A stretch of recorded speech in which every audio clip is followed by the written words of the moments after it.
Board members and members of the public, I just want to give a quick update to what's going on here. We are typically we typically like to start on time. We recognize that it is 12:02. We are waiting for a letter from the legislature that they have requested that we read before this meeting. I just received a text that says, hold on, I'm going to be open here. I should be able to get you the statement or slash letter within 5 to 10 minutes, 12:10-ish. So be patient. We are all anxious for this meeting to begin, and but I just want to give you that heads up. So we're still looking at about 5 to 10 minutes before we get started. Thank you for your patience again. And then board members will meet back here about 10-ish, 12:10-ish.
Okay, we have staff, we have constituents, but we don't have board members. So we need to find some board members. I'm going to do a quick lap and we can hopefully get started.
Board members and public, thank you for your patience. Welcome to our meeting. We recognize that it is 12:17. We are 17 minutes behind. And so let's go ahead and get started. We'll begin with a roll call to make sure that we are here. And I'm going to ask Kelsey, do we know if any are online joining us at this time?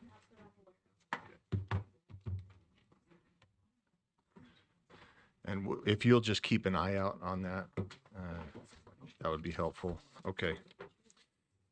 So first off, in case of an emergency, use the 2 west boardroom doors to enter the hallway, then use the north or south doors to exit the building. Let's go ahead and begin with our roll call. Member Bogus is here. Member Bollinger is here. Member Booth is here. Member Brenton Here. is here. Perfect. Yep. Member Davis is here. Thank you. Member Earl is here. Member Green Here. is here. Thank you. Member Hall is here. Member Kelly Here. is here. Thank you. Member Carey is here. Member Lear is here. Member Longacre is here. Member Reel. Member Wood is here. I am here. One more call for Member Reel.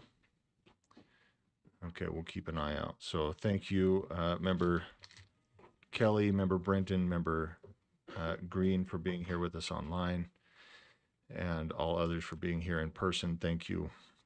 Agenda item 1 is our opening business. This is just information overview of legislative session. This is a standard agenda item that we typically go over, but now we're literally going to go over it, if that's okay. So we're going to pass that information item and go to agenda item 2. This is the budget priorities.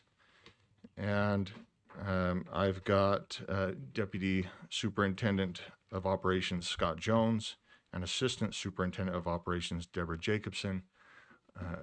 Go ahead and tee us up. Oh, you know what? I do want to read a statement. This is why we started late. You can tell where my mind is. I apologize to the Representative White for almost forgetting that. But there's a letter here that was sent this morning, signed by Representative White and Speaker Schultz, and they've asked that I read this to at the beginning of this meeting. So, January 15, 2026. Education is essential to improving lives, developing a skilled workforce, and fostering innovation. Utah's strong education system is reflected in excellent student outcomes, exceptional teachers, and engaged families. Dollar for dollar, Utah delivers the strongest education outcomes in the nation. The legislature remains committed to continuing its investment in education during the upcoming legislative session to ensure taxpayer dollars are producing the best possible results. We are not just funding schools, we are building futures. Even before the general session begins on January 20th, the legislature has already set aside $191.4 million to increase education funding through the Weighted Pupil Unit, or WPU. As part of the annual budgeting process, all appropriations subcommittees, including the Public Education Appropriations Subcommittee, have been asked to identify potential 5% reductions to base budgets in response to state revenue projections. This request is a standard budgeting exercise and does not reflect final budget decisions. The public education community has been invited to participate in this process by identifying areas where adjustments could be considered. The State Board of Education has been asked to present its recommendations at the first Public Education Appropriations Subcommittee meeting on January 21st. At that same meeting, legislative fiscal analysts will outline potential reduction scenarios. The subcommittee will then use its remaining meetings to receive input, evaluate options, and deliberate before making any final decisions. Over the past 10 years, the legislature has increased education funding by $3.1 billion, a 112% increase. Lawmakers remain committed to prioritizing public education, protecting critical programs, and funding on the significant investments already made in classrooms, teacher compensation, and preparing Utah's rising generation for future success. Signed by Speaker Mike Schultz, Utah House of Representatives, and Representative Stephen White, House Chair, Public Education Appropriations Subcommittee. Board members, with that, and I think I received a reminder, I think it's fitting that perhaps we stand and recite our Pledge of Allegiance. Member Carey, would you be willing to lead us in that? I pledge allegiance to the flag of the United States of America and to the republic for which it stands, one nation under God, indivisible, with liberty and justice for all. Thank you, and thank you for that reminder. With that said, Scott, please. Thank you, Chair Hymas, members of the board, members of the public. Scott Jones, Deputy Superintendent of Operations for the Utah State Board of Education. To start the process that we're embarking on today publicly in the light, I would like to just refer everybody to the backups. First of all, and it corresponds with the statement that Chair Hymas read from Speaker Schultz and Chair White of the Public Education Appropriations Committee. On January 6th, if you'll pull the letter up from the PEA chairs, board leadership received this letter. Again, it corresponds with the statement that was just read, where we were tasked, the board was asked to do what we're doing today, which is to come up with recommendations. It's an exercise of recommendations of reductions of 5% of the overall state funded, doesn't include any other funding sources, federal or otherwise, and ongoing money, not one time or thing. That's what we were asked to do. So once we received this letter on January 6th, we started this process that ultimately puts us where we are right now, meeting with the board on January 15th, because you can also see in the letter that in addition to the requirement of the legislature that the board present their recommendations to PEA next Wednesday, January 21st, we as staff have to take what you, the board, decide today and upload that to the Legislative Fiscal Analyst's Office by tomorrow to prepare for, so that they can prepare for the Public Education Appropriations Committee. And then we'll have to do it in this format that you see in the letter. So we tried in our worksheets and, to develop the working papers towards this ultimate goal of the board and where we are today. We had devised two sheets. The first one, if you go to sheet 1, was a meeting was held amongst, led by the superintendent with staff on Friday, last Friday, to prepare to advise board leadership on staff recommendations or input to board leadership. This segued into sheet 2, which you're seeing here, which we did. Staff met with board leadership on Monday to prepare for this meeting. So the objective today is to, as an action item or items, is to ensure that we as staff have your direction in accordance with the requests made by the legislature. You heard Speaker Schultz's and Chair White's statement. You see the letter here. We'll develop a similar sheet. We'll call it sheet 3 for now, unless somebody else wants to label that, which ultimately should result in us meeting the intent to submit your recommendations to the to the LFA by tomorrow in accordance with the letter that I just think. So with that, if Elise will disconnect, Deborah can bring up this worksheet for the exercise we're doing today in accordance with the letter, and then what Chair Hymas shared with you, the guidance and great response from Speaker Schultz and Chair White. We'll embark at your direction, Chair, on it. One thing, well, I'll wait till she pulls it up. The difference right now is just as of this morning, we clarified and were allowed to basically back up what EAC had put forward in their I shouldn't use abbreviations. Executive Appropriations Committee of the legislature met, I believe, on December 6th. It was early December. And they put forward not recommendations, but specific, like hold harmless, 77 million. So originally, you saw in the letter from Chair White, from Chair Baldery, a target of roughly 295 million, so rounded up 300 million. So now, with our clarification and ability to back those EAC line items, the recommendations only have to total, what's the total now? 163, 427. So Chair, I believe I've teed it up. So the process is at the direction of you and the board. Apologies, Scott. Okay. 163, What? Yeah, go ahead. that's an important number. 163 million. Yeah. 400. 163,427,000 is now the target if the board agrees to follow the EAC, which I recommend. I can only recommend as a staff member that you do start there, back that out first, and then, given the input that you see on sheets 1 and 2, try to reach that target of 163, the revised amount. Thank you.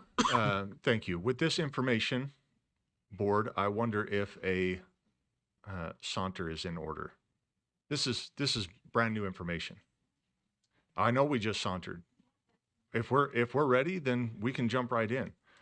But we just saw a reduction of over 120 million. And so if it's not necessary, then let's keep going. Okay. I've got lights from Member Davis, Member Longacre, and Member Bogus. So Member Davis. Okay. I have no lights anymore. Member Longacre, go ahead. Who turned off my light? I say this with all due respect, frankness, and honesty. I think this whole process has been totally unfair to the board. We found out 6 days ago that we're supposed to make a cut of almost $300 million, and we're supposed to come up with a list, and there's panic across the state because of this. I think it's unfair. I think that all 15 board members deserve a sit down face to face with the Education Appropriation Committee to talk about this. I don't want to communicate through letters or statements. We're putting our name on millions of dollars in the state. We have got to sit down face to face and talk about this. And I don't want to feel pressure today to make decisions on, again, 6 days. Does a motion need to be made? How do we get a sit down with the Education Appropriation? Help me out, please, and hold my hand. That's a great question. Our sit down, because if 15 board members would be an open meeting, and our earliest sit down that we have scheduled is on the 21st. We are tasked with sending in our recommendations tomorrow. Is that right, Scott? So, agreed. The time frame is unattainable. I don't know. Yeah, yeah. Thank you. So let's go to Member Bogus. No. Okay.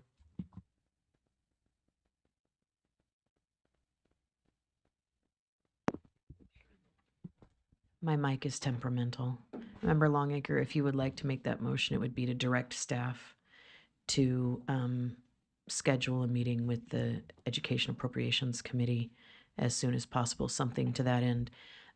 Whether or not it can be done, then we can debate, but that's what the motion would look like. It would be to direct our staff or to direct board leadership to schedule a meeting with the EAC. I've got Vice Chair Bollinger, and then back to Member Longacre.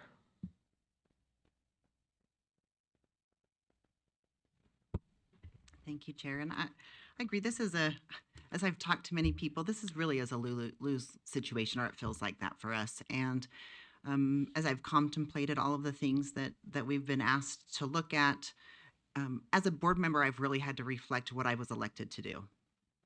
And I've been elected to support public education and the programs that are within public education, those that are serving our students. And so, when we look at a lot of these programs that are on these lists, we've obviously had lots of individuals reaching out to us, hundreds of, actually probably over thousands of emails now. People are actually passionate about their programs, and it's great to see what people are passionate about. But with that being said, as we look at some of the programs that are going on right now, currently, there are some that are big chunks of money that are not necessarily serving our public education students. And we realize that there's different students that do make different choices for their families. There's also big chunks of money that are going into programs that aren't serving our students directly. So with that, I would like to make a couple of proposals if we're doing a new sheet, and then if somebody would second that, then I could speak to it a little bit further if that's in order, Chair. It's been made, it's been seconded. So, okay, the motion's not seconded, just the idea. No, go ahead. Okay, so Vice Chair Bollinger. I would motion that we would look at the Utah Private Course Choice Empowerment. That's $8,895,800.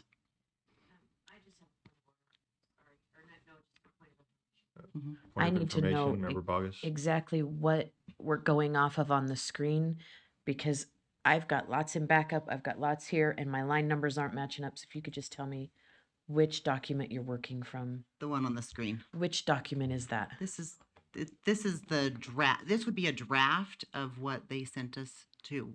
Well, actually, maybe I should let our staff answer that. Scott, let's get you, there you go. Could I have one that I could put right here? So it's a working document. 1 and 2 are for your review Mhm. of what, and I tried to articulate the process. We got the letter on January 6th. Staff met, then met with board leadership, which resulted in sheet number 2. So, and then this morning, we were advised of the ability to take the EAC amounts. So now it's, less. This exercise is now down to that number. And that's what we're working off right now, is that worksheet. It's just a worksheet. It's not that too. So we can capture what the board's motions are or recommendations are to ultimately get to the ability to, if the board directs, submit to the LFA in the format that they prescribed by tomorrow. I appreciate that. So Follow-up? if I understand correctly, we're just going to see it on the screen. It's not anywhere in backup. Correct. It's a worksheet. working live document in this moment. Okay. Thanks. Vice Chair Bollinger. Okay, thank you. And what I'd like to do is list some programs, and then if I get a second, then I'll speak a little bit more to them if I may. So the first one, like I said, was the Utah Private Course Choice Empowerment. The second one would be the software licenses for early literacy, which is $10,631,400. Can we just pause while this is coming back up on the screen? Thank you. Will you start over? What line is the first one? The 81? Okay. Right, so that'd be 100% of that. Another point of order? Yeah, just a point of order. I just want to seek a clarification. On my documents, it says just recommended cuts, right? And originally it was to the 295 or whatever that was, that 5%. Then at the top it says reallocation. Can someone just clarify for me exactly what that means? Does that mean we cut and then we reallocate to who's reallocating what funding? It's not cutting funding, if I understand.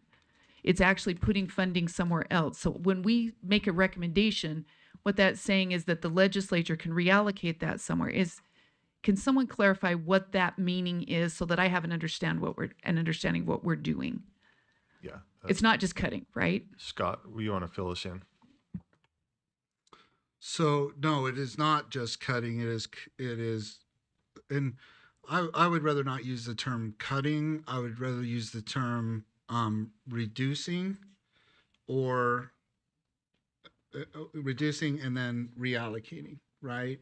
So if for example, you say, we want to reduce the entire amount of state funding that currently supports this program, then later, or at your direction, or however the board wants to take that process, you can make the recommendation of where to reallocate that money to. Cut implies that the money will completely go away, right? That it can't end up someplace else. If you reduce it by 100%, which in its entirety, you could at some point also recommend where you would like to see that money reallocated to. So when we did the process with staff, we did both.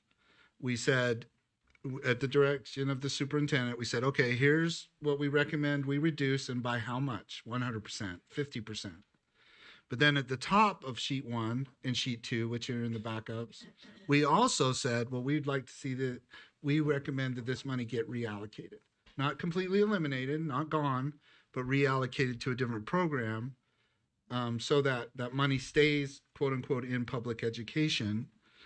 And then subsequently, when we met with leadership, they followed the same process. They looked at the staff led by superintendent, sheet 1, then they created sheet 2, but they also said, based on the information we have right now, based on that input, there's that top part of sheets 1 and 2 where it's reallocation. I would recommend that you do the same, that ultimately will lead to sheet 3, and that, you come up with the target of reductions, 100% here, 50% here, 75% here, whatever you do, but then you also make recommendations on where you would like to see those reductions go. And that's the top part. Does that help answer? Yeah, that answers my Board question. member, okay. And I know I asked a clarifying question. We're in the middle of a motion, but it just makes me think that if we're asking for something from the legislature, that whatever we're cutting should fill that requirement, not whatever I don't know what other, like, it's been my experience that that there are many bills that get run that never take into consideration a process like this, meaning that a cut process in order to put it in. In other words, I've seen times when we've asked for 30 million for something, not us, legislature, after the midway through the legislative session. So I'm trying to understand how our impact, and when we make a recommendation, maybe we can make a recommendation on where that goes, but really it could just be cut and funding something else, right? Am I accurate in saying that? Because it's just left up to a decision, right? So when we make a recommendation, it could be used for programs like, for example, if we wanted the para, which is $20 million, that was a priority to get people back in schools.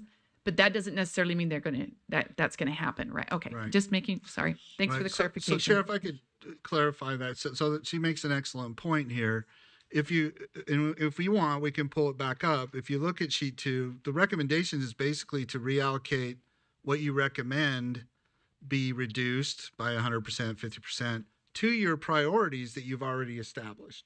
Which is Board Member Earl gave the example K through 8, right? So that we would be recommending on Wednesday to PEA, subject to your direction, not being presumptive, that if you, not only are you saying reduce this program by 100%, but you're also saying, potentially at your direction to reallocate to your already established 9 priorities, or some of them, or, your number 1 priority at this point, as of this date time group, is adding 2% onto the mandated 4.2%. So that's up to this point with you here today is where you see sheet 1, sheet 2. So reduce this by 50%, reduce this by 100%, but then take that money and use it for the board's priorities. But it's more in the general sense of all 9, right? So if you want to get into the details of, yes, we want it to go towards an increase of 2%, we can do that here as well. But at your direction, at your thing too. So Thank you. I hope that helps. Okay, back to you, Vice Continue. Chair Bollinger. Okay, thank you. Point of information, Member Carey. Yeah, I just want to make sure I'm not missing a document somewhere, because the document I'm looking at, which was the one in backup, Mark Recommendations 1, if we could call that up.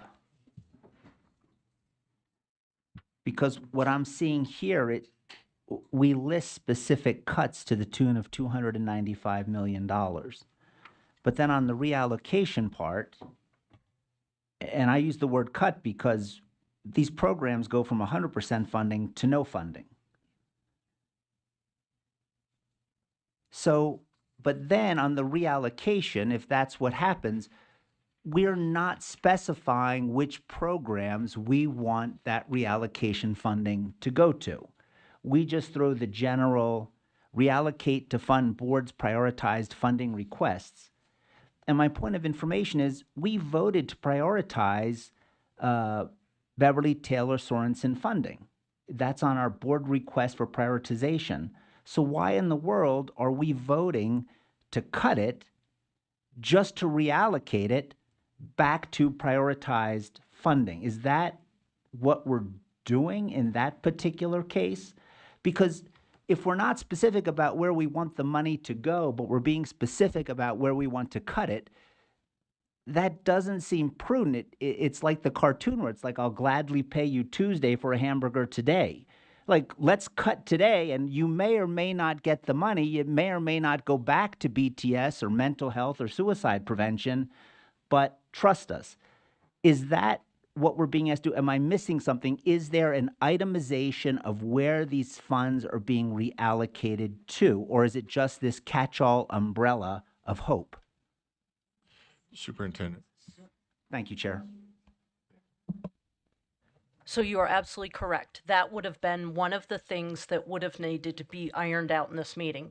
One of the things that that was under conversation and I believe was part of the plan, at least at one point, was to also revisit the priorities and make sure that those were still your priorities, because they had been made. We have to start that process so much earlier than information is available. So the thought at the time was that you would also go through the exercise of revisiting your priorities, and then you would, in the course of that conversation, go one way or the other. It wasn't, it was a known conflict that it was listed in both places, and the thought was that you would need to, as part of this exercise, relook at your priorities and make sure that those still remained as your priorities. Let me just fill this in as well. This reallocate to fund board's priority funding, this is a placeholder. Staff hasn't said this is where it's going. This is still up for us to decide. So when we look at this and when the public sees this list of reallocate, that's for us to say, okay, yeah, we really want. So you'll see the reduction amount is just, that's the reduction amount throughout the entire sheet. And then off to the side, it's just that reallocate placeholder. So we could, technically we could reallocate all of it to one area, right? And then just have one, and then we would name that, right? So remember, Carrie, I think if I'm understanding your question correctly, it's not that this money has already been reallocated to our funding priorities. That's the option for us as board members to make. Go ahead. I want to thank the superintendent for her information and also the chair. But to me, and the superintendent said it, we could actually reprioritize our priorities. And I don't think that should come after the decision to cut. It should come in conjunction or simultaneously, so we know, is this money going to be spent more effectively? Is it going to produce better results? But now and again, this is my understanding, and I just want to make sure it's right. We're saying, let's do all the cuts. Let's free up $295 million, and then we'll decide where it's going to go. That strikes me as backwards. I think we need to know in advance, hey, if we're cutting this money, these are the places it's going to go. Because otherwise, you don't know if we're getting more efficacy. We don't know if we're getting better results. We don't know if our students are learning better or growing better. So to me, that second column of reallocation, and the wordsmithing with cut and reallocate, when we take a program from 100% down to 0%, we're reallocating it to oblivion. And we shouldn't do that without knowing where these funds are going to go. Thank you, Chair. Thank you, Superintendent. Thank you. One more most likely unnecessary response, but right, because I want to give as much context to any conversations to our board and to the public as possible. We didn't know when or if this would be reallocated. So we, and I remember saying this to the vice chairs, we have to look at this as if we're not getting this money back. And I think, because I agree with you, why would you make all of these reductions? And yeah, you call it a reduction, but when my name is in the 100%, right? When my job is in the 100%, that feels like a cut. So I get that as well, and I don't want to get hung up on that. But formally, it's a reduction. When we looked at that, it does look a little bit backwards. Well, if we can reallocate, well, then why not figure out where we want the money and then find the money within the program, rather than just cutting $300 million and saying, well, now I've got $300 million to play with. So I get your point, and I hope that adds a little bit of context. So we've got another point of order. I've got, go ahead, Member Boggess. Yeah, I really appreciate the floor. Technically, if we're RROing this, Member Bollinger was making a motion, was interrupted for what was technically a point of information, and now we're into query, but we never actually went back to let her make a motion, and I would love to just honor her motion, and if it's the will of the chair, obviously, I just think we need to go back there. I think that would be the proper order. Thank you. That is the attempt. So if there's no other point of information or point of orders, then we'll jump back in the rotation. But yeah, the point of information I think is helpful. It provides context to what we are voting on here. So back to you, Member Bollinger. Or before you do anything else, like I said, I want to get as much as we can out so that we can make educated decisions here. Scott? Right, and and I know you don't want to go here, but creating the term cut, or my staff recognize, and I think everybody recognized, that 100% reduction eliminates the program. I mean, so it's not, we're not trying to say that we don't know, we're trying to avoid that. We recognize that if the board recommends that program be reduced by 100%, it eliminates the program. But if you only, or if you make a recommendation on a particular program to reduce it by 50%, then there's still funding for that program, technically. So that's all we were trying to say, just to clarify. So thank Appreciate you. the clarification. Back to Yeah. you, Vice Chair Bollinger. Thank you, Chair. I appreciate that. Okay, so I just want to make sure we have do we have two of them on there, Deborah? Or we just the one? We only got the first one. Okay, so the second one I would like to add on is the software licenses for early literacy. That's the $10,631,400. Line 76, please. Yes, please. And then question, if I may, through you, Chair, to staff. On line 80, so we have Upstart, that says $45,100, but my understanding is that there is about approximately $8 million that also funds that, and it might be under Department of Workforce Services. 24 million? Is that?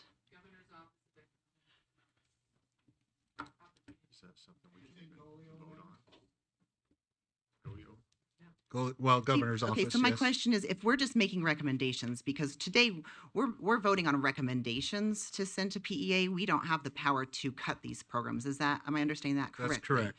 So if we're just trying to find a solution to this funding concern, we could make the recommendation. Not for another agency. So the rules of engagement in this exercise are that you're only recommending ongoing reductions to programs from the income tax fund. So if you cross over into, because the other agencies, the executive branch is also doing this exercise for the 5%. So you could direct staff to coordinate with the executive branch, GOPB, and see if they would take that recommendation of the board that they submit as part of their recommendations to their respective committee to reduce that. We could do that. But then that's a stretch in the sense of reaching the objective of PEA is for you to come for public education centric programs that the board controls that are in Department 400. Okay, thank you for my clarification. And I would then like that to eventually be part of our motion. That's a large chunk of money that, well, I'll speak to. I guess I'll finish my motion and then we'll come back to that. So I would like to also add Upstart for the 45,100.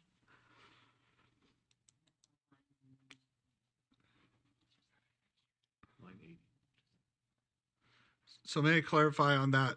That is administrative funds that we do get. So, but it's for administration or support to Upstart. But Golio owns the Upstart program. So we just manage it, but they put the money through Golio? We don't manage it. We have a reporting requirement. They manage it. They control it. But we asked for that $45,000 to help with the reporting requirement that the legislature puts on the board, which is basically is Upstart. How does Upstart help with future grades once the children enter into? My question was, is that similar to UFA, right? Like we have administrative Yes. costs, but Well, administrative costs that go to the program manager. right, but the money isn't ours to say cut or keep. Technically, it is because we get that money. We control that money to pay because we're contracted with them. Oh, my apologies. Yep. The hundreds of million or 100 Oh, no. million. Yeah. That's not our money to keep or cut or reduce. No, you can because that money is in the public education budget as ongoing money. Okay. 122 million. So with that, maybe out to the side, maybe to add that, I don't know how we capture that here, would be to recommend that staff works with the appropriate department to It would be with the executive branch. Okay, It would- with the executive branch to cut the program. And if I may clarify, sorry, ma'am, I'm cutting you off, but is that your intent is for us to coordinate to see if GOPB, when they make their recommendations to their respective committee, will reduce 100% the 24 million that is appropriated to them for Upstart? Yes, and reallocate to early literacy programs. Okay, clear. I'll speak to it when we get. Okay. Yeah. Okay. Then the next one would be and this one I realize is a little bit different because of the funding source of it, but I do want to just, again, I'll make the motion and then we can speak to it. But the Excellence in Education and Leadership Supplement, my understanding is that does come out of some one-time funds. But when we're talking about trying to meet our board priorities, I would like to be able to reallocate that to our priority of paraeducators that would cover paraeducators for 7 years. So that it's not, I don't know that it's on a line, but my understanding it's about 140. Well, it was 150 million originally. I don't know how much of that has been spent. If we can do the 150 million, all that would be my recommendation. Okay, yeah, so Chair, through you, we can do this. I just need to remind you that that's one-time money. And they're looking for ongoing money recommendations. I'm not saying no, I'd never do that. I had all the muscles removed where I can't shake my head no to a board member. But that's the thing, is that we will do what you direct, but they asked us to emphasize with you that they're seeking recommendation from the board for ongoing money, not one time. So, but we're not going to say no that you can't do that, Right. but that's what they asked. For So, clarity, then we can still do that and You request can, that. sure. However, we still have to find that money in the ongoing. Right. It's not, that doesn't solve anything, but it would cover our priority request of. Right. But again, that priority request was a one-time 20 million. Right. But we Right. could also recommend some programs to go into one-time funding then to shift, or if we need ongoing, we could have ongoing programs go to one-time funding. Yes, yeah, you Okay. you can recommend that, Okay. sure. That Sure. would be what I would like. Okay. So if we can somehow capture, Deborah, you're the driver's seat or whoever's driving our spreadsheet, if we can just capture that. And then the final one I would say is a 5% cut to Utah Fits All. And then with a second, I would like to speak to it. Are you seconding? I don't even know if that's a real word. Are you seconding the all of them, or just Utah Fits? Yeah. The full, Yes, it is. it is. That's why I just wanted to make clarity. Okay. So let's make sure we Point of have order. this motion correct, and we've got a point of order as we're getting this motion correct. Go ahead. I believe that's Member Green. Yes, just if there is dialogue in the boardroom, if you could just use your microphones, that would be helpful so we can hear. Thank you. I speak to it now. Are we going to have that motion written, or can I just restate that motion with the highlighted? We don't have to have it written if we have everything highlighted. So the motion, go ahead, Member Carey, point of information. Yeah, if we could just have some clarity, because I'm not sure what we just cut, because it sounded like what we were saying was we're going to ask other people to cut. And I thought the charge was we cut. But I don't know whether to support this motion or not support it, because I don't know if we're really cutting anything or whether we're just saying we need you to cut it. So that's my point of information, because all I heard was, well, staff can direct, and we're going to direct staff to ask. So I'm not saying the motion is inappropriate. I just need to know exactly what are we cutting and how much. One time it was said, well, there was 150 million at one time. Well, how much is there today? Because if the target is a specific figure, right, then we have to know these figures. Or is it one of these things where, again, well, let's just cut, and we'll figure out how we're going to reallocate later? I think they should be done in tandem. So I'm asking for clarification on what exactly are we cutting and what exactly are we requesting other people cut or reallocate. Thank you, Chair. Thank you. So the motion's been made and seconded. I'm going to restate the motion. Member Vice Chair Bollinger, as the maker of the motion, will address that and most likely your questions, since, because that's going to control your vote, right? Or not control it, but contribute it, influence it. Yes. So let's make sure we have the motion clear for everybody so that we can ask relevant questions and get the answers which we're seeking. So the motion is to reduce the following programs, and I believe we're reducing each of them by 100% plus a little bit additional. So let me put the motion here. Member Bollinger or Vice Chair Bollinger, let me know if this does not reflect your motion. But the motion is to make reductions in private course choice empowerment in the cost of $8,895,800. Software licenses for early literacy, $10,631,400. Upstart administrative funds, $45,100. And a 5% cut to Utah Fits All, $6,100,000. Additionally, reallocate the one-time funding for the Excellence in Education and Leadership Supplement, $144,558,600, to the board's prioritized paraprofessional program. And one more piece of this, I believe, was to have, and Vice Chair Bollinger, this is where I need clarity as well. One more piece of this was to reach out to, it's GoYo, but what is the? That's the second motion we made. Oh, it's a second one. Direct staff to coordinate with executive branch staff to recommend reductions to Upstart funding in the tune of $24 million and reallocate to early literacy programs. Is that your motion? My only clarification is these other cuts that we're making, those would be reallocated to the fund to fund the board's prioritized funding requests. Okay, let's make sure that's on there.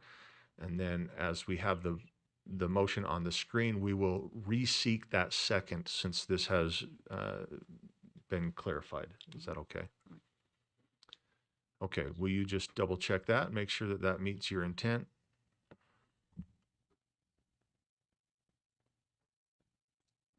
Yes. Okay, do we have a second? Yes. We do have a second. Back to you, Vice Chair Bollinger, to speak to your motion. Okay, thank you, Chair. I just wanted to speak to a few of these programs. I'll start with the software licenses for early literacy and the Upstart program. And I realize that we only have control over the 45,000 instead of the 24 million, but we all know that there's been a big push to reduce screen time for our children in schools and the impact that screen time has had on schools. This Upstart program is a preschool program that requires kids to be on devices on a regular basis. And the software licenses for early literacy also require our elementary K-3 students to be on devices. And a lot of those programs are, for them to be evidence-based, students have to be on those devices for a minimum number of minutes per day, which then gets them on screens a long time in the day, and it also takes away from the flexibility of teachers to teach in their classes during that time. And with us really doing a push, we know that the Balance Act is something that our Representative DeFay has been working on, and if we're trying to reduce our screen time, I think this supports those movement towards that, and it's a lot of money that can go towards some of the things that we would like to fund. Speaking to the Utah Private Course Choice Empowerment, this is a program that allows individuals that are in private schools to access a specific number. It is limited, but they can access online courses with public dollars. My understanding is up to 4 courses, so that could range anywhere from $300 to up to $4,000. They could get that in addition to the Utah Fits All Scholarship. So that is almost like a double dip for those students. And if we have a shortfall for public education funds, I really struggle to continue to fund these private funds if we don't have enough money to pay the bills for our public funds. And that also goes along with our Utah Fits All Scholarship. I know that there are members here that may support that program fully, and hate to see that happen. But again, if we can't pay the bills to keep our lights on, I don't think we should be going on a Walt Disney vacation. So I would like to just see a reduction in that. And then the big one, the Excellence in Education and Leadership Supplement Fund. This was started as a pilot program, a 5-year pilot program out of one-time funds. This is to provide additional funding for high-performing teachers, which I do support, making sure that those high-performing and hardworking teachers are compensated. We also have a master pilot program that's happening, which is more of a teacher leader that allows for that to be where we're really trying to grow teachers and keep really good teachers in the classroom where they can earn additional funds for the extra work that they do, and that we're not just trying to push them into administration to make more money. This Excellence in Education and Leadership Supplement also it costs millions of dollars just in the administration and the data collection. I know that this board originally, we shot down sharing the amount of personalized, or the PII that's required for that program, not just student personal identifiable information, but teacher personal identifiable information. And I know that there was some laws that were changed last year that did require this body to provide that, but not only are we sharing the PII and spending millions of dollars just to run the program, but several of the districts in this pilot and the large districts have chosen not to participate, to the point where now they're trying to look at having that fund individual teachers. And yes, we do want teachers that are working hard and going above and beyond. I just don't think that this is the way. And that is $144 million that we could have towards improving literacy for our K-3 students. So that is what I have to say. Questions? I think our lights got reset. They might have. Let's go. I think we had member Longacre first, and then now I see member Bogus. So member Longacre. Yeah, mine wasn't a question. I have a substitute motion, so just let me know when it's appropriate to make that. Okay, thank you. I would like to make a substitute motion, and I want to postpone these items for consideration that is before us today until we have had the opportunity to sit down face to face with the Education Appropriation Committee. Second. We've got that. I believe you have it written down. Is that correct? No, not. I'm asking you, member Long. I'm just asking you keep an eye on the screen. Make sure you get that motion on the screen correctly. As it was read, it has been seconded, but we'll make sure that it is on the screen correctly Do before I get to speak to that? once we have the motion on the screen and correct. So just keep an eye on that.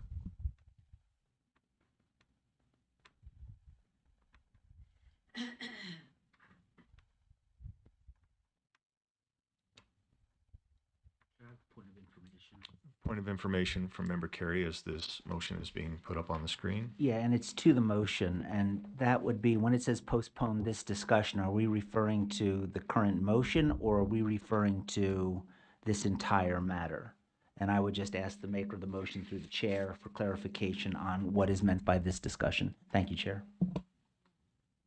Yeah, thank you. Member Longacre, can you respond to that? And then if there is I guess there is a time until a meeting, so go ahead and respond to member Carey's. Yeah, no, thank you for that clarification. This entire matter. Thank you, Chair. Can I still speak to the motion? Once we have it, I know you are ready to go. We want to hear it too. I'm not trying to slow you down. No, I just thank want to you. make sure that Thank it's you, Chair. correct. So is that correct on the screen, member Longacre?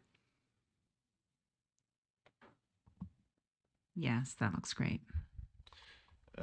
So as to go with member Carey's point of information, this, I just want it to be clear, this item, meaning this agenda item, or not even the agenda item, the 5% reduction. What's the title of this, Scott? I just want to bring clarity because we're going to have to submit to the PEA something, and they're going to want clarity as well. So it's been titled a 5% budget reduction exercise. So, but Chair, may I just ask for clarification too, just from a staff perspective, what is implied by meeting with the Public Education Appropriations Committee? Is that the entire committee? Is it just the chairs of the committee? Because I'm sure that they would come back and say, well, the opportunity for the board to meet with the Public Education Committee is on January 21st. So could we just get clarity on that if we're going to stop this process in accordance with the motion in lieu of, or not in lieu of, but with the intent of what I read as meeting with Public Education Appropriations Committee? Is that all the committee members? Is that just the chairs? Or thank you. Thank we you. just want to make sure we get it right. Scott, and can I just, before you answer that question, I just want to reiterate, or not reiterate, I want to say to the public and to our board members, yes, we are taking different flexibilities here as far as Robert's Rules of Order. However, this is by design from me, recognizing that this is not something that we've had a month to sit on and watch committee meetings and get ready for. So if we're seeing an excess number of point of information or point of order, I'm going to allow it. Now, that doesn't, please don't just overrun the meeting with that, but I want to be as clear as possible here. So member Longacre, maker of the motion. Thank you, Chair. Ideally, I would like it to be with the leadership. The more the merrier, though, because that's when work gets done. So I would leave that up to the board to decide if it's just leadership or everyone involved.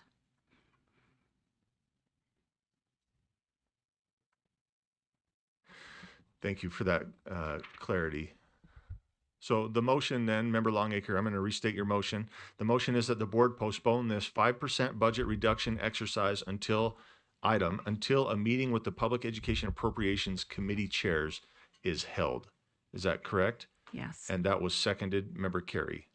Okay, back to you to speak to it, Member Longacre. Okay, thank you. Again, I just think that the whole state of Utah, especially the people that are here today, deserve the knowledge that we have had enough time to think about this and not make any rash decisions.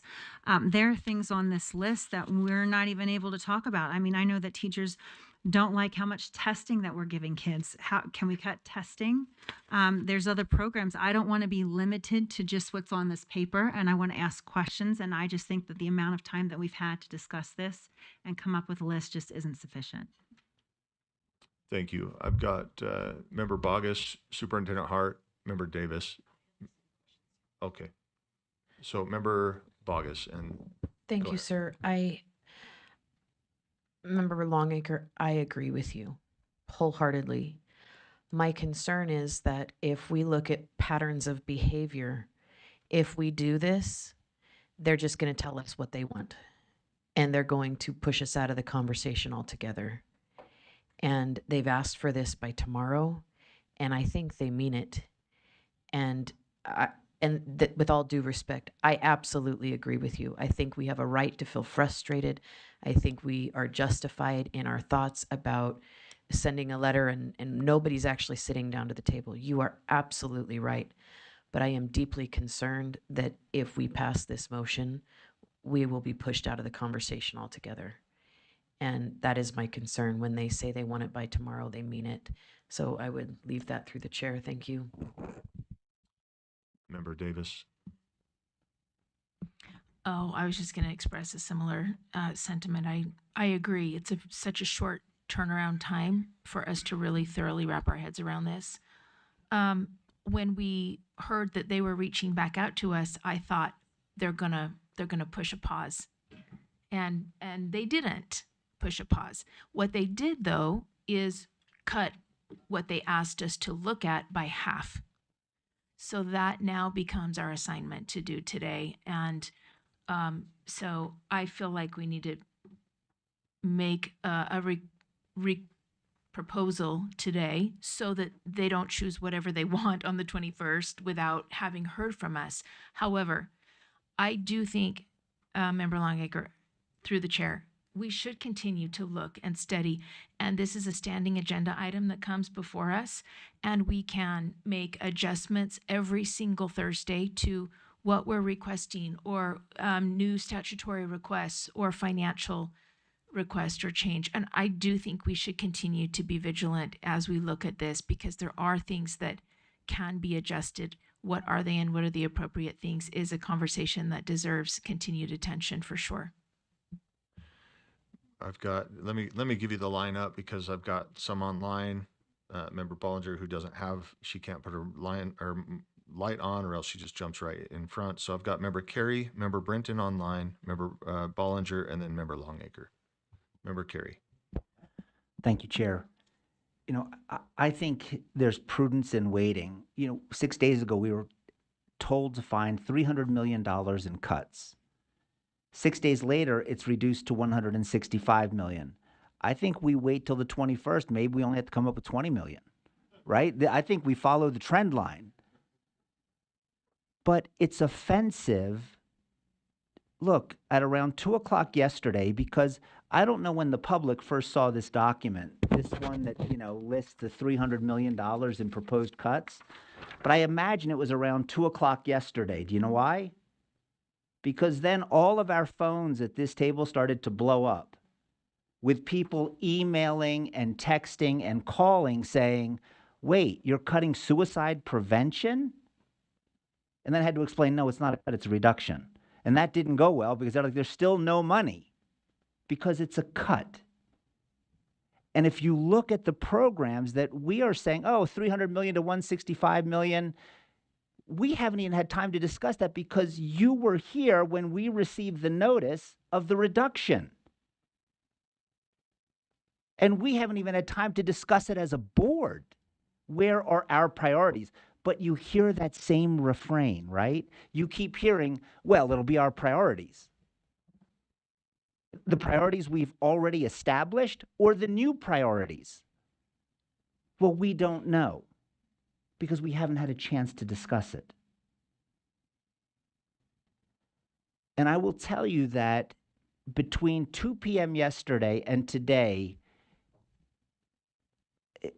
I was on call with constituents when more constituent phone calls were coming in. It's the first time during my service on the board that I couldn't field every question coming in from constituents. And you only got the notice yesterday. If you would have got it 6 days ago, I heard in the back that someone said in that short period of time, we have received over 1,500 emails on these issues. And we will not extend the courtesy of saying we owe it to these people, we owe it to the students, the teachers, the parents to consider and talk about this instead of just saying, hey, look, we can save $32. We can't do that. Our students deserve more. Our parents deserve more. And that's not to say that we can't find cuts, that we can't find reductions. But I do not think the best way to get there is to say, well, here you go. Some of these programs weren't even slated on this list to be cut. So I'm deeply troubled by that. The other thing, Chair, if I could,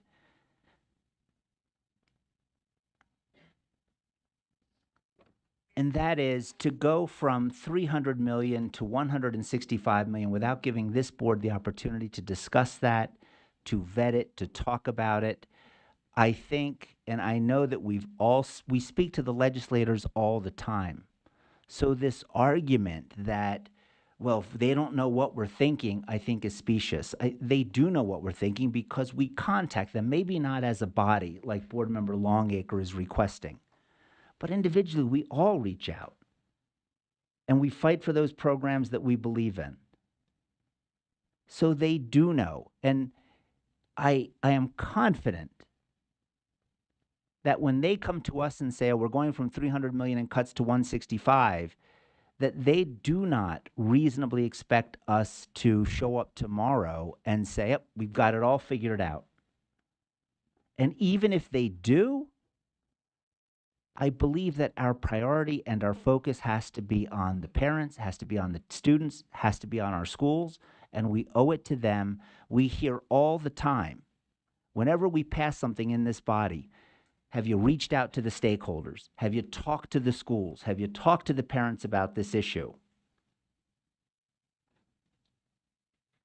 I don't even know how, I thought this was marked top secret until 2 o'clock yesterday.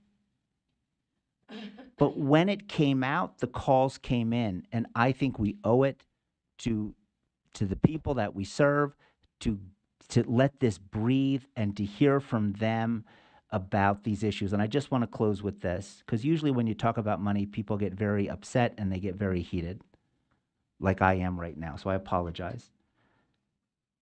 But I will tell you that every call that I was able to field, the people on the other end of that call were nothing but polite, courteous, and professional. And they were upset, but it wasn't the anger. It was more like, why? Why? We just voted to make Beverly Taylor Sorensen funding our number 3 board request. And then I'm looking at this document, and now we're saying, let's eliminate all the funding for Beverly Taylor Sorensen.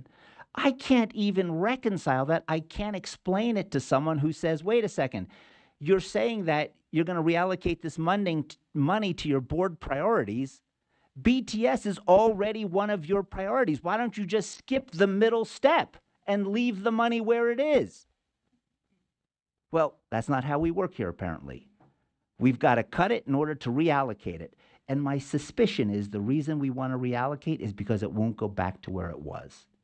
And that's my concern when I see a list like this and I see the specifics of this is where we're going to take the money, but you won't know where it's going until after it's there. That's troubling, and that's why I support Board Member Longacre's motion. It's not because I don't think there's money that we need to cut, that there are programs that we need to look at, but to give us from 9 o'clock until, I can't see the clock, but it's not enough time, and we owe it to the people to take the time to do it. Thank you, Chair. Member Brenton. Hi, thank you, Chair. I just, I know we've had an outpouring of emails and calls and texts since this was released yesterday, and listening to the public, I just appreciate all the work. So much has gone into this so quickly, from the superintendent to our financial staff. It is never easy to cut, but I think the legislature asking us to do this, we would like more time. And I understand that. I wonder first if Member Longacre's motion is in order, because I do have concerns that when they are asking us to come with our recommendations and sit at the table more than ever before now, if we do something like that, does that shut us out of conversations? And I do not want to do that. This is hard work. And so many of these financial decisions are way over the head of many of us on the board who have to dive in and study and aren't financial analysts. But I know the legislature also works under such a time crunch. So I appreciate the conversations and all the work. And I echo what Board Member Carey says. It does seem very odd that we just voted on priorities and Beverly Taylor Sorensen is number 3. And that is what I've heard the outpouring from most people about, is just what in the world is happening to this program when we've just voted that that's one of our priorities. And it pays off so much in the classroom when you have arts and music and enriching the education. So anyway, I just wanted to say that, and I appreciate all the input from the public weighing in. I believe education and government works best when we hear from our constituents and we consider that, and we work with the legislature here in education. So thank you. Thank you. Did you want to ask her a question, Scott? Is that... Text about the timeline, right? So the EAC met after your December board meeting. So we did inform the board about, it was an agenda item in your January board meeting of the EAC direction to the committee chairs to do this. And it was Board Member Carey that said, I would like the superintendent to meet and put that together. It's just, we were on the compacted timeline for that. There was no intention of not starting as soon as we could or do that. We were trying to make sure the board had the opportunity to meet, and that's with your only meeting scheduled for January 15th. And I think Board Member Carey knows this too, but we just want to make sure that the timing of things, oftentimes since you only meet as a public body every month, or, now going into the session, you meet on January 15th, is we took the first available opportunity so that you do it. But I do understand the concerns, which I received multiple texts last night too, as a staff member saying, why is this so compacted? Well, it started really with the EAC meeting that followed after your December board meeting. And this was the first opportunity to do that. And then the letter came out on January 6th. I think we know that, but I just want to make sure that I'm clarifying that additional piece of information, that you had been alerted to what EAC had decided and had tasked that subsequently resulted in the letter coming from PEA on January 6th. So, Right. Yeah. And just to, I don't think anybody's blaming No, I don't take it that way. anybody for this timeline Sure. process. This is Sure. it's just the way it has rolled out, Right. and now we're dealing with it. And I understand that too. Response, Member Carey? My response is just agreement that Absolutely, I think the superintendent and the deputy superintendents and staff worked tirelessly to put this together in the time frame that was allocated. But and Chair, I think you were on this email. I said we say we're going to cut these programs, and we say we get a $10 million savings because we've said we don't need this program. Well, there's nobody in the sound of my voice that believes if a program's 10 million and we cut it, we're going to save 10 million, right? Doesn't happen that way. How we know how much we're going to save? We have Deputy Superintendent Jones and his team run a fiscal impact. If we add this, how much will it cost? If we eliminate this, how much will we save? I asked for a fiscal impact on these proposed cuts. We can't run a thorough and accurate fiscal impact in the abbreviated time that we were given. So the numbers that we're talking about aren't even accurate to the extent that, well, we need to save 300 million, and this morning it was 165. Even if we eliminated 165 million, it's not 165 million, and we won't know that unless we get the fiscal impact, which we do not have time to run because of the abbreviated schedule. We need more time. Thank you, Chair. Vice Chair Bollinger, you're next. Thank you, Chair. And I echo the sentiments of all of my colleagues here on all of this sides. And you bring up a good point that we are going to have to revisit our prioritized funding requests. I do agree with that point. And I know that many constituents have been reaching out to me saying, wait a second, I just heard on the news a few weeks ago that they were going to do an income tax reduction. So we were going to do an income tax reduction, but now we're all of a sudden saying that we don't have money or we need to cut other programs. So it is a very confusing piece. And I do, again, worry about kind of like what Member Britton had mentioned, as well as Member Bogus, is that we've been asked to do this, and there's a lot more conversations and deeper conversations, to the point of my colleagues that it needs a deeper dive if we're really looking at public education funding. And I do think that we should consider, once we get through this portion, maybe even asking PEA to start a working group on looking at public education funding as a whole. And Member Longacre, you bring up some great points. We've had lots of conversations about lots of things we're doing in education that maybe aren't serving our kids. And I do see the value in having more voices and listening to the public and talking to all the constituents. And this exercise that they've asked us to do, again, because it is on such a short timeline, we're not necessarily, again, voting to cut these programs. We are voting to propose that they could be considered. I think in addition to that, we do need to ask for a bigger workforce group to look at all of the programs and all the funding, and to what Member Carey was talking about, looking at a deeper dive of the actual impact of these programs. But for this current motion, I would speak against it, just for the fact that even if we go and have a conversation with Public Appropriations Committee, that does not take into account the voices of the public and the LEAs that are attached to these programs. So I still don't think that would give me enough information to change my mind. The programs that I've proposed are ones that I feel confident that we could reallocate that funding to our prioritization list, and I do think we need to revisit that. So thank you, Chair. I've got Member Longacre.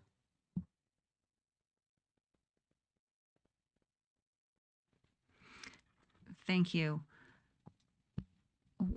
Speaking to this motion, while we would be waiting for a meeting with the Public Education Appropriation Committee, that will allow us as board members to talk more. I'm hearing what everyone's saying, but is this how government works? Where if we don't make a decision today, we're cut out? There's a problem. We are asking people to come to the table. Why can't that happen? Before I was on the board, I was frustrated with how things work, and I'm on the board and I'm like, oh my gosh, nothing's changed. We're asking people to come to the table to talk about $300 million. People should be running to this table to talk to us. And we're finding that difficult. I stand by this motion very strongly. We need time. We need to make sure that when we vote for these cuts, you look at these kids in the faces. I'm sorry. I want the legislators to walk through the halls of these schools and you tell those kids what programs you're going to cut. Not happening. You find somewhere else to cut things. You look under every single rock in Utah and you make cuts, not in education, not for our kids. And I'm so thankful for the people that are in this room right now. We're all passionate. And this deserves time, not 2 hours. And if legislation is not going to come to the table, we should make their names public. Thank you, and I'm sorry. I'm sorry. I think our lights got off and then back on. I think I have Member Davis, Member Earl, Vice Chair Wood, Member Booth. Never mind then. Member Earl, Member Davis, Member Wood, Member Booth. Thank you. Gosh, I don't know if I want to go after that. So thank you. Just a couple, the last week, as I'm going through this, I'm asking people, engaging with people, what would you cut? It was, I mean, and this is a natural response, right? It's anything that's not my money, right? So don't cut NEST funding. And others are like, yeah, cut the NEST funding because it's, you know, it doesn't impact me. As I went down the list, which I went down, and I'm sure we all did several times, going, okay, what does this mean if I cut this? What does this mean if I cut this? And just, I mean, because we've been working and personally spent a great deal of time on the Prevent Child Abuse Sex curriculum, right? And the effort and the amount of energy it was to put the bill in place in the first place, and for the people that worked with legislators and, you know, and then I'm just giving one example. That was, if that's not a priority, please do not fund it in the first place so that we have to come back and unfund it down the road. Because on many of these things, and this is just in general, as we put things into place, at some point it either has to come to an end, right? Or we have to continue to fund it. So we have to be so thoughtful. It can't just be, I don't know, someone's, I don't know. I don't know if I'm making any sense, but I don't know. Like I said, as I go down a few of these, I found that when people, it's my own biases that I want to cut, right? Maybe. And I don't know if bias is the right word, but it's my own. I'm not seeing that being beneficial. But I will say this, the people that have responded back to us, Beverly Taylor Sorensen is one of those that we've got a lot of calls from. As I've gone out to my schools over the last several months, that is one that almost every single time I get a response from, especially the elementary schools, saying, oh, by the way, teacher-student success account money, that's a huge one. They said, please do not cut that one. Beverly Taylor Sorensen, we use that every day. There's a couple of them that stand out. And so, I mean, I think, to be honest with you, I feel like we're going to need to make some recommendations because it is fast moving. The legislature is a 45-day legislature. Often bills come up and by afternoon they're voted on and we can either be part of the process or not part of the process. So I'm trying to figure out that balance between, you know, having someone at the table, being able to communicate, you know what I mean? And that those frustrations there, and then just the quickness of it's going to happen. It's either going to happen with us or without us, and trying to figure out where that balance is. So anyways, those are my thoughts. Member Davis. Yeah, thank you. When I have spoken with someone on PEA leadership, I have been told that this is the attempt to work collaboratively to start a conversation with the board, is to ask for this this initial proposal. And I would echo everything that I just heard from my neighbor here. I am grappling with all of the same things in my mind right now. I do believe that, and have heard from them, that they are expecting conversation. They are expecting board members to give input at the 21st meeting and in their committee meeting, and committee members want to weigh in and continue to converse about this, and that this isn't necessarily an ending point. This is seems like more of a starting point. And that last part is my words. But that's what it seemed, which I feel a little better about it. Still understanding the concerns about the real rapid turnaround in the timeline. But thank you. Vice Chair Wood. Thank you, Chair. I understand the need for more time. I also do think that we do a disservice to the 1,500 people who have called and talked if we walked out of this meeting without a clear-cut message that we're not going to cut certain funds that are important to our constituents. So while I appreciate the request for more time, I'll be voting against it because I think we need to make some serious show to our constituents what's important to us. Member Booth. I'm very grateful for the conversation,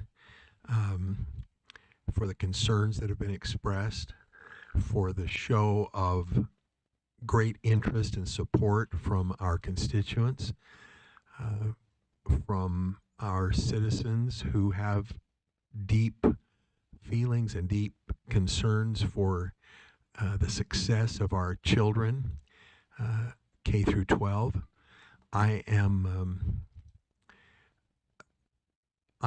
one of the board members who tries hard to connect with and represent constituents, and I know that there are many of us that make that effort. And when our constituents and our friends speak up, I am so eager to hear what they have to say. And last night at about midnight, I was counting how many per minute were coming in. We were at 7 comments or emails per minute. And I finally finished everything. Things kind of quieted down. And then I woke up at 4, and there were already several more that had come since midnight. And I had to read them. And then I went back to sleep for a little while. And then at 5:15, they were starting to come again. And they were 3 every minute. And then there were 7. And then there were 9 every minute.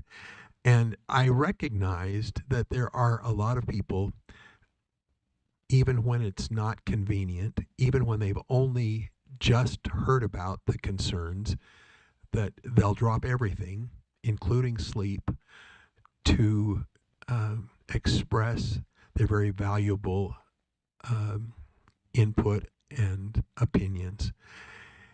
And so I recognize and honor those people that have taken the time, and many of them are seated here today, busy professionals who are here with us in support of various programs that it appeared from our initial communications were on the chopping block.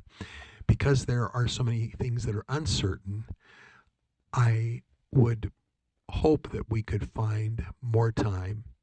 In the next 15 minutes, we're certainly not going to be able to have the discussions and have the clarity that would allow us to make decisions that we need to make for our children. So I would appreciate very much the opportunity to extend this meeting or schedule another one tomorrow, tonight, whenever. I know we need some time, but we also need to have the input and to digest what has been shared with us, so that we can make those good decisions and be a part of the process of considering all of the options and making the best decision for our children. You know, maybe it's as simple as inviting Representative White and those that are serving with him in leadership to our meeting, rather than waiting for us to go to their meeting on the 21st. And maybe there would be an appetite for that continued dialogue. We're all on the same page of wanting to do what's best for kids. And just whether we can do that in the short amount of time, there's no question that there's great interest in supporting children in their education. Thank you. Member Hall? I just want us to keep in mind that this is just some new information, but I've been in communication with the chair of the Senate Ed Appropriation Committee. It says we can have a meeting, that she would work hard to put that together. We would have to do it over Zoom. It would involve about 5 to 6 board members. It wouldn't involve the entire board, but 5 to 6 board members. So that's an option that we do have if we want to move forward. I know that there was still some people wanted to make some suggestions, and maybe we still do that as well. But I do want you to know there's an open door.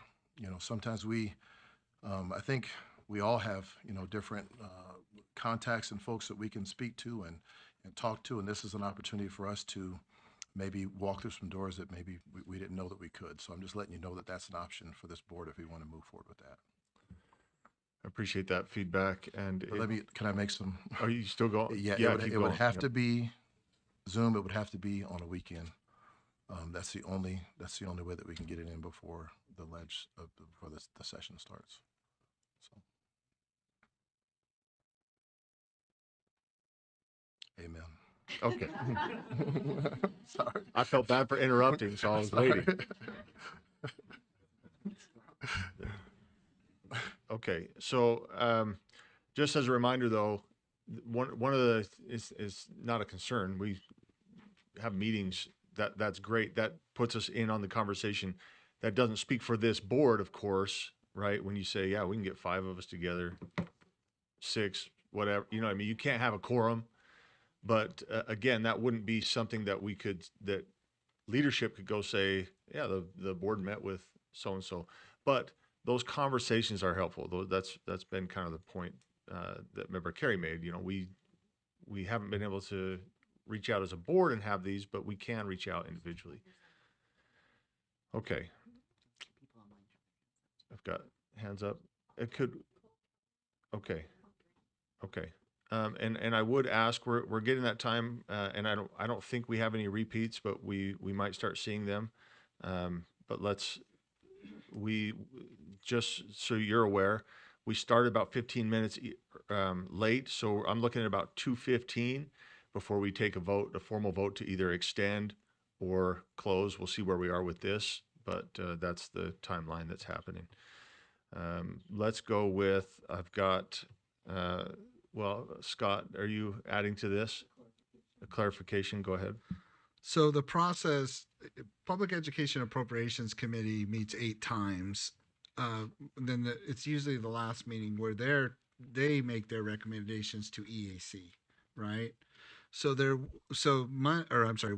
Wednesday's meeting on the 21st, right now they're saying, make your proposals, but subsequent meetings of the PEA leading to maybe the 3rd or 4th meeting, there would be that public vetting of, because while you make right now, if you make recommendations on Wednesday, the legislative fiscal analysts are also making their recommendations to PEA. So you'll be able to see those on Wednesday as well. But it doesn't get decided. What recommendations are made doesn't get decided at that meeting. It will be the later meetings that, develop over that course of the legislative session, ultimately resulting in whatever recommendations PEA makes to EAC. So, which is what PEA was tasked with, which then they sent the letter to us. I just want to make sure that, because I got other texts saying, well, is it one and done? Is that meeting with PEA on Wednesday? No, not at all. It's just you make the recommendations. So there, I just want to make sure that everybody's clear that those recommendations don't end there. There's still subsequent PEA meetings that ultimately, with the intent that results in the final recommendations of that subcommittee to EAC. I hope that helps, or, for just additional context in there. But it's not to say don't have any meetings or do that, but there's also that additional time that you would have as well. So thank you. Thank you. And to Member Davis's point, this is, the PEA, they didn't have to bring us in on this. They could have this if this is truly their attempt of saying, look, we're trying to bring you to the table. Give us some thoughts that we can start from, right? And so part of my concern with moving forward with this motion that's before us now is if they decide, and again, this is all speculative, if they decide, well, we brought you to the table, you told us to wait, we don't have time to wait, we've got a short session, this is what we're going to do. So there's some difficult decisions to be made here. I'm glad I'm one of 15. So, let's see. I've got Member Bogus, I've got Member Kelly, and then Member Green, and then Member Lear. It is Member Lear. Okay. Thank you. So Member Bogus.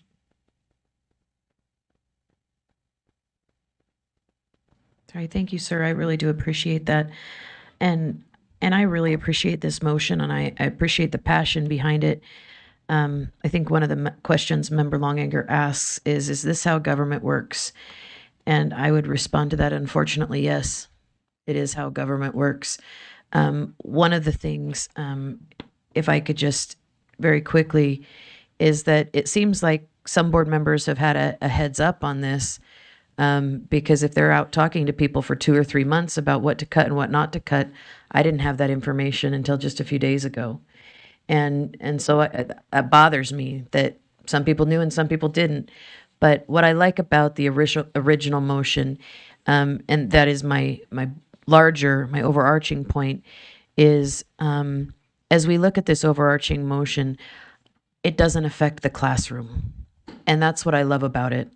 When we talk about monies going into private schools, it doesn't affect our frontline educators and our students that are in public education. One of the things that I love about the original motion is that this program that is highly controversial and has been basically, people aren't doing it because it's not producing the fruit it promised. It doesn't have any effect on the classroom. There's no effect on the classroom there. And then number 3, also, I think all of these things can be sent forward and our schools remain the same. And that's what I like about the motion. And so I've got a lot of consternation, but I really do appreciate the arguments. And I think the discussion has been so fruitful here today. I think the number of the members of the public that are watching have watched us have really good conversations. And for that, I am super thankful. Thank you for your time, Chair. Member Kelly. Yeah, I just want to speak to the motion. Member Longaker has proposed. I wanted to respond to Board Member Wood in terms of our constituents, and I think that what this motion does is let our constituents know that we want to have thoughtful discussions and not make rash decisions before we make proposals in terms of what we should cut. And so I think the time is needed, and I think the time could be valuable for board members to reach out to members of our legislature and have the opportunity to have some of these difficult discussions. But I do, I'm a huge fan of fiscal responsibility. I think that there is some waste in education, and I think that there are opportunities for us to look at thoughtful change and thoughtful reductions and or reallocation of funds. But I think that we've got to make sure that we're taking the time necessary to really review and have the opportunity to consider exactly what it is that we're going to be voting on. So, thank you. Member Green. Yeah, I know we find ourselves in a very difficult position right now, trying to figure out how all of this will play out, how all of this does play out. I spent quite a bit of time, most of my time and my deep conversations last week when we were at our the USBA talking about this 5% reduction. What I heard was kind of a level of disappointment, obviously, that this was happening, and budget cuts are inevitable. But I think a feeling of defeat, and we're going to make it work no matter what happens. And I was a little bit sad about that because, and I say this in regards to superintendents, because what I was hearing without it being spoken is that they are just very used to having to do whatever is done here, which for me put a lot of pressure on what decisions, what it is that we choose to move forward. I do appreciate having more time. If this motion passes, I'm wondering what is it that this next meeting would bring that we can't have today? And I ask that just genuinely. How could we have better discussions talking about this? I think one thing that was said today was the fiscal impact. If we keep it, what does that do? If we don't keep it, what does that do? Hearing from a superintendent, even with the K through 3 paraprofessional in every classroom, they're like, that's, a larger district can absorb that. For us, now we are placed on a financial burden of hiring somebody because we actually don't have the staff to do that. So it's a fair argument. This is going to impact every single school district differently, which makes our job even more hard because overall it might be really good. For others, it's going to be detrimental. How do we make that bridge? How do we bridge those differences? So I would say if this does pass, I would like to have that dialogue as board members. What is it that we're trying to get out of this? I do appreciate that there has been an outreach across the table and said, hey, it's like we're finally putting pieces together, that we all work together and we are starting to discuss and have those conversations like we should. And so for that, I'm very pleased. And in light of that, I would support actually moving forward what Vice Chair Bollinger had moved forward, because as Member Bogus also said, this doesn't impact the classroom. So there are programs there, well-intentioned, that aren't actually doing anything. I think it would be a step in the right direction. I think it keeps us at the table.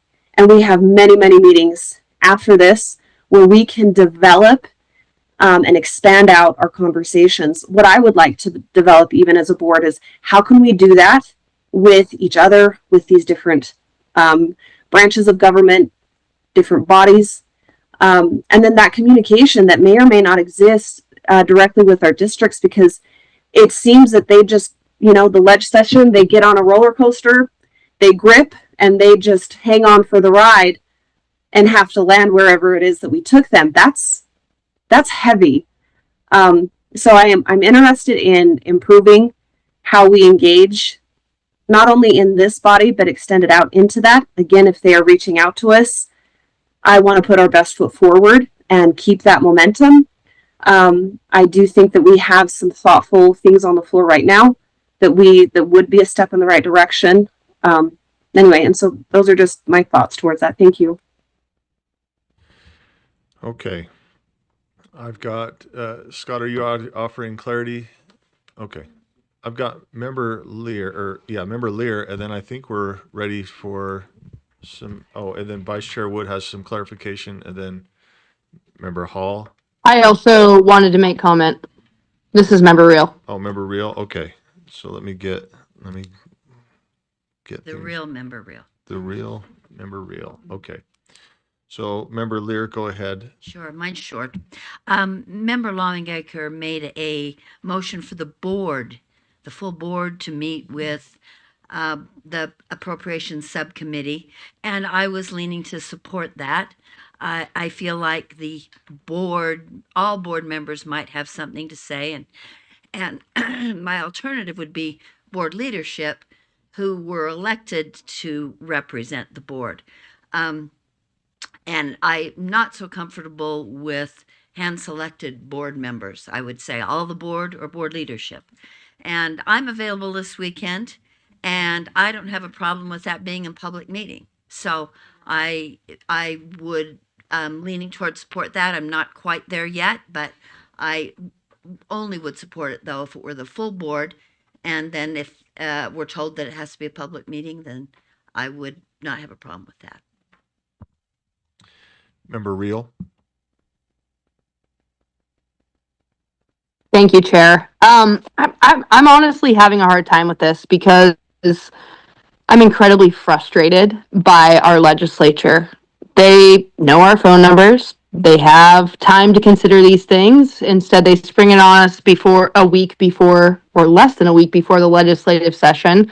And honestly, I trust our leadership. I trust all of you. I know that you're in these meetings and I know you're doing the best you can. So I truly appreciate and thank you for the work you've done. But I've heard today from, half a dozen local school board members and legislators, obviously Democrats, who also are asking, what on earth is going on with these cuts?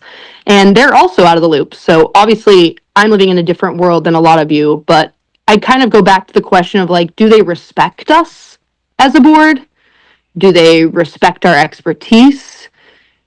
Do they care about our decisions? Do they care about the staff expertise and the staff, looking at this from a big picture of looking at our system and saying, here's what's best for education in Utah? And honestly, the answer I keep coming back to is no. And so I've told my constituents to reach out to the legislature because in the end, they hold the purse. They hold the power of the purse. That is their role and duty as a government in our government. And they've shown us, at least for the last 3 years and before even when I was on the board, that they don't really value or care about our opinion, about our board, about our expertise. And I think that to me ultimately is the most frustrating piece. They have and can fund education. We know the money's there. Instead, they want to put us against, deciding between preventing child abuse or the arts, which I think is incredibly frustrating. And I look at them and I say, why don't you engage with us? Why don't you collaborate with us? But instead, they choose to make us the enemy, which makes me incredibly frustrated. I think there's a way to compromise and work together. And I would love if the legislators came to us and cared more about our board and the work that we do and work collaboratively with us to make these important decisions about education in Utah. But unfortunately, they aren't. So I'm kind of torn in this moment between saying, yeah, let's delay it, but also, man, this stinks because there's a way out of this. So I trust our leadership. I know they're having great conversations with these legislators, and I know that they're doing the best they can to provide support for staff and provide support for education. But part of me does want to delay this because I feel like we need to have a conversation and force them to collaborate with us. So that's kind of where I'm at in this moment. Thank you, Chair. Member Hall, and then I think we're ready. So when I ran for the seat, people from all across the community came out to support me. People from the homeschool, from private schools, from public schools, held signs, they lined the streets. It was a beautiful, beautiful thing. And I want to say this: and I felt like I was stepping into this role to represent all of them, to fight to protect all of those rights, which our state constitution says a child is the first teacher. A parent is a child's first teacher and is responsible for the education of their children. And our Utah dollars got behind that, and Utah Fits All Scholarship, and put some money behind that, supported that, and allowed the money to be able to follow the student. And so I just want to say this before we move on. If Member Longacre's motion fails and we end up going back to Member Bollinger's motion, I could not support it because it's been said in this room that it wouldn't impact the classroom. I understand concerning public education, but it's impacting somebody's classroom. That's $6 million coming out of UFA. And there are a line of kids lined up on a waiting list to be able to do the same thing. And so that's hard for me. And I just want to make it clear, if her motion does fail and it ends up going back to Member Bollinger's motion, that's why I'll be voting against that, because I feel like that is removing the classroom for hundreds of kids that are represented in that $6 million that's up there. Okay. Board members, thank you for your comments. The motion before us is that the board postpone this 5% budget reduction exercise item until a meeting with the Public Education Appropriations Committee chairs is held. Let's go ahead and tee that up for a vote. And voting is open. Member Reel.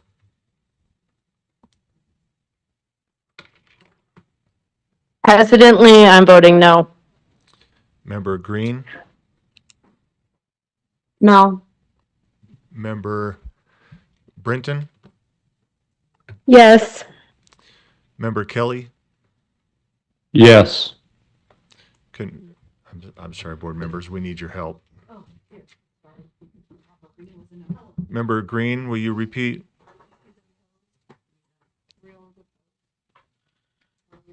No. Thank you.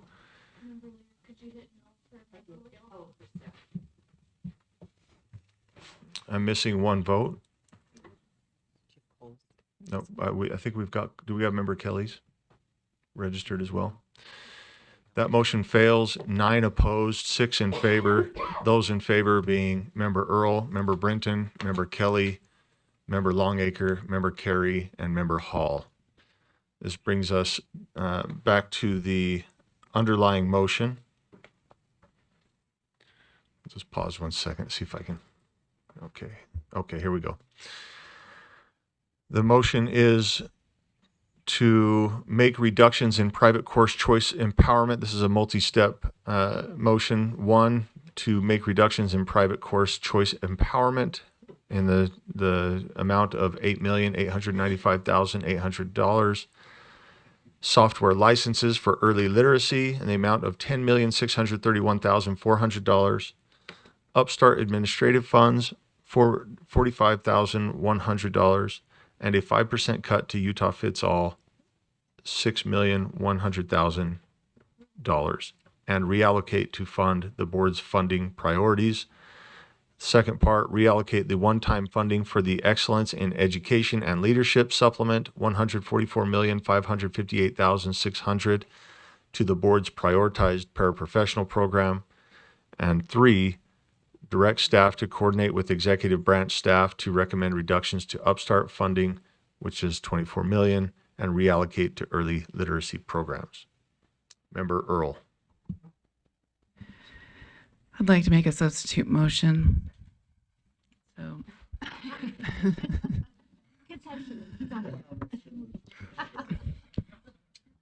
Sorry. Yeah, go ahead. And like I said, we've been going through, okay, let me give the motion and then I can explain the rationale. I think we need to look at what we're asking, prioritizing first, and ask if there's anything there that we want to keep or remove. So here's my motion. Okay,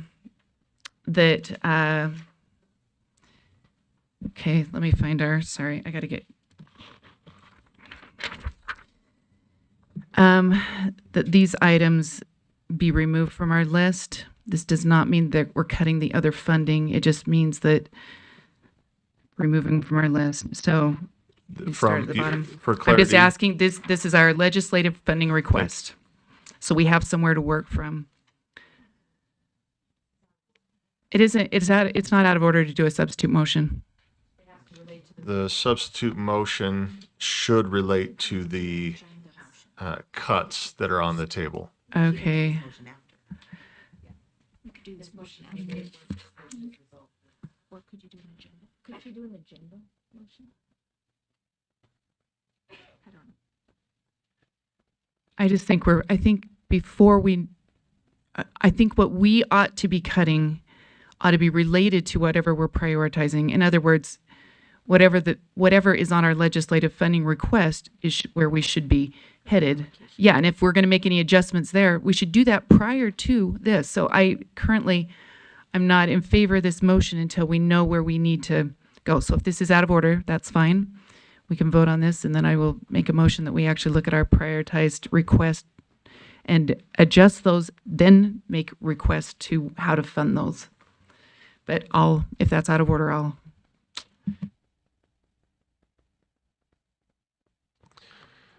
Okay. Seeing no additional lights, I'm going to restate the motion one more time. Do we have any, before I restate, any hands online? Not hearing of any. Okay. The motion then is, one, to make reductions in private course choice empowerment and the tune of $8,895,800. Software licenses for early literacy at $10,631,400. Upstart administrative funds at $45,100, and a 5% cut to Utah Fits All at $6,100,000, and reallocate to fund the board's funding priorities. Number two, reallocate the one-time funding for the Excellence in Education and Leadership Supplement at $144,558,600 to the board's prioritized paraprofessional program. And number three, direct staff to coordinate with executive branch staff to recommend reductions to Upstart funding at $24 million and reallocate to early literacy programs. Member Bogus. Chair, I apologize that you just went through all that, and I would like to make a motion to amend. I do sincerely apologize. I would move that we add a number 4.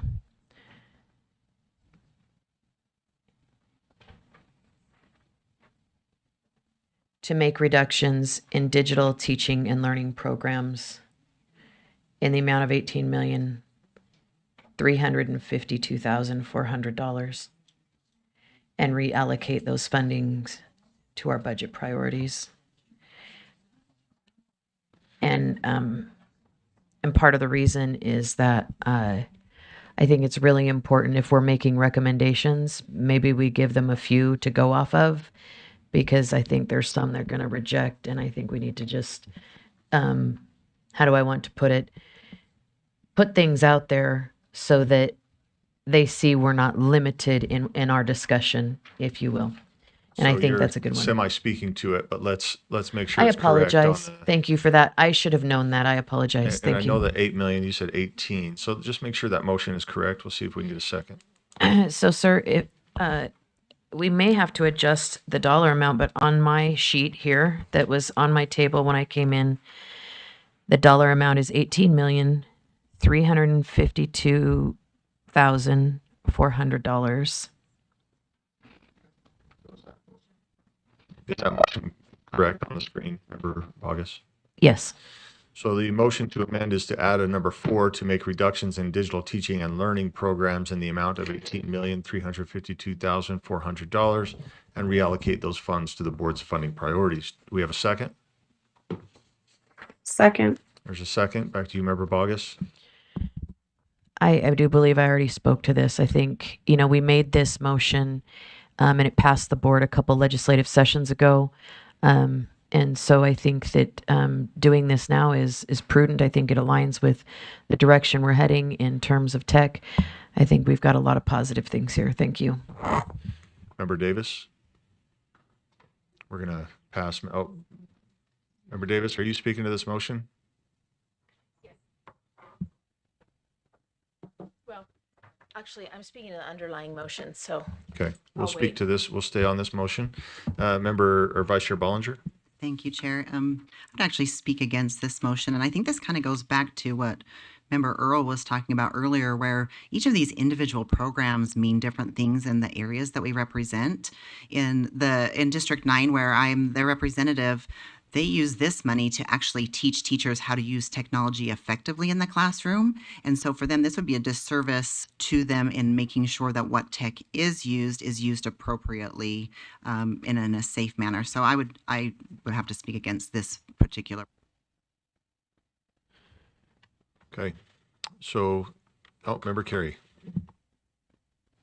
Yeah, Chair, I apologize, but this goes to the observation that was made. I see digital teaching and learning listed twice, one for $599,400, one for $18,352,400.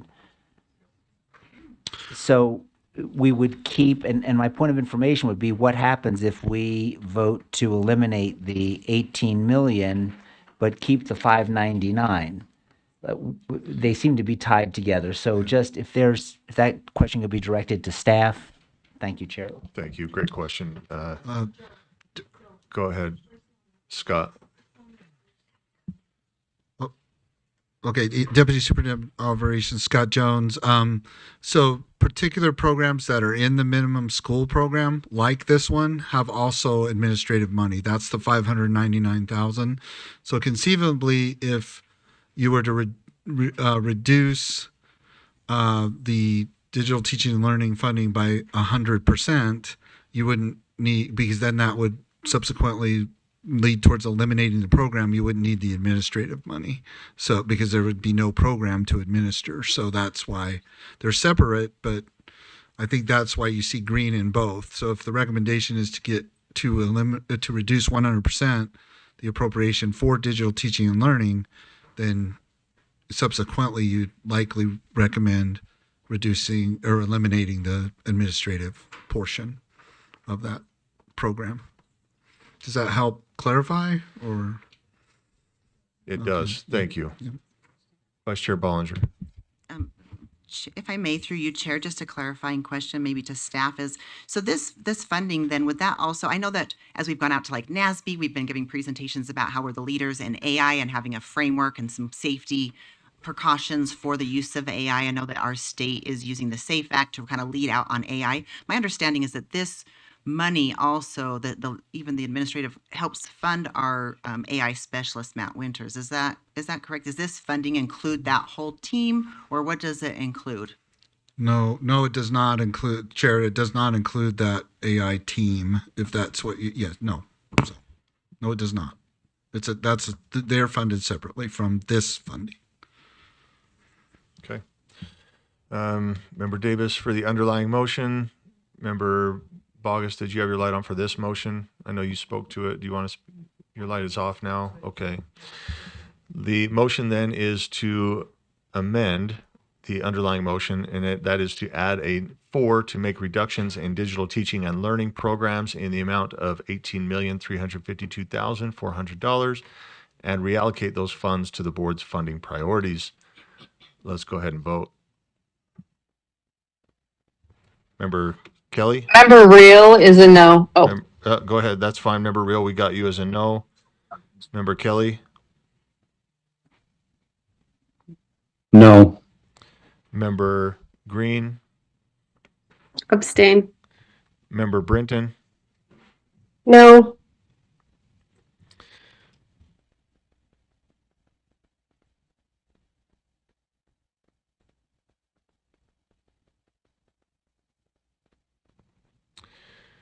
Okay, that motion fails. 12 against, 2 abstentions, 1 in favor. The abstentions coming from Member Davis and Member Green, and the 1 in favor being from Member Bogus.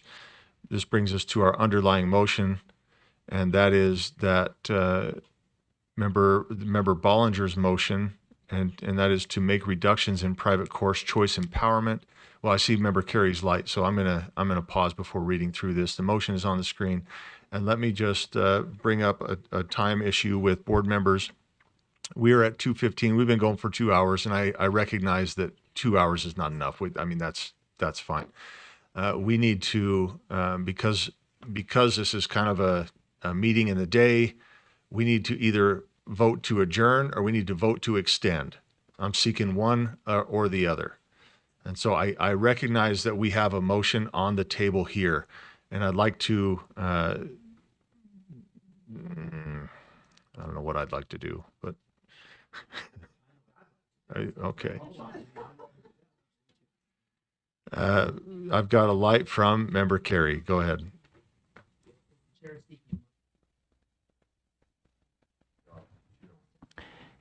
I was prepared to make a motion to amend, but if the chair is seeking a motion, I would make a motion to adjourn. Second. There's a motion to adjourn. This is not debatable. Let's put this up on the screen so that we, because I'm not sure if this will be unanimous, so we will go through this. I'll take that bet that it wouldn't be unanimous. Yeah. Rod will pay you. Okay. Voting is open. Let's begin with Member Brinton. Yes. Member Green, Yes. Member Kelly, Yes. Member Lear. Oh, sorry, member Reel. No. Okay, she's a no. Let's make sure that that's recorded. Okay, so that motion fails 8-7, and Joe wins the bet. We've got 7 in favor. That's Member Kelly, Member Hall, Member Green, Member Brenton, Member Hymas, Member Carey, and Member Longacre. Is it 2/3 to adjourn? Either way, it fails. We're not. So we've got this motion before us then.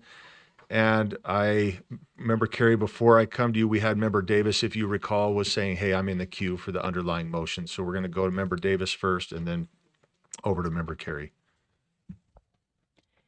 Yeah, I'd like to speak for the underlying motion. And I just wanted to add a bit of information because I know a question came up about the 5% reduction to UFA for the 6 million. And so we did just double check on that. And we did fill all of the UFA spots this last year, and we had more than 6 million left over. Now, since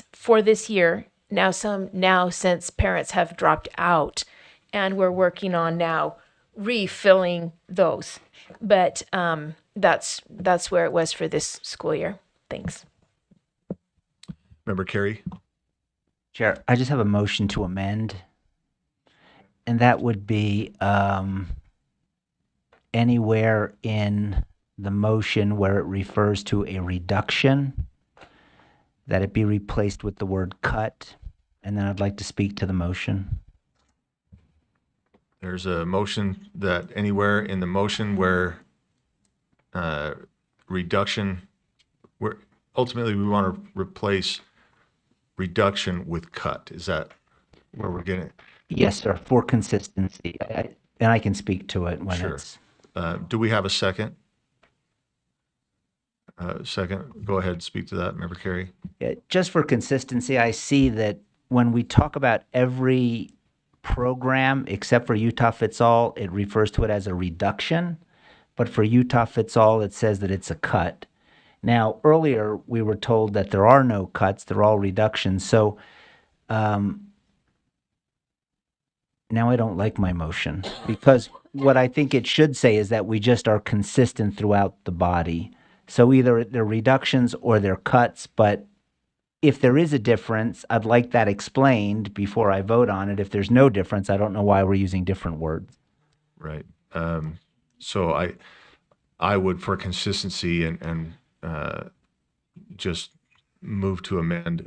Well, I can't. You've got a motion before us, but I would move to amend cut 5% reduction instead of cut to Utah Fits All. But it's your motion, Member Carey. No, I would take that as a friendly amendment. Okay. Thank you. Is there? Let me ask this body, and those online, just shout it out if you have any opposition. Is there any opposition to replacing the term cut to reduction between 5%? So it'd read 5% reduction to Utah Fits All. Okay, that's all the time you get online. We're accepting that. So I didn't get in fast enough, but yes, I'd like to cut it completely, but that's all right.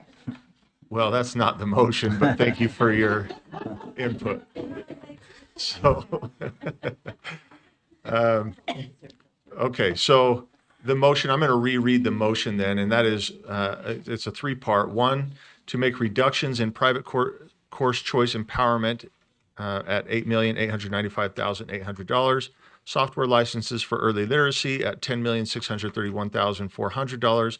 Upstart administrative funds at $45,100, and a 5% reduction to Utah Fits All at $6,100,000, and reallocate to fund the board's funding priorities. I'm going to stop there as we have a light and the motion is before us, and I will reread it once we are ready to take a vote, if that's okay. Member Carey, your question or amendment or thought? I would just like to make a motion to divide. Thank you. There's a motion to divide. So as I just, let's, is there a second? Motion to divide, is there a second? There's a second. Do you want to speak to that, Member Carey? Thank you, Chair. Just that the division would be we vote on each separate 1, 2, and 3 separately. Thank you, Chair. Okay, there's a motion to divide. It's been seconded. Member Bogus. So technically, 1 is still omnibus. Do we want to, and that's my question of Member Carey, is are you wanting to separate UFA from the PCCE or just 1, 2, and 3? For clarity, that's a great question. Member Carey. Chair, I'm good just with 1, 2, and 3. Thank you. Okay, thank you. The motion is to divide the segmented motion from Member Bollinger as it was in 1, 2, and 3. The motion is to divide those into 3 separate motions. It's been seconded, spoken to, questioned. Let's go ahead and vote. This is to divide. So Member Lear, or Member Reel. Real is no. Thank you, Member Reel. Member Kelly.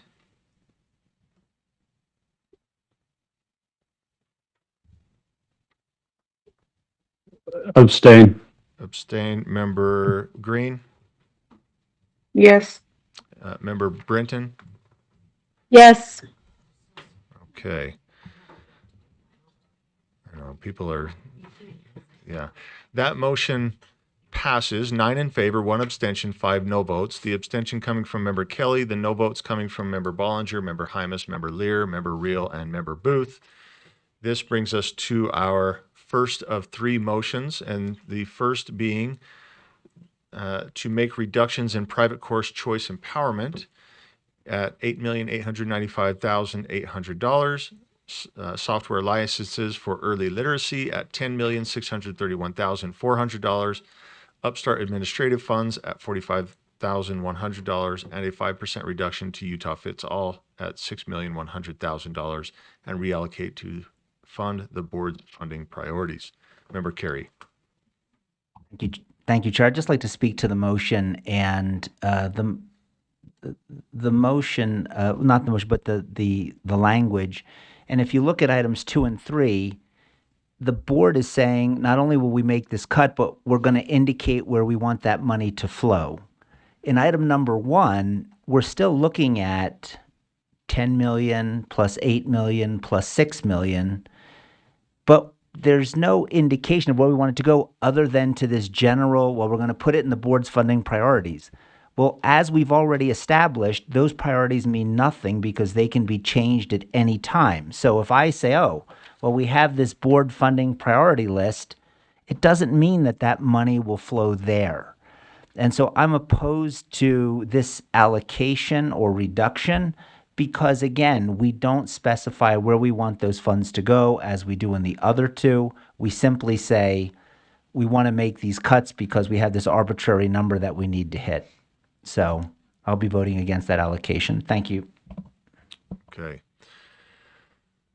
So the motion has been stated, it's been seconded, it's been spoken to, and I think we are ready to take a vote. So let's go ahead and vote.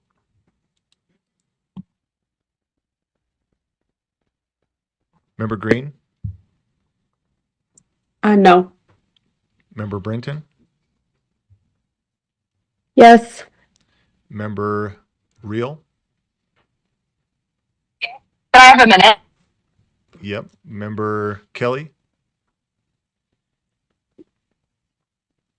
No. Member Reel? It's not a full minute. Member Reel's a yes. Okay. That passes 9 in favor, 6 in opposition. Those opposed being Member Kelly, Member Earl, Member Carey, Member Green, Member Longacre, and Member Hall.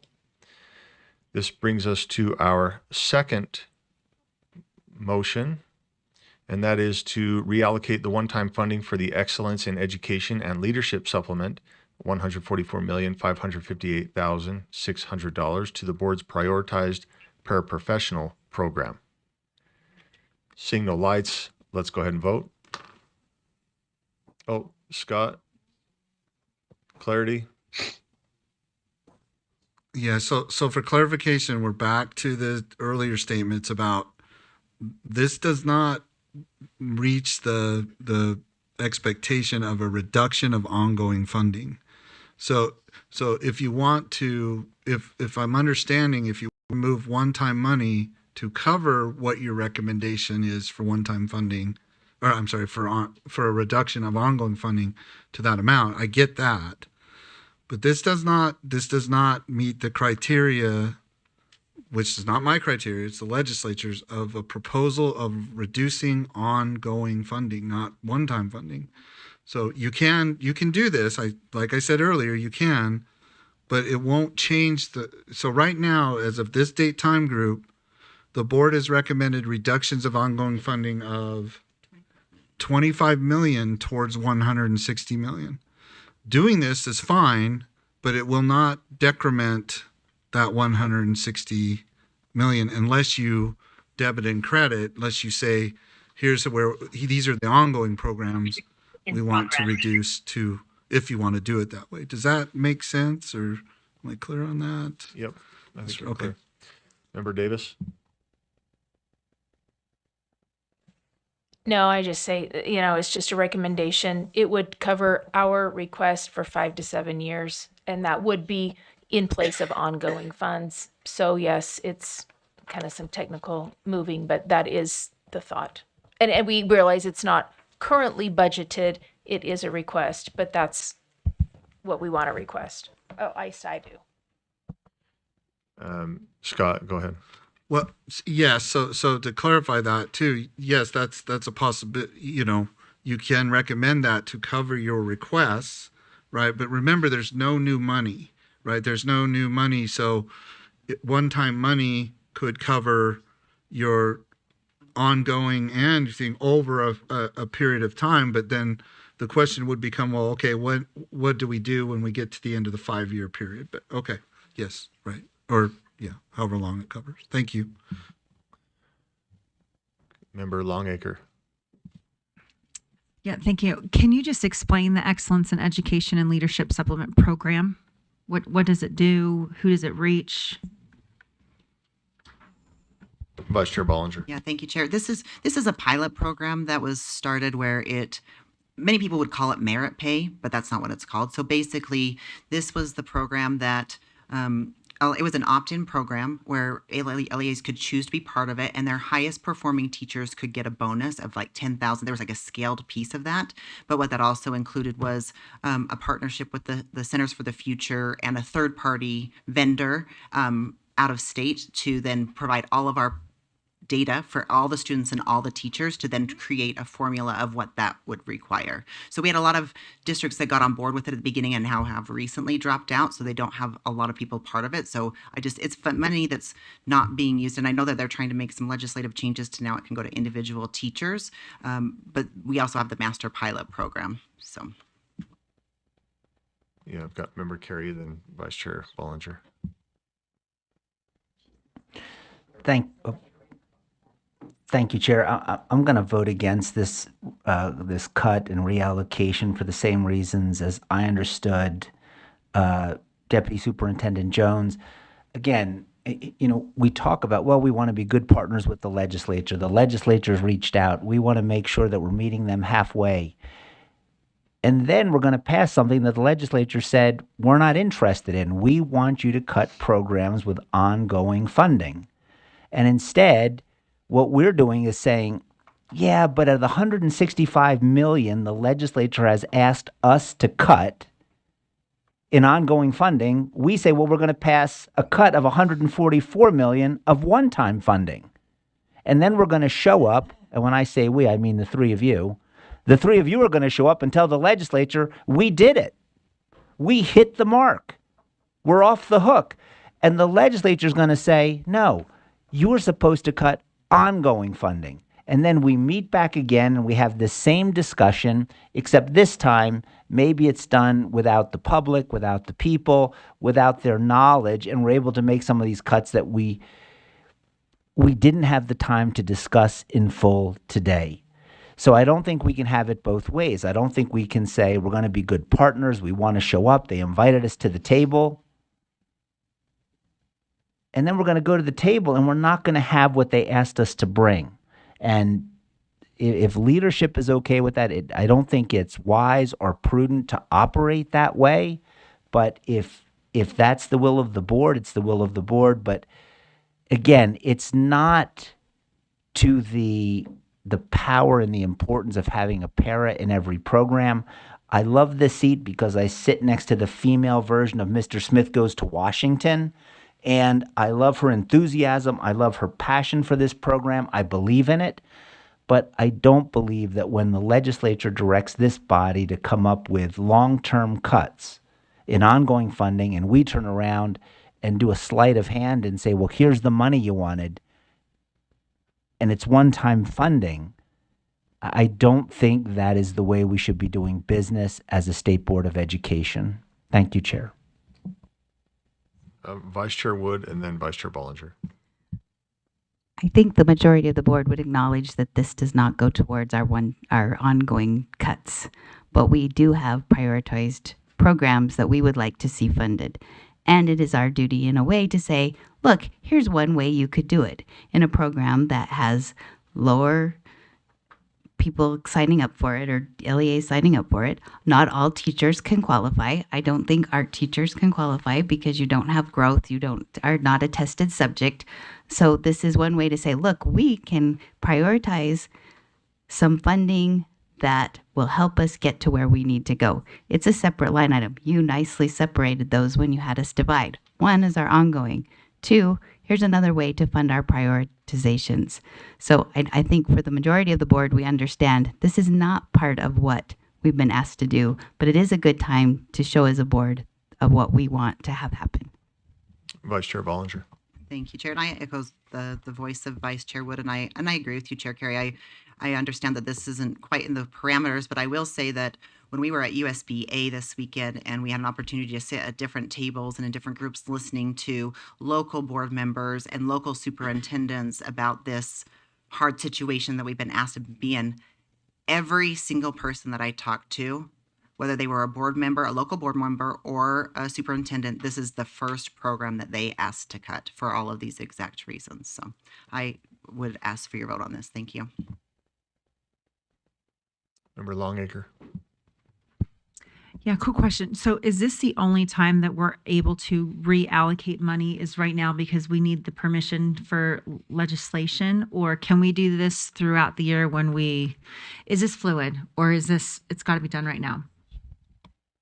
Scott.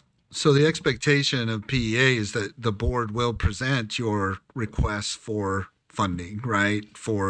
So it's an integral part of this exercise. And that's why it was highly recommended that you do both, right? That you identify reductions of ongoing funds and then subsequently recall Representative McPherson, right? Where he said, look, when we look at what you're proposing right now, doing his hand motion, we'll set it aside. So, and he's PEA.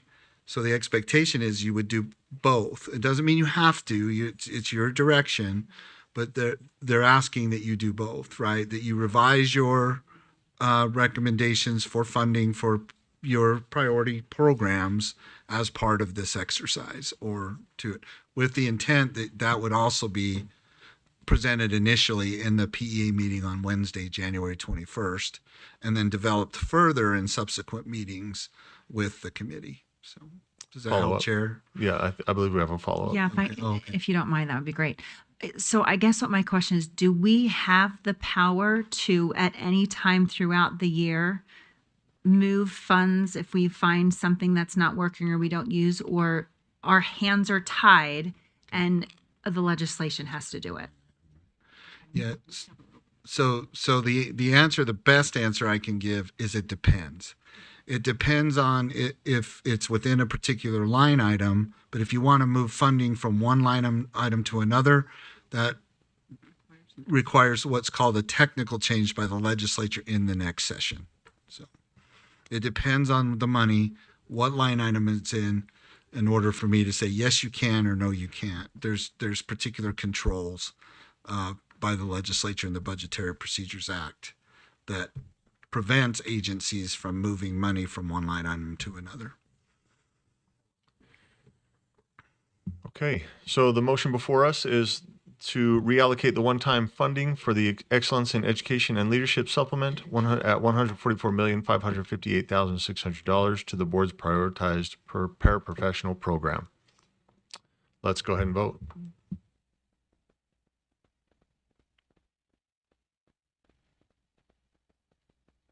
Real is a yes.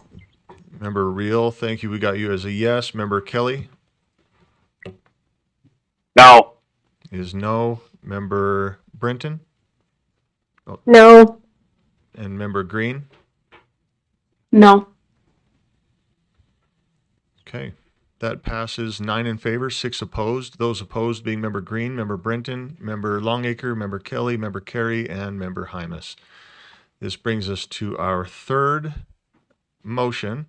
Let me state it, and then I will call on Member Earl with her light on. The motion is to direct staff to coordinate with executive branch staff to recommend reductions to Upstart funding at $24 million and reallocate to early literacy programs. Member Earl. Member Bogus.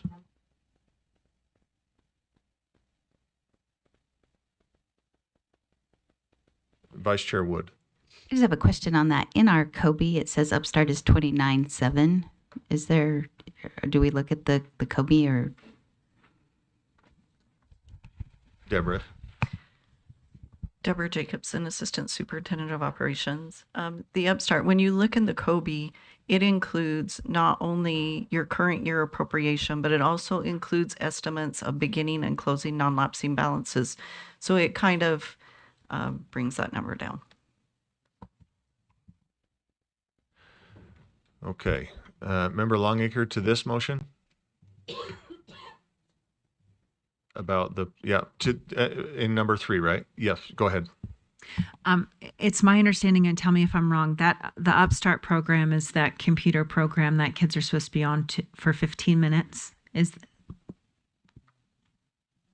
Vice Chair Bollinger, you want to tackle that? Yeah, this is actually for preschoolers. So this is before they even come to school, where there's a program where they can have access to a program for free that is supposed to help with some early literacy, but it requires them to be on devices.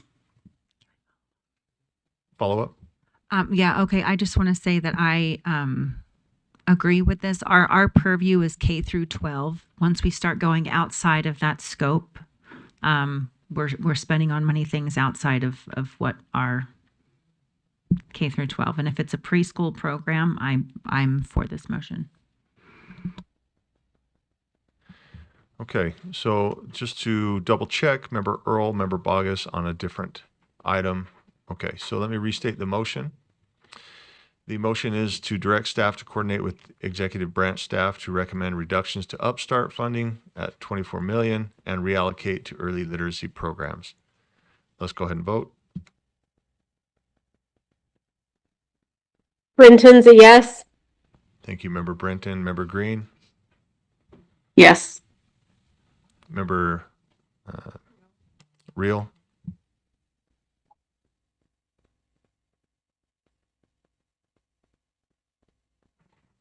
Apologies. Member Reel's a yes.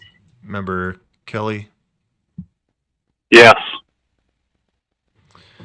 That passes 14 in favor, 1 opposed. That opposition coming from Member Carey. Board members, it has been 30 minutes since our last vote to extend. We need to readdress that if we are going to adjourn or extend time. Do I have a motion in either of those directions? Member Carey? I'd like to make a motion to adjourn. There's a motion to adjourn. Do we have a second? There's a second. It's non-debatable. Let's put that on the screen.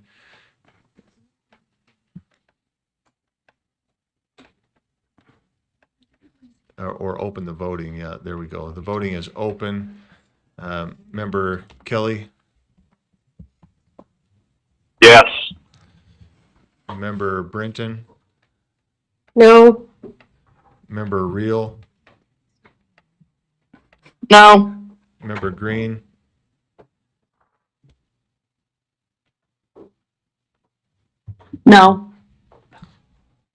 Carol, will you hit member Reel was a no.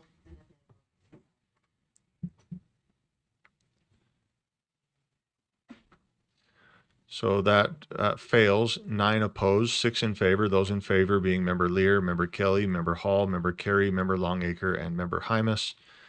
I've got member Earl or Scott. Did you go ahead? Just as an update, based on this exercise or the requirements of this exercise, as it stands right now, we only have 25 million towards the 160 million ongoing reduction. Okay. Thank you. Member Earl. Yeah, I'd like to make a motion going to our prioritized funding requests. And on there, I would like to remove transportation and Adobe.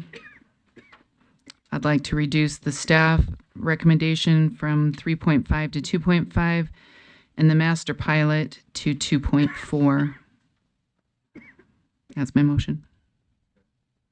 Let's make sure we get it on the screen before we seek a second and speak to that. So just keep an eye on the screen and make sure.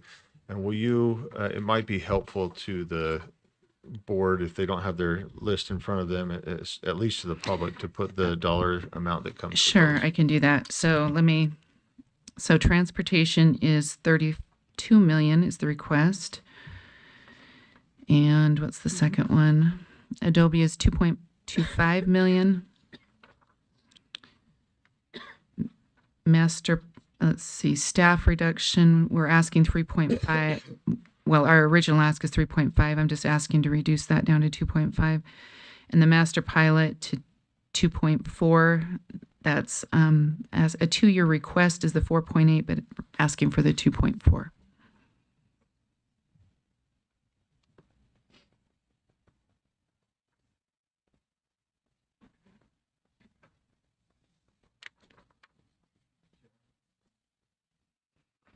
Scott, go ahead. Earl to repeat those again, just so we're making sure that we're capturing them, because that's being tracked separately on a different laptop or device. Yes. So where are you at so far? Please remove the board's leadership. Transportation and Adobe. Yep. Okay.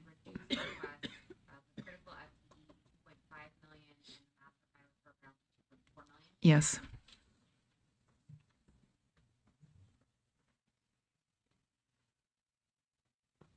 Is this your motion, member? That's my motion. Okay, the motion is that these items be removed from the board's legislative funding request list.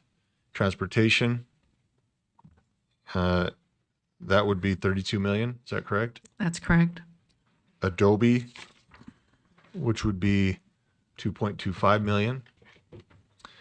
And to reduce the request of the following for critical FTEs, bring it down to 2.5 million, and for the master pilot program, bring that down to 2.4 million. Is there a second? Sure. Member Carey, point of information. Thank you. I see the allocations for the critical FTE and the master pilot. I do not see the funding associated with transportation or Adobe. Were they supposed to be listed as well? It's number 7 and you mean in the motion? Yeah, just no, I have it, but thank you. You mean the dollar amounts attached to them? Right. What are we looking at saving? So that it would be the 32 million on the transportation and the 2.25 million on the Adobe. Point of information, Member Carey. And again, just because like these numbers are duplicated in the spreadsheet, and again, it's why I think we are rushing this process, but I look at pupil transportation to and from school at 132 million on the chart that I'm looking at. So that must be a different category than what you're referencing. So could you? I'm referencing the prioritized funding requests. So those are not even on, those aren't the cuts, those aren't any of that. So this would just be for the board not asking for funding in addition to what we've already allocated, which would be on the chart you're looking at. So then I have another point of information. If we're reducing money that we don't have, does that even count towards the 165 million. So we're putting on this dog and pony show of we're cutting this, we're reducing that, but all we're doing is saying we're going to not ask for money we don't have. Am I understanding correctly? And it doesn't go to the bottom line. And it sounds like a conclusion, but I really don't know the answer to that. Thank you, Chair. Yeah, Scott. My response to Board Member Carey is yes, that concludes my response. Okay. I mean, that's pretty much it is. That's what McPherson said, or Representative McPherson said, right? Is you're asking for these, but then the suggestion was, well, when you do your exercise of reduction for the budget, right, that you could conceivably say, well, reallocate towards this requirement. Yeah. So I think you're saying the same thing. Thank you. So along with that point of information, and I want to get back to the motion, but I do want to just point out to this body that that was a request as well, right? So this still falls in line with what the board has to eventually look at as well. We have to relook at our priorities. So I think this falls with that. No, it doesn't go towards the 5% reduction, but yes, it was asked of us by at least one legislator to relook at our priorities. So with that, are we any more point of information, or can we get to this? I need to get this motion on the table and then we can discuss it. So who's got point of order? Okay, Member Lear. Remind me what the Adobe, and everything is familiar except for the Adobe. Can you remind me what that program is? It's on the sheet, Carol, and on the back. Maybe other people in the audience would like more information. Oh, no, I know what it, okay. I know what it is, but someone else might be interested. Superintendent Hart. Yeah, yes, this was the contract that that UETN used to carry for our students. It is access to Adobe Creative Cloud for K-12 schools, and UETN is not going to carry that contract anymore. Okay, let's, again, we have an unseconded motion. Vice Chair Wood, is yours a point of information, or is it to the, so I've got you in the, I got you in the queue. You're at the top. I just want to get this going here. So the motion is that these items be removed from the board's legislative funding request list. Transportation at 32 million and Adobe at 2.25 million. And to reduce the requests of the following: critical FTE reduced to 2.5 million and master pilot reduced to 2.4 million. Is there a second to this motion? Second. There's a second. Member Earl to speak to it. Yeah, I don't think the very fact they're asking us to reallocate to our actual priorities speaks to I think for me, this speaks to what are our priorities and where are we going to get the funding for them. So I don't think this is out of line, so to speak. I do think this is part of narrative. Yeah, it's not cutting the one time, but it also, if all we're doing is removing the money over somewhere else, then it does speak to that there's less obligation. So, but just in general, like I said, as I went down to look at where do you cut, right? And I'm just going to use one example from last year that they wanted to expand was the reduce the class sizes in the elementary grades. The problem with that is that you can't really, if you take money away from there, it's actually sustaining the class sizes. It actually has no longer been beneficial as far as reducing the class sizes. That money's been used to sustain the class sizes. So I guess what I'm saying, if we got to cut something, we need to make sure we're at least staying status quo with where we're able to go. So that's why I advocated for the transportation piece. So other pieces are staying status quo. I've got Vice Chair Wood, and then Member Brenton, and Member Bogus, Member Davis, Member Lear. Thank you, Chair. I'd like to amend and remove the master pilot program from this list. The other three are ongoing funding requests, but that master pilot is a one-time request. There's a motion to amend, and that is to remove the master pilot reduction from the list. Is there a second? Second. There's a second. Back to you to speak to that. Okay, it's been spoken to. I have some lights, but I don't know who's speaking to this motion. Member Lear, go ahead.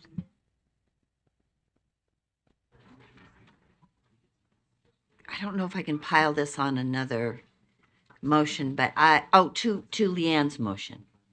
Oh, not to the, mine's for the underlying motion. Sorry.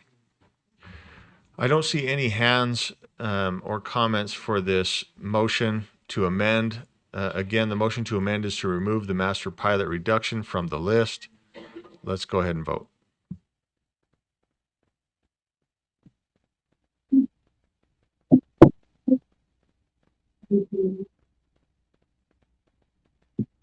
Member Kelly? No.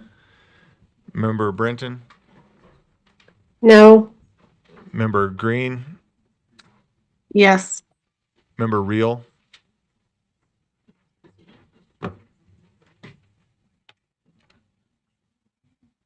Member Real is a yes, and I need to go. This meeting is going far too long. Thank you. And we need one more. Okay, I don't think Member Davis, okay. That motion passes, 9 in favor, 5 opposed, with Member Davis being absent. Those opposed being Member Carey, Member Brenton, Member Longacre, Member Kelly, and Member Earl. Okay, so that passes. That brings us to our motion, which is that these items be removed from the board's legislative funding request list, transportation at 32 million and Adobe at 2.25 million, and to reduce the request of the critical FTE to 2.5 million. Up next, we have Member Brenton?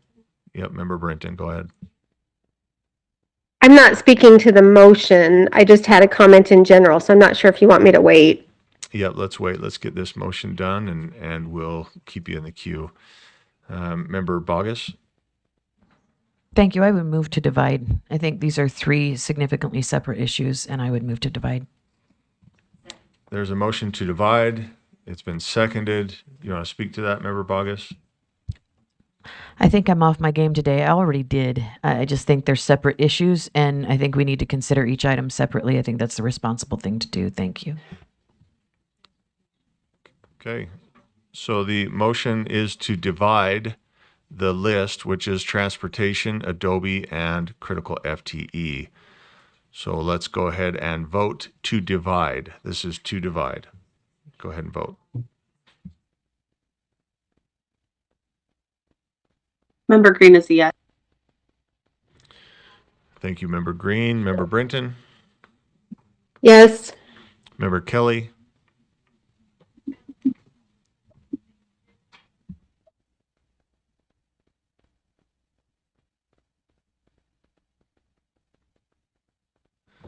Member Kelly, motion to divide.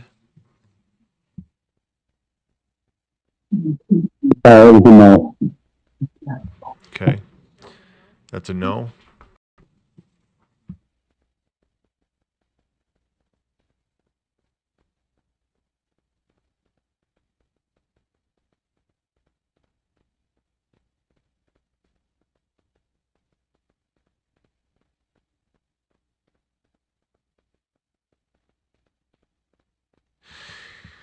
That motion passes, 11 in favor, 3 opposed. Those opposed being Member Kelly, Member Earl, and Member Hymas. So those are now divided. I've got so the first motion is to remove transportation at 32 million from our priorities list. I've got Member Davis and then Member Carey. Member Davis, is that to this motion? I'm in queue for another motion. Member Carey? Just a point of personal privilege. Could we take a 15-minute break? I was going to wait till the motion was over, but then we divided. So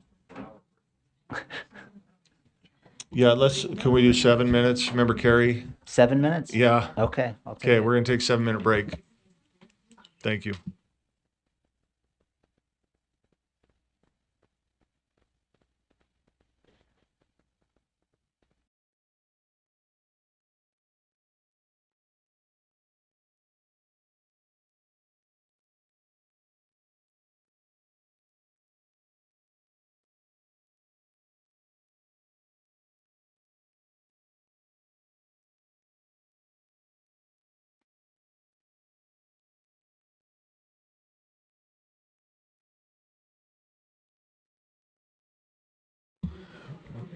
Board members, if we could head back to our seats. Members of the public, we thank you for your patience. And then if we can get staff to pull our most recent motion back up to the board, that would be helpful.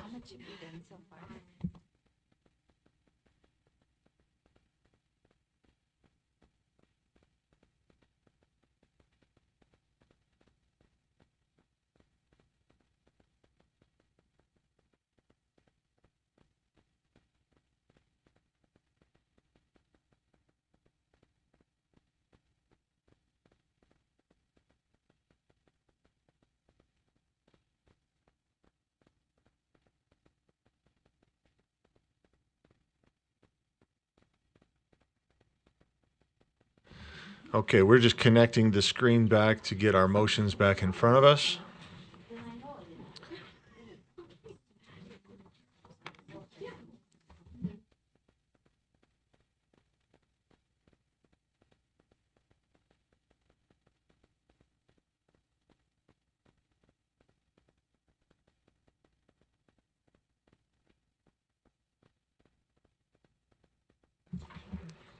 Okay, and who's driving? Kelsey, are you driving for us? Who's driving the screen here?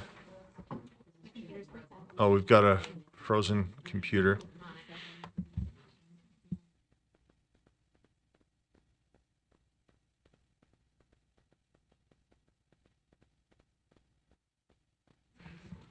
Board members, I do want to inform you that we have a hard stop at 3:30. We do have audit committee meeting starting. So we have, obviously we're about an hour and 10 minutes beyond our set meeting time. But at 3:30 we will need to adjourn. So hopefully that computer will get unfrozen by then and we can get the screen back up.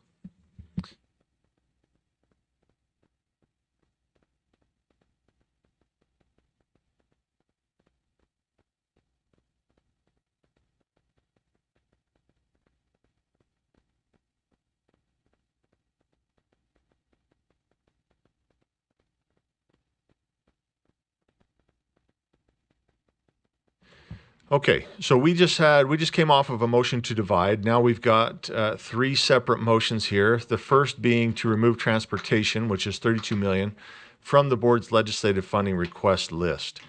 So I have lights, but I'm not sure if they are to this motion. If they are to this motion, will you please indicate by a hand raise or, okay, Member Lear, go ahead. If and I may get this percentage slightly wrong, but as I'm recalling, the state only funds about 20 to 30% of transportation currently. School districts, is that right, Scott? Scott, if you could help us know where we're at currently. So just to clarify, we're asking about the pupil to from transportation. And that's what this is about. So the state is required to provide 85% of the expense for pupil transportation to the districts because they run the pupil transportation. There are some districts that are at 85%, but there are some that are at 77. So I would just have to verify if you want the average percentage of what districts are getting. I can get that. I can ask a different question that's easier. So this would try to move us closer to the full to from transportation. So this being the request that the board made? Yes, that was the intent with that request, is that money would help get those that are not at 85% closer to 85%. And thank you, Scott. That was the first part. Now the follow-up to that is I cannot not support funding transportation because we can't teach kids if they can't get to school. And in the area I represent, many of those children rely on transportation. So and that's just one example. There are other rural areas that absolutely need transportation, and I can't support cutting that. Member Bogus, are you to this motion? Okay. Member Carey to this motion?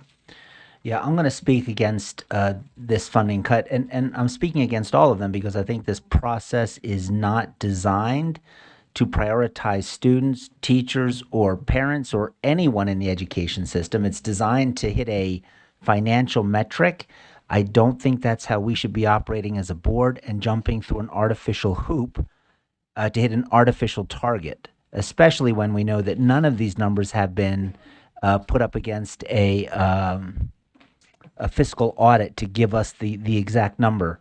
But it's my recollection, Board Member Reel made this motion to make it a priority. I believe I seconded that motion. And the reason I did was we are seeing an increasing number of students struggling to get to school. Those who are getting to school, we are seeing an increasing number of injuries. This board took decisive action when we updated the safety handbook for the Safe Routes program of the state. And we're giving with one hand and we're taking with another. And it gets us to not zero, but actually cumulatively hurts our students. And I don't understand why we continue down this process where instead of really getting to the merits of each program, we're trying to hit this artificial target that we were given this morning of $165 million. We are now 3 hours or how many? 4 hours? 3 hours into this process, and we are $25 million down the road. It is not effective. I speak against this cut because the process that we are involved in is not effective, and it is not prioritizing people. It is prioritizing artificial dollars, not even real dollars. Thank you, Chair. Member Davis to this motion? Thank you. Okay. So the motion then is to remove transportation, which is 32 million, from the board's legislative funding request list. Let's go ahead and vote.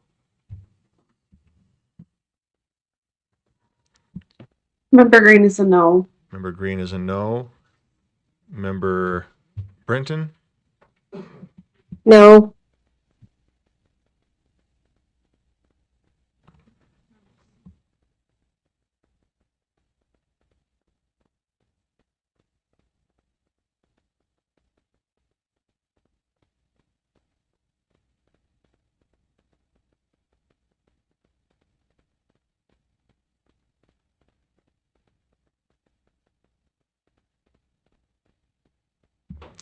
So that motion fails, 11 against, 2 in favor. Those in favor being Member Hymas and Member Earl. This brings us to our next motion, which is to remove Adobe at 2.25 million from the board's legislative funding request list. Member Bogus to this motion? Yes, but I would like to stay in the queue. Okay, to this motion, go ahead. Thank you, sir. I think this was discussed, I believe it was in the 2024 legislative session. It was up on the Hill, and there are data pieces about the usage of Adobe in our schools, and they were actually quite high. I don't know, I think they were expressed when we added this to our list, and I'm not opposed to taking this off our list. What I am opposed to is the idea that something that's used by, I think it was an extraordinary number. I could be wrong. I think it was something like 80% use throughout our LEAs and something else. It was quite high. And through the chair, is if there's anybody that can answer that on offhand, great. If not, I just want to put it out there that we've had this discussion and this is a high use product. I don't see anybody jump into that, but Member Davis, do you have, are you on this motion? Okay, so the motion before the board then is to remove Adobe at 2.25 million from the board's legislative funding request list. Let's go ahead and vote.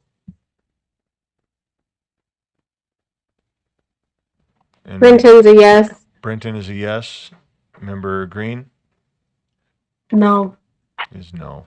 Okay, and let's get the rest.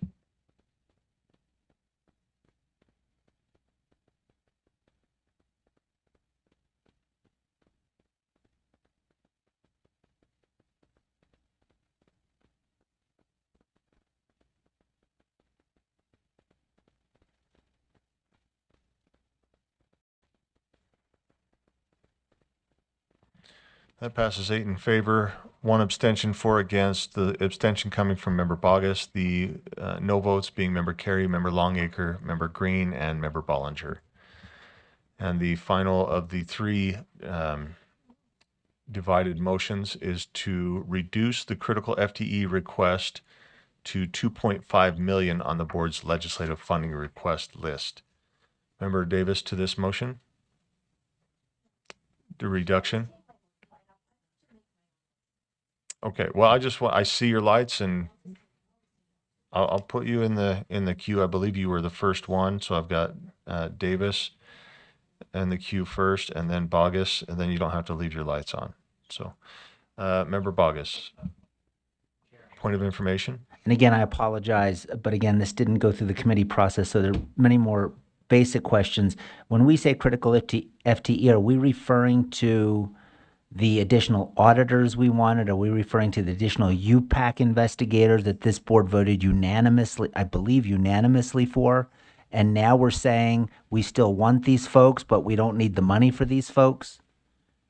If the board votes in favor, yes, we are saying that, but nobody has said anything yet. But that is accurate. Understood. And that was not a leading question, Chair. Thank you.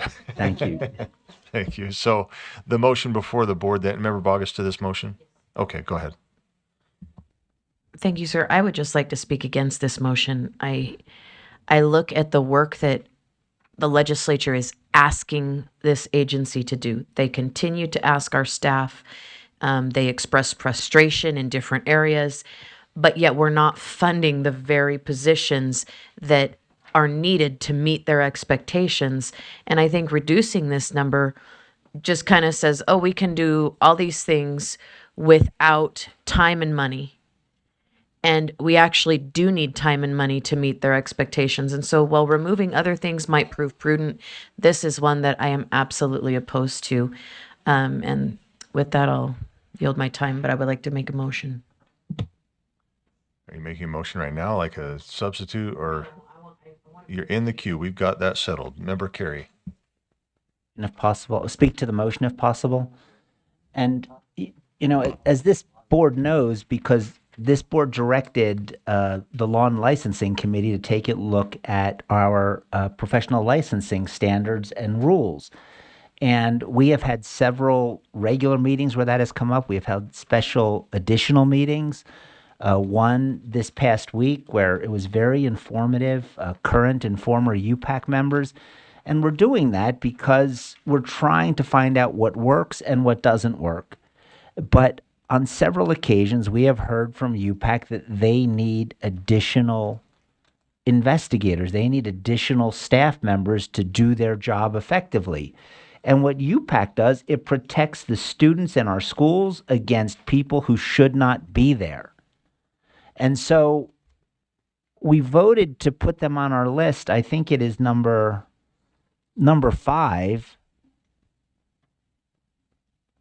And not just UPAC, but audit as well. And I think we're having a hard out at 3:30 today because our audit committee is meeting at 3:30. And audit now is getting more requests for audits than ever before, and that's a good thing. It shows that people want to improve the system, that we see things that we need to have more visibility and insight on. And so we cannot improve the system. We cannot make the system better for our students, our teachers, our parents by pulling this funding. We all recognize, because we voted to make it a priority, we voted to make it a priority because we saw that it was needed. But again, without any discussion, without any real analysis, let's go in there with the machete, let's cut it. I don't think that is, I don't think it's wise. And that's why I'll be voting against the motion. Thank you. Okay, so the motion is that, or to reduce. I have a question or comment. Who's this? Member Green? Bef- Member Green, go ahead. Member Green, yeah, just before you read that. And my question here is, we've been asked to bring things to cut or, reduce or reallocate. Is this actually possible? Because anything we bring we could apply the same arguments that Member Carey just had, so it's just a genuine question. How do we do this? And if I may ask, and I don't even know if this is appropriate, but Deputy Superintendent Scott Jones, do you have some feedback in how we are trying our best to engage with this fiscal conversation? Because we are bringing things, we're trying to figure out, well, where do we carve this out from? And there's an argument to eliminate or keep every single item that we put forward. So how do we do this? Is that appropriate now? And Chair Hymas, if not, I'm okay. I'll just put it out there for the body. Text me later. Yeah, I think it's relevant to the question that's before us with the FTE, and that was brought up earlier, right? We don't have this money to move around anyway. We're just asking for less, if I'm understanding correctly. But Scott, did you have a response? Well, if I understand the question, how we do this is exactly how you're doing it right now. Is what we were asked to do, what the board was asked to do by the PEA chairs, which was also asked of the executive branch and their agencies, is make recommendations of reductions to ongoing funding, but then also, reallocation of that funding either towards your priorities, your board priorities, or other programs to fund existing programs. And so this is actually a good exercise in that sense to meet that requirement of providing the board's recommendations to PEA on Wednesday, January 21st. Once the board makes their recommendations, though, I think what she's asking or saying is, do we even, how do we do this? Well, if PEA were to take what you recommend on January 21st, then it would be incumbent upon PEA and their staff to follow the appropriate processes in reallocating those funds either towards your priorities or other programs. Does that help answer her question? That's the process. Member Green? That does. Okay. Yes, and really it comes back down to that conversation about what is the fiscal impact, and sometimes it might be a little hard to comprehend because maybe the numbers aren't, translating right in front of us in real time. So we have to, we're taking from one area, we're applying it, we apply that, but then we take it out from that area next and we apply it, or just, it just disappears. And so at what point, you say this goes to the PEC next, right? Or the PEA, sorry. If the yes. board so directs through the chair. Yes, ma'am. So then from there, do they have the conversation of the fiscal impact? And then from that, do we get to hear back, or do we understand what we're doing? And other people might. I guess I love to see the Excel in front of me, so I have a better comprehension of what we're doing. Again, because some of us are in support of reducing areas, and some of us are not supportive of it because of the arguments that we've heard. And I'm just wondering if there's a better way that we might be able to, work better through that. as a board. It's complicated, I know. Okay, it is complicated, yes. I've got member Earl next and then member Carey. And I'm just speaking from experience, so I'm just sharing. So, and I appreciate the narrative, people's passion behind, certain things, which means we move all of them forward, which is, I'm fine with that, right? It's been my experience, and you can go back and look, that as we've pushed things forward, that often, and we saw this with a couple of funding requests over the last several years with personnel, we ask for 1,700, we get 700. We ask for, right? And maybe that's okay. Right? We can ask for the 3.5, and right, I do feel like there's that need there. We did argue that, but this is a way of, I guess for me, maybe I appreciate everybody's input, but of saying, we're looking at these, we're taking these serious, and that the board weighing in on it and voting it and saying this is still priority is a healthy thing. So I'm just sharing those thoughts. Member Carey. Of information. Yep. So the chair indicated that we have a hard stop at 3:30 today, which is 5 minutes away. It's my understanding that we currently stand at $25 million in recommended cuts, reductions. So my question, Chair, is you have a meeting tomorrow with the group that asked us to come up with these cuts, or a portion of that decision-making body. And I understand it's not the exact committee. Let me clarify. Please. What we do here is going to be submitted to them. We don't have a meeting with them until PEA on the 21st. So just some clarity there. Scott, is that accurate?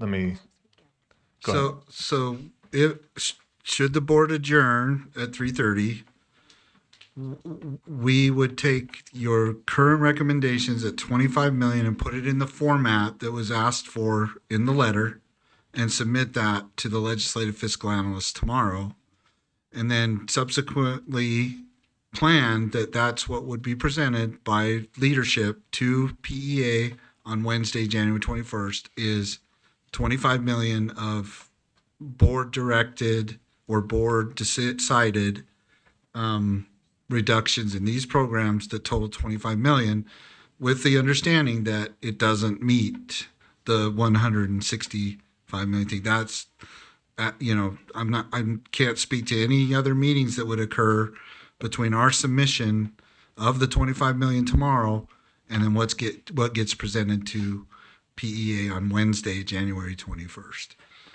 Thank you. And so, Chair, my question is, and thank you for that, Deputy Jones. Yes, sir. My question is, when this submission is made, and unless we're making an additional $130-something million in the next few minutes, what happens next in terms of board leadership, their request for additional funding cuts? Because this whole time we've been operating under this assumption that we've got to get this in, we've got to get this in. It's becoming increasingly clear that will not happen. Board Member Hall indicated that the chair of Ed Appropriations is willing to meet.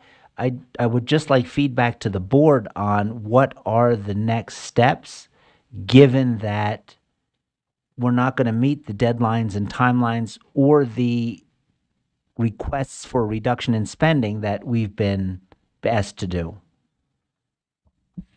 And you'll have to forgive my greenness as a chair, as this is my only the second time that I've been in this situation. So I've only experienced it once, and this is new to me. So I'm going to defer to Scott. I have some ideas what I would say, but I'm going to defer to Scott on process, if that's okay, Scott. So if the board adjourns and knowing that you made motions to recommend the 25 million that we're at right now, it would be up to leadership to decide if you want to meet prior to Wednesday to better, or to potentially with, Chair Baldery and Chair White of the PEA. As it stands right now, I'm not aware that is the intent. So like I described just now, we would submit where you're at with the 25 million in this format that is in the letter to the legislative fiscal analyst tomorrow by the deadline. And then if no changes are made or no direction is provided to staff to do anything else, that's what leadership would present to PEA on Wednesday, January 21st, in accordance with the actions that were asked for from the board for that purpose. Thank you. Okay, where are we here? Are we on the, we're still on the motion? Is this to the motion, Member Davis, Member Hall? Is this to the motion? Motion, I've talked with the motion maker. Okay, Member Davis.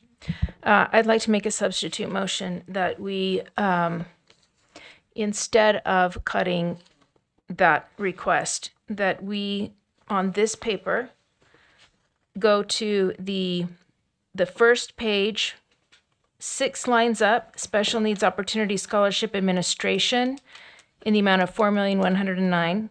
I would move that we would reduce that by $3,809,900, and that we would request a statutory change to move that administration to the USBE, and that would leave $300,000 in that account to administer that program. And I would move that we suggest a move of the adult education program. It's on the next page. It's the top line, which is the $300,000 administration, and the a couple of sections down, it says adult education, $19 million into USHE higher education. And I'd like to speak to both of those if I get a second. Let's make sure we have your motion. That was a long motion. We want to make sure we capture it. If that's okay, will you just keep an eye on the screen and make sure that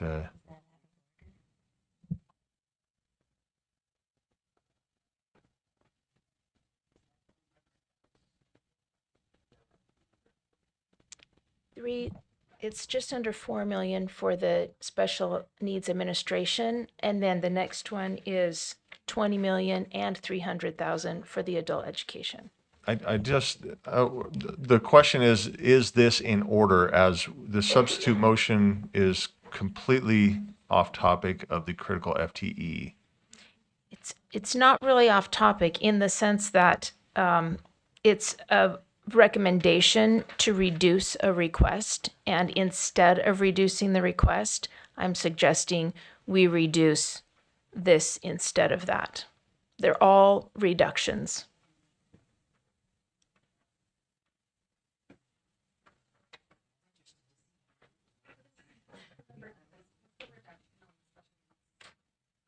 The reduction is $3,809,900. $3,809,900.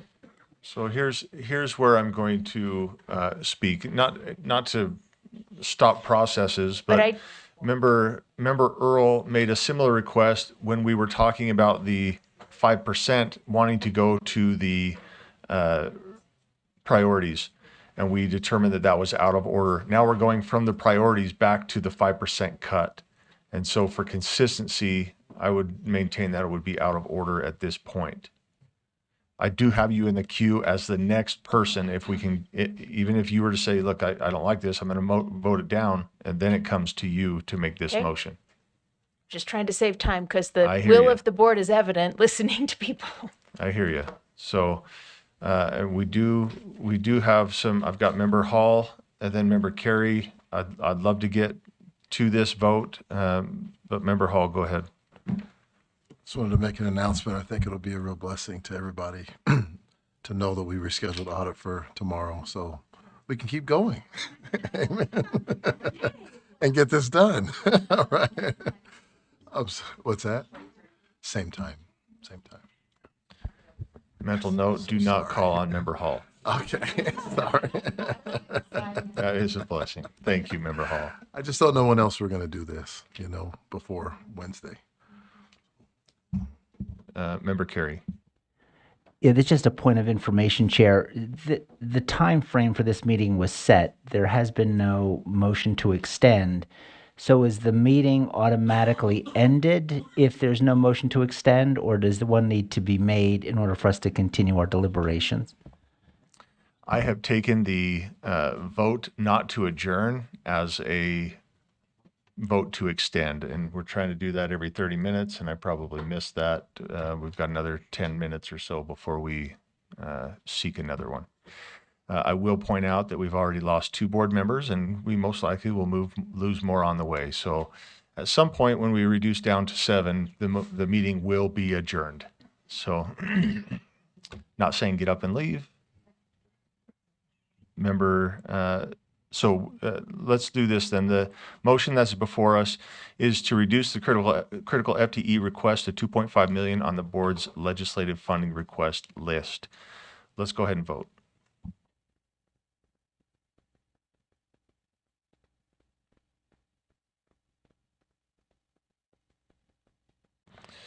Member Brenton's a yes. Brenton's a yes. Member Green? Yes. Thank you.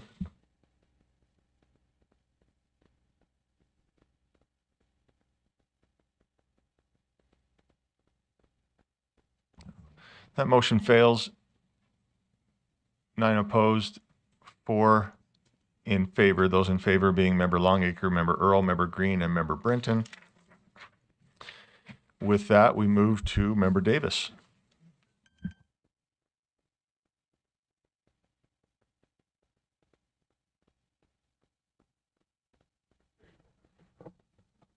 That is my biggest fear, that my kids are going to do that when I'm in one of these meetings. I can be like, where are you? My kids have already done that. I silence everything, but okay. My motion is as stated previously. Shall I state it all again? I think it might be written on the board, and so I'll try to just, for consistency's sake, Member Carey. I move that the board special needs opportunity scholarship administration be reduced by $3,809,900 and recommend a statutory change to move the administration of the program to USBE for a cost of remaining $300,000. And suggest a move of the adult education program into USHE. And I'd like to speak to these if I get a second. Direct those funds where? And to USHE for them to study more efficiencies in the adult education space. Oh, okay. So the motion has been stated. Do we have a second? We got a second from Vice Chair Bollinger. Go ahead, Member Davis. Thank you. I think just a quick background on the Special Needs Opportunity Scholarship. This doesn't touch any of the monies going to students. The administration prior to Special Needs Opportunity Scholarship, you'll remember that the Carson Smith was rolled into the Special Needs Opportunity Scholarship. They were rolled in together. We had 1,100 students when we were administering this at the time. Special Needs Opportunity had 100 students when they were administering it. And again, it was combined. It was moved from our office into a private kind of administration entity. We were spending and using less than $300,000 to administer the program. They were allocated $4 million ongoing funds to administer the program. When we were audited, we had no findings. One minor thing that was in conjunction with their administrative team, and they had at least 3, if I remember correctly, findings. So I think it makes more sense for accuracy and transparency and financially to move the administration back to USBE for 2 FTE to save nearly $4 million of ongoing funds. On the higher ed, we've had talks historically about, do we move adult education into higher ed? Do we keep it here in K-12? And recently those have kind of resurfaced again. And I think that moving the adult education program to USHE would allow them, they specialize in this space, to look at how and where efficiencies can be created there, probably in a a more thorough way, then we would be poised to do that in a K-12 circumstance, just like you had mentioned, or Member Longacre had mentioned earlier about pre-K. Thank you. Member Lear. I move to divide. Sorry, that was a move to divide? Divide these two issues, yes. Okay, and that's been seconded. Do you want to speak to that? I would like to. I support your explanation of the special needs scholarship, and I agree that was an inefficient change. I think that adult ed is a much more complicated program and a much more comprehensive program that needs discussion before I would recommend this. I know from working with a lot of small school districts for years that many small school districts use adult ed as an alternative school. It's also a huge benefit to society. I think though USHE in some ways serves older students, I think that these are mostly students who are finishing their high school credits. And so I think we have we have teachers better prepared and equipped to do that. And I think that over the last 30, 50 years, USBE has really developed a commitment to adult ed students that I'm not sure would be easily picked up by USHE. So until I could support such a dramatic shift in services, I can't support that one. So that's a long explanation. Now I won't have to speak again on the adult ed program. So I think we just need to vote on them separately. Okay, this is a motion to divide, so the discussion is to divide, not to discuss whether or not to vote on that. I think Member Lear did a great job of explaining But I why did. she voted. No, you voted as to why you're dividing. Now we can Yes, I did. tackle each discussion as it comes. So You're generous. discussion to divide, Member Bogus, or is it on? Okay, let's go ahead and cue this up for a vote then.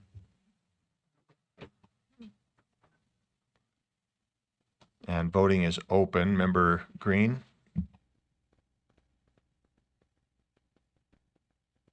Yes. Member Brenton? Yes.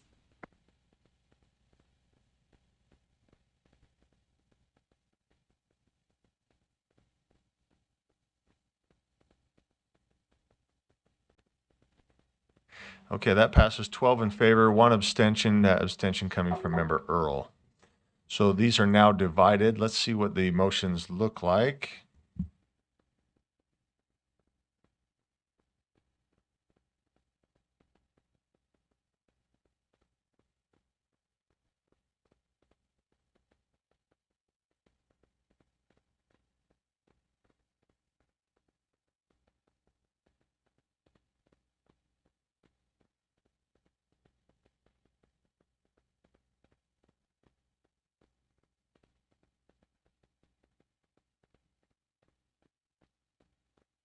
Okay, so the first motion that we are going to look at is that the Special Needs Opportunity Scholarship Administration be reduced by $3,809,000 or $800,009 and $900, and it doesn't belong there, and is a decimal point. I get that, but you see it on the screen. I won't go into more math. That's the motion, and to speak to that, I've got Member Bogus. Go ahead. Thank you, sir. I had a question from a constituent that I couldn't answer. So through the chair to either Member Davis or Superintendent Jones, are we moving, because there's so many auxiliary programs out there. You know, we've got the Child First, and we've got the UFA, and we've got this. There's so many. Are we moving administration from an SGO into the USBE with this motion? Is that a truthful statement? Is that directed? Who's that directed to? You got Well, Member through the Davis? chair to either party. Sure. I just couldn't remember if this was an SGO or if this was a pass-through contract where we've floated an RFP and now somebody's managing through there's multiple avenues that we've done that, and I just wasn't exactly sure in this moment. Cindy, are you taking that or is that Scott? Go ahead. I don't know if this is the answer, but yeah, we had it historically for years, and just recently, a couple years ago, it moved to one of those, which was not an efficient choice. And now we're saying bring it back and save $4 million a year. Okay, that answers my question. I appreciate that. Thank you. Okay. Seeing no, oh, Member Davis, did you have a comment on this one? No, I have a comment on the higher ed. Okay. So the motion is that the Special Needs Opportunity Scholarship Administration be reduced by $3,809,900. Didn't we just vote on that? Let's go ahead and vote. Vote. Got it. Thank you. It's my brain, it's getting a little late. Member Green?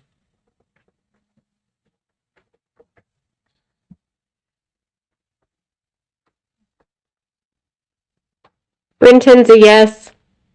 Thank you, Member Brenton. Member Green? Yes.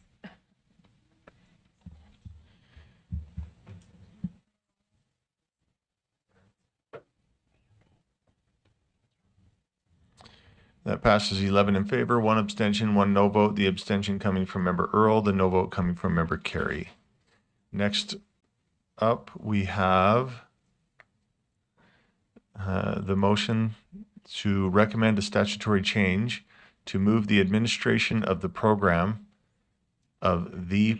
which program? We have to change these since we divided. Let's make sure that this motion refers the Special Needs Opportunity Scholarship Program to USBE for a cost of remaining $300,000. Member Carey? Member Davis, your light is still on. Are you speaking to this? Okay. Seeing no lights for this, let's go ahead and vote. And again, the motion is to recommend a statutory change to move the administration of the Special Needs Opportunity Scholarship Program to USBE for a cost of the remaining $300,000.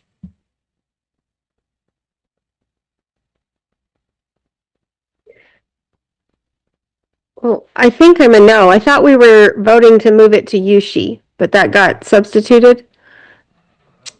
That's when we moved to divide. That will be our last motion. So we're on the second motion.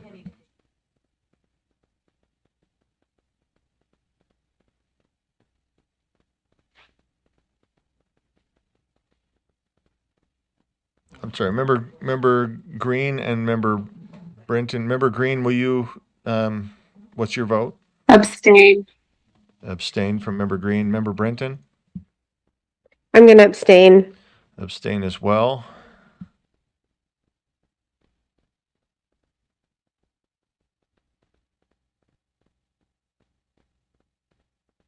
That passes 9 in favor, 4 abstentions. Those abstentions coming from member Brenton, member Green, member Earl, and member Carey. This brings us to our last motion in the divide. And just 1 second as that comes back up on the screen. The motion is this the question for this motion? All right, let's get this out here. The motion is to suggest a move of the adult education program into USHE. I've got member Carey and then Vice Chair Wood. Yeah, again, I'm just going to speak against this motion as I've done all day. And before we were just moving money around. Now we're moving actual programs around. And I'm not saying this is a bad idea, but again, it has circumvented the process that we've built in, right? We say we go to committee so they can vet it, then it comes to the board and we can discuss it. And we've decided again, not just to move the money, but now we're saying this entire program without really discussing it has been decided, or we're going to be voting on whether it should move or not. I don't think that's healthy. I don't think it's prudent. And I think we're going to be revisited by the law of unintended consequences on several of these matters, that because it's expedient, or politically acceptable, and even maybe occasionally because it's the right thing to do, we're voting on these issues and we really haven't had a chance to discuss it. I think we're doing a massive disservice to our role as a body. It's been established that the worst thing that happens is we send an incomplete list over to the folks tomorrow where we're really not even showing up till the 21st. It's been noted that we have the opportunity to speak to the leadership of that committee prior to that time, but for some reason, unbeknownst to me, we are determined to continue down this path. And I do have one point of information, Chair, and that is we're not really cutting this as much as we are suggesting a move. So I would ask Deputy Jones, does this even count towards our $165 million quest? Or is this just a, three-card Monty sleight of hand where the money still has to be spent, it just won't be us spending it? So that would be my question to to Deputy Jones. Scott, please. So from my understanding of the motion, no, it does not. It wouldn't count towards the 165. Vice Chair Wood. That was my question as well. Are we reducing the 19 million? And you're shaking your head no. So, okay, thank you. Okay. Member Davis. Yeah, is it allowable to amend my motion? Okay. I'd like to amend the motion to have the board request board leadership to agendize the adult education program where they see it appropriate to study more thoroughly the location of adult education. And I'd like to speak to it if I get a second. So there's a motion to suggest a move of the adult education program into USHE. There's an amendment. Sorry. We need to amend that.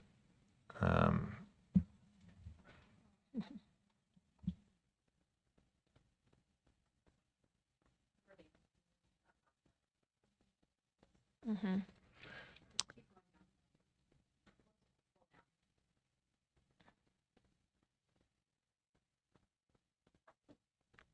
Yeah, I just moved that the board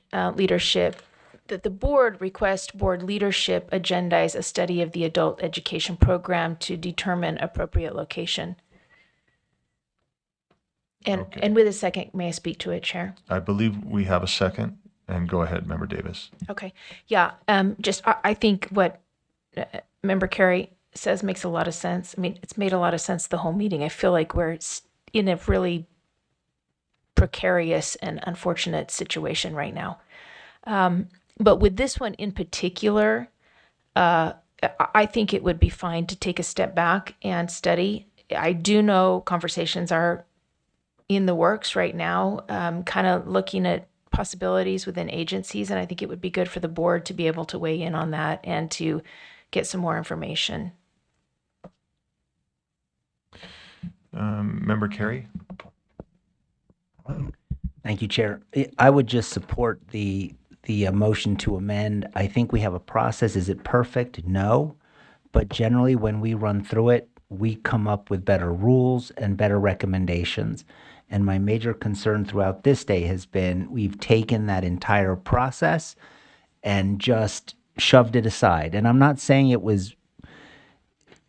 we did it because we were required to do it in a way, but I think we've made the good faith effort. I think we have the points that leadership needs to put this in motion.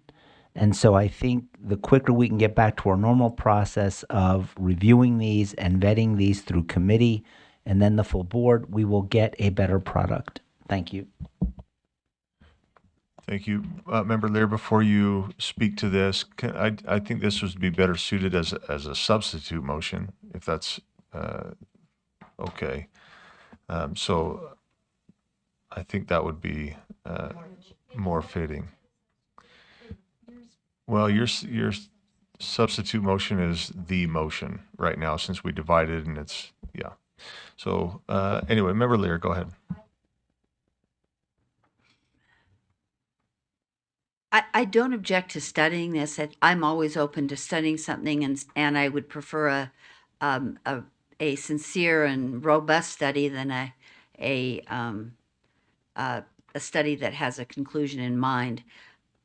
But this seems not helpful today when we would not be able to do this it would be a transition over a year or two. So this seems out of order, and I would support it, but it doesn't seem like the right time to do this, although now we've spent more time on it than we've just voted on it. So I support it. I just don't think it's the right opportunity today, because we're trying to cut money, and this wouldn't cut money for a couple of years at least. So I don't know if that's for or against, but it's it seems not the appropriate time to have this discussion. Let me say that. So the motion before the board is that the board requests that board leadership agendize a study of the adult education program to determine appropriate location. Seeing no additional lights, let's vote. Member Green? Yes. Yes. Member Brenton? Member Brenton. Yes. Yes. Okay, thank you.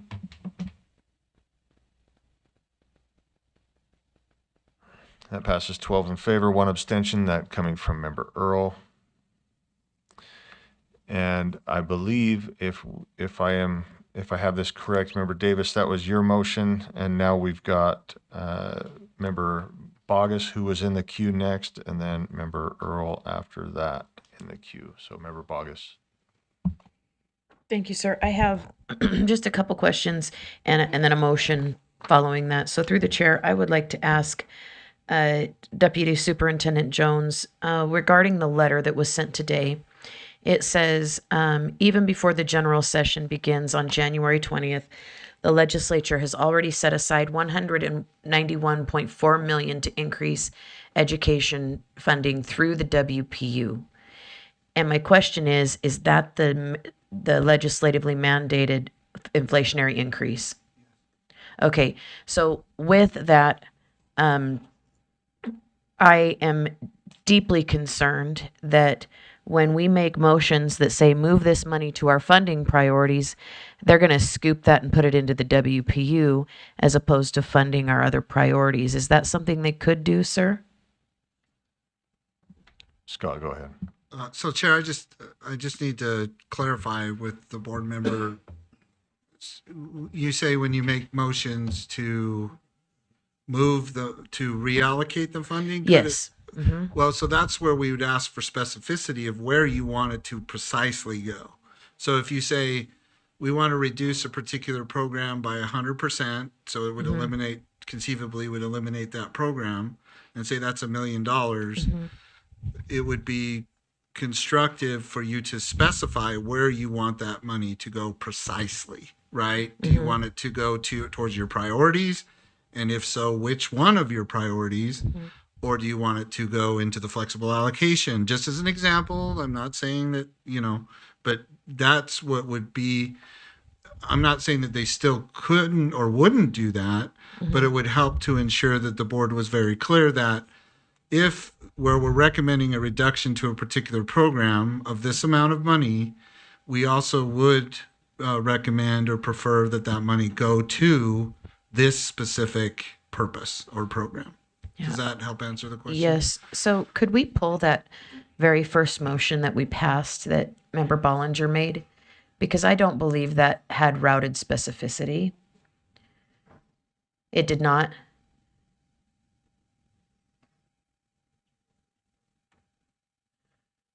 Yeah. I don't believe it did. I will say as well, I don't believe our top priority was to add 4.2% on top of the WPU. It's not just simply the WPU. The 4% is locked in. And I don't, 4.2% is locked in. So anything, when we talk about putting it towards the funding priorities, it would not go automatically to that 4.2%. They would essentially they would ask, or I don't think they would take liberties to just say, well, we're gonna decide where to put it. They could, that's their, but I would think that they would ask, but again, that's speculation. So, but it wouldn't go to the 4.2%. That's, Yeah, and I think I understand that. I would just make a motion that the money that's reallocated to the board's funding priorities be prioritized for all but the WPU. point of order, Member Earl. Motions previously, we already indicated where they went, unless there's, did I miss something there? Where Number we wanted one to go? Number one is all encompassing. It doesn't have a direct location. Okay. And my concern is it's going to get scooped up into this WPU as opposed to funding things that we want, like literacy and numeracy or internal FTE needs. And I think that if we want that money moved to our priorities, we really need to move it to our priorities when they've already committed 191 million. I think that's what we need to say. So that would be my motion, is that number one motion of Member Bollinger, I don't know how to verbalize that. The first motion, that those funds be prioritized for all of our funding priorities, sans the WPU. So Chair, may I ask for further clarification, just from a staff perspective? So we've had two processes going within the overall process. Board members have made changes to your original requests for funding. So are you saying that this motion would be for those new, to move that, reallocate those funds, the board member Bollinger motion, to the new amount of your requests, right? To the new this. Yes, okay. To the revise that based on the previous motions made for changes to that. Yes. Yes, okay. Yes. Thank you. And well, okay, right. So see, my understanding is furtherized by that none of those changes passed. So now if you're saying that, then subsequently that would mean that it would go towards the original amounts. So the 2% of, so would you prioritize that all reallocations first fund your first priority, which is a 2% increase to that, which would be roughly 100 million, right? Which you're not there yet. You're not. So may I respond to that? Yeah. Yeah, we're questioning your So motion here. I must have misremembered, because I thought we did amend this today.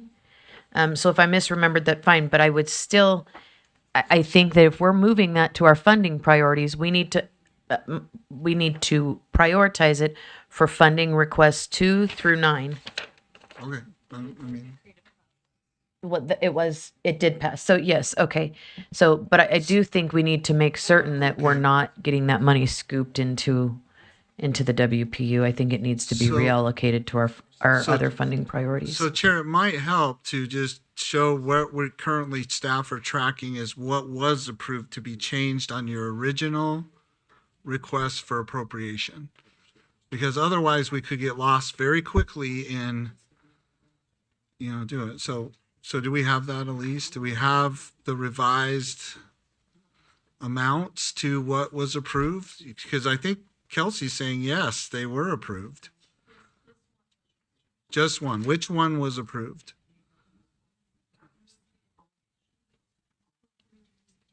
Remove what?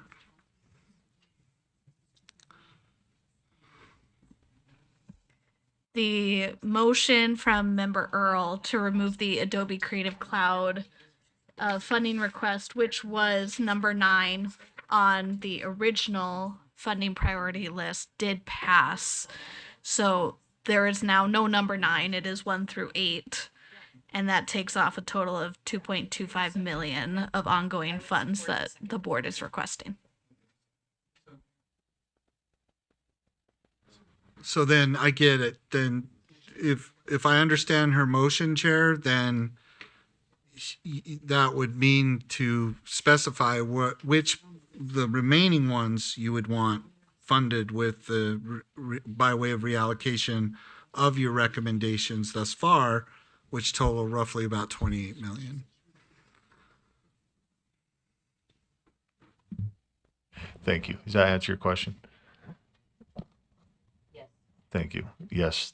I've got, I'm not calling on Member Hall. I will. You're right after Vice Chair Bollinger, but since you added hours onto this meeting, yeah, go ahead, Vice Chair Bollinger. Thank you, Chair. I'd actually like to make a substitute motion, and with a second, I would speak to it. I would make a motion to remove number 1 from our prioritized funding request. It's been made. The motion is to remove priority number 1, which is the 2% on top of the 4.2% for the WPU. It's been stated, seconded. Back to you, Member or Vice Chair Bollinger. Thank you, Chair. And if we had a magic wand to get this, I would leave this on. If we're being asked to cut 300, well, half of that now, right? Lots of money from our funding. Obviously, we hear all the time that we like our money to go to the WPU because it's the most flexible money for districts to prioritize what's important locally. However, I don't believe that they're going to give us the 2%. And so by this motion, what it would do is, in turn, it reduce our request of funding requests by $100 million. And the reason why I'm okay with removing it is because it's already required by statute and by law to increase. And I think, and maybe Deputy Superintendent Jones can correct me, but I believe it's about 4.2% that is estimated to be funded already. Yeah, it's statutorily required, and it's 4.2%. So that's roughly 191 million. Yeah, thank you. So that basically takes our wish list.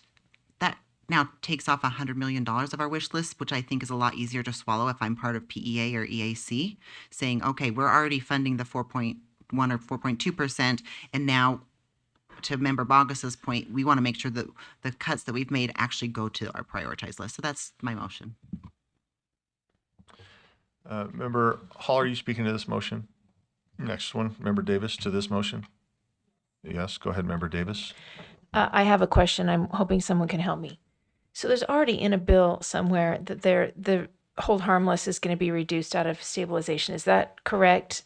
Yes. Can someone, Deputy Superintendent Jones maybe? And that would be $77 million. Is that one-time funding or is that ongoing funding?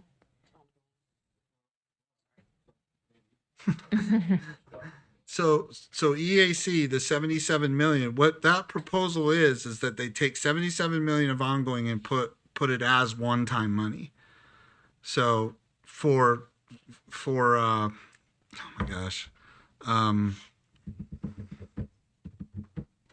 77 million for reduction in count enrollment. So there, For hold harmless? Yeah, I'm sorry, for hold harmless. Yes, thank you. Yes. So they want to use 77 million to pay the hold harmless costs. They want to take the costs. 77 million because we're in declining enrollment trends now. They want to take 77 million of ongoing and repurpose it as one-time money for hold harmless. That's a huge reduction. And can that count in what we are doing here? Yes. Instead you of already instead of that. We did that, ma'am. Through No. the chair, we did that, ma'am, and that's why it went down to 160. We already did that. that was their rationale. I didn't get that part of the story. Right. Well, I said that at the beginning. I know, but okay. Apparently, we were all not listening. No, it's okay. Well, okay. I No, mean, thank you, I ma'am. just didn't know that's what they were going to use it for. Well, so. well, okay. So, however, then, just for subsequently, you're going to have legislators that even on my understanding, I wasn't there, are going to make proposals that could result in that money not even of completely going away, which there's a bill file open, which we can get to or address later. But we were just told this morning that we could take that and apply it towards what was originally the 295 and get down, in addition to others, to the to the 165. Sure. So, well, no, I'm not going to go that far to say that they could do that for roads specifically, but the legislature is they're the body that can just has final decision on where funding goes. But income tax funds are currently for public education. Yeah. Yes. Okay. Right. Yes, ma'am. Okay, I've got Member Hall next. Go ahead. I was going to make a motion. Okay, so after this? Yeah, after this. Okay. Oh, that's right. To this motion then, and remember the motion is to a 2% or to remove the number one priority. Member Carey. Thank you, Chair. You know, in law school, they teach us don't ask a witness a question you don't already know the answer to because it could derail where you want to go. But I'm going to violate that rule. And I'm going to ask Deputy Jones, for as long as this board, meaning the board, has been creating a prioritized funding request list, when was the last time that our W value increase was not number one on that list? So I've been here for, in this position for going on 12 years. The WPU increase has always been the number one priority since I've been here. So I don't know if, prior to that. What I want to say is, it's my understanding that the motion is to remove our... Right, and as I recall it, Board Member Davis made that request for the additional percent. It was 1%. She made a motion to make it 2%. I seconded that motion. And I'm glad this board, I believe, voted unanimously again to make it our number one priority. And now, again, we're changing 12 years of doing something. And it's not just that it's number one on the list. It's the board sending the message to the LEAs that you have this money. We value you. We value your decision making because the WPU is generally unrestricted funds. So it's not the board micromanaging like everything else on this list, how an LEA should spend that money.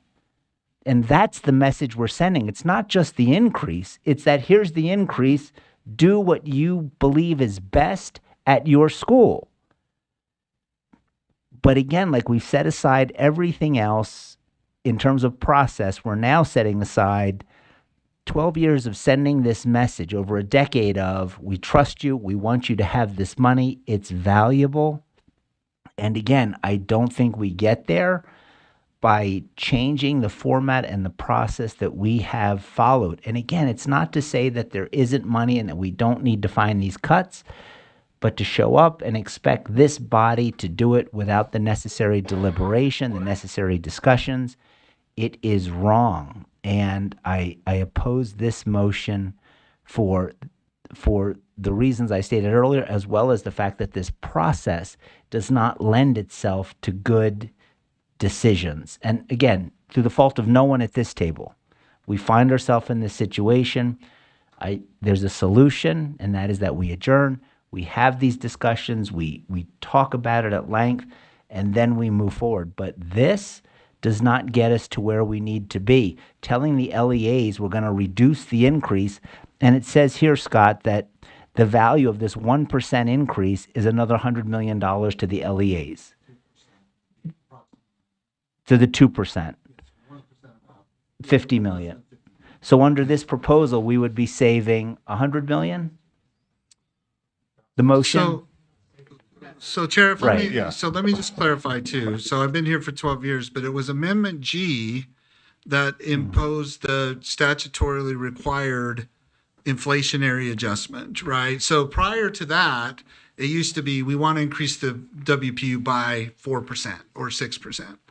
So when that changed, what changed was this process of saying, well, not only do we want to, we know that you're going to provide an inflationary adjustment, which was what Board Member Bogus was referring to Speaker Schultz's letter saying, hey, look, we've already set aside approximately 191 million to fund what's statutory required, which is around 4.2%.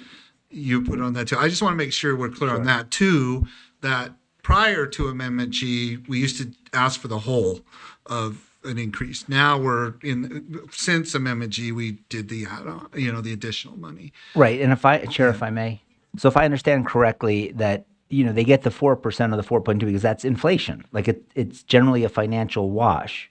So we're saying here's 2% additional. Under this motion, we'd be pulling that money back. That is my understanding. Yes. Okay.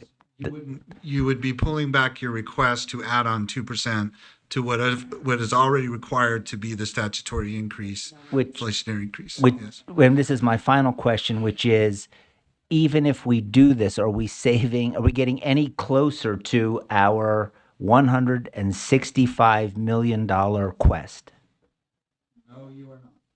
Okay, thank you. Because that is not money that is currently in the state money that is currently part of the 5.9 billion, which 5% of that was 295. Then we did the 77 million, some other additional money to get to 162. That would not help go towards the ones, just for the purpose of the exercise, towards the 160 million. Thank you, Deputy Jones. Thank you, Chair. Okay. To this motion, Member Davis? Yeah, I'm going to speak against this motion because we have been told that there's not a reduction in revenue this year. This is an exercise to look at reallocation, efficiencies, what we're doing, where it needs to go. So I'm not willing to vote to move that 2% off.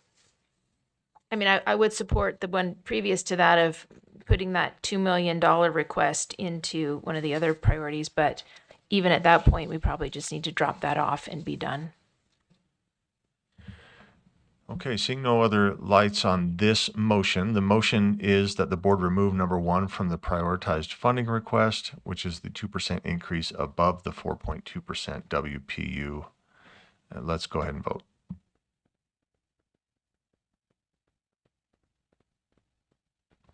Member Brinton? No. Member Green? No.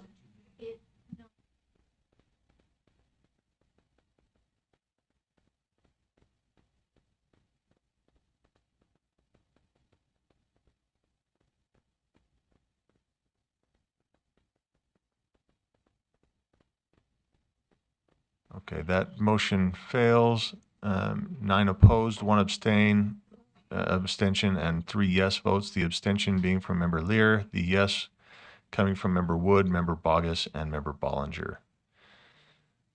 Okay, I believe if I'm looking at my queue correctly, I had Member. Now we go. That was a substitute motion, so now we go back to the original motion, which is that the number 1 motion. Okay. That the number 1 motion from Member Bollinger be reallocated to any of the board's funding request priorities except for the WPU.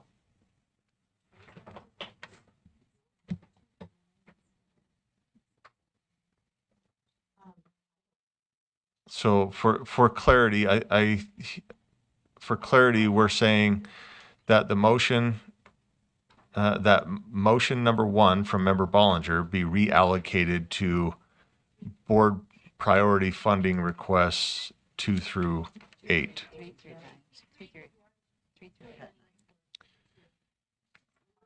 Well, we're making a request for 2. We'll see what happens, but we could do 3. But 2 through 8 would be any of the others.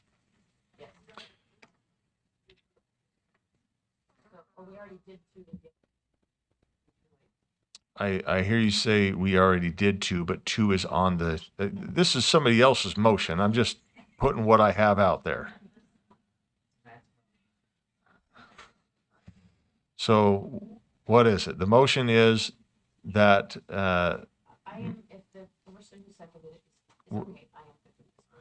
well, is there any opposition from this body to change this from 2 through 8? Not seeing any. The motion before us is that Member Bollinger's motion number 1, be reallocated to any of the board's funding requests 3 through 8. That's the motion. Let's cue it up and then let's vote.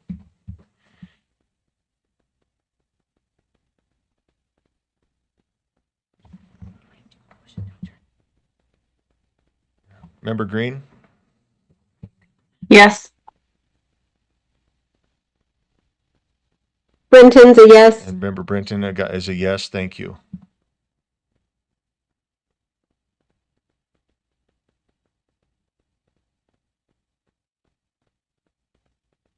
That passes 10 in favor, 3 opposed. Those opposed being Member Hymas, Member Carey, and Member Longacre.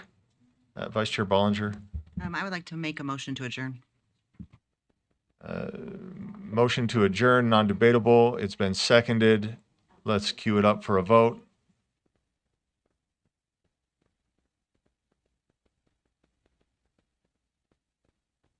Brenton's a no. We got a no vote from Member Brenton. Well, it's not debatable. Green is It's on the floor. So we're, yeah. Sorry, Member Green. Yes. Member Green's a yes. Member Brenton is a no.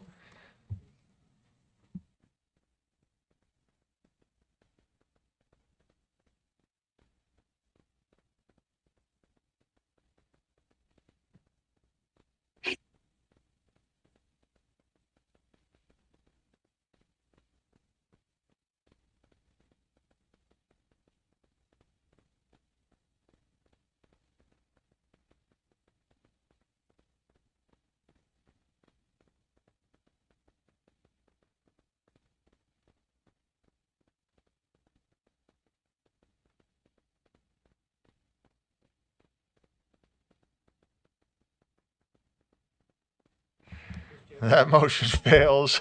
6-4, 6 against, 1 abstention coming from Member Lear. Those who are yes votes, they're off the screen. So that's okay. We are still in business here. So I've got Member Earl in the queue and Member Hall in the queue. Oh, just Member Hall in the queue. Go ahead, Member Hall. I know this is difficult, but I don't want to be here all night, and I'm sure everybody doesn't want to be here all night. So I'm going to start throwing some out there, and if we want to vote them down, we can, but I'm going to start throwing some of the bigger ones out there. And I'm going to have 2 people speak to this. I'll have Scott Jones speak to the first 2, and then Superintendent Hart speak to the last one. So the first one is Computer Science Initiative. It's $4 million. Want to make the motion to reallocate that, those funds, I guess. And do I have to choose where we're going to put those? Can we make these separate? Yes, I'm guessing somebody's Can we going to move to separate these? divide. So Okay. you Can I could- just do that right off the bat? Let's separate these right off the bat. And I'm just throwing this out there. Maybe we can reallocate those funds to USB internal FTE needs. And then the next one is okay. Let Hold it on one marinate. second. Yeah, if Okay, you're that's going good. to put them all together, then we can put them all together. If you want to do one at a time, we can do one at a time. One at a time? Okay. Whatever you want. You've got the floor here. I'm going to take some, let's do Okay, one at a time. and then let's keep an eye on the screen, Member Hall. Make sure that first motion gets on there in its entirety.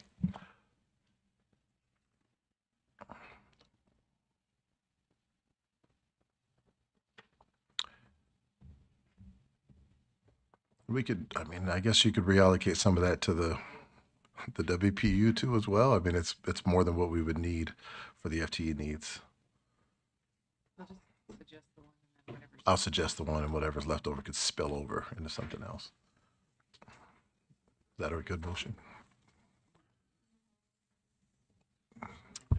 Okay, Member Hall, let's just make sure that your motion is correct, and then we'll see if we can get a second.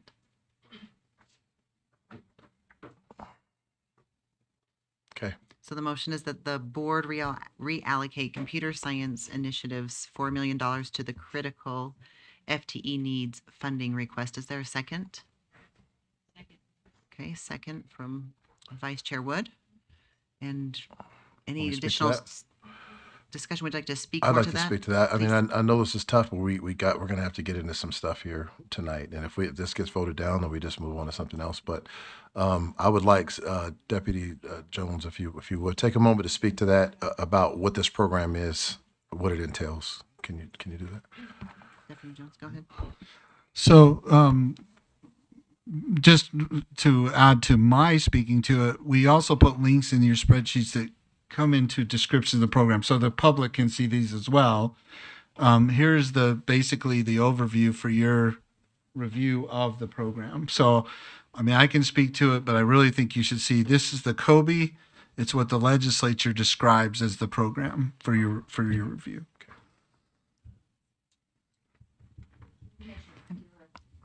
Like a quick overview. Oh, okay. Go ahead. Go ahead. Do you want me to read it too? I can't read it. Yeah. Oh, make it bigger. Yeah. We can just read it too. That way we're consistent with advising you on also what the legislature has determined or defined this program as for. So I have a question. Sure. Is this what funds the K-12 computer science grants? That's my understanding, yes. So, All right. anybody Yeah. shaking their head no out there? If Okay. I would like to actually speak to I know Okay. I'm chairing, but I would just say I would speak against this. I just know what this basically funds all of the computer science instruction for the computer science standards in most large LEAs. So we don't take away the requirement for them to teach the computer science standards, but now we're taking away their funding. So what's implied here is that if the board would say, reduce this 100%, that eliminates the funding for the program. So then subsequently, which is why we're sitting next to each other, it would require a statutory elimination of the program from statute requiring you to do that, right? So I think that's what you're saying, so. So would that eliminate all of the computer science standards? And the reason why I'm asking is No. because I know that in the Balance Act, there's Yeah, okay. consideration of I see what you're saying. AI standards. And so my concern Yeah. about that is with the way that AI is changing, if we no longer have standards or Right. No, ability that's to fair. teach children how to use the computers appropriately, that would eliminate all support for all of computer science. So not necessarily it wouldn't eliminate those standards, but then this funding would not be available for them to meet those standards. Yeah, okay. All right, Member Earl. Yeah, I just wonder how much overlap is into the digital teaching and learning that we didn't remove, right? So I just think maybe we need to be looking at, spreading things out a little broader where we have the money. Member Hall, did you have a follow-up? And I'm not trying to be mean, but I'm really challenging us as a board at this point in time. We got to start somewhere. And so if this is not it, then somebody else, dig deep. I've got two more I'm going to throw out there too as well. And it sounds like this is not,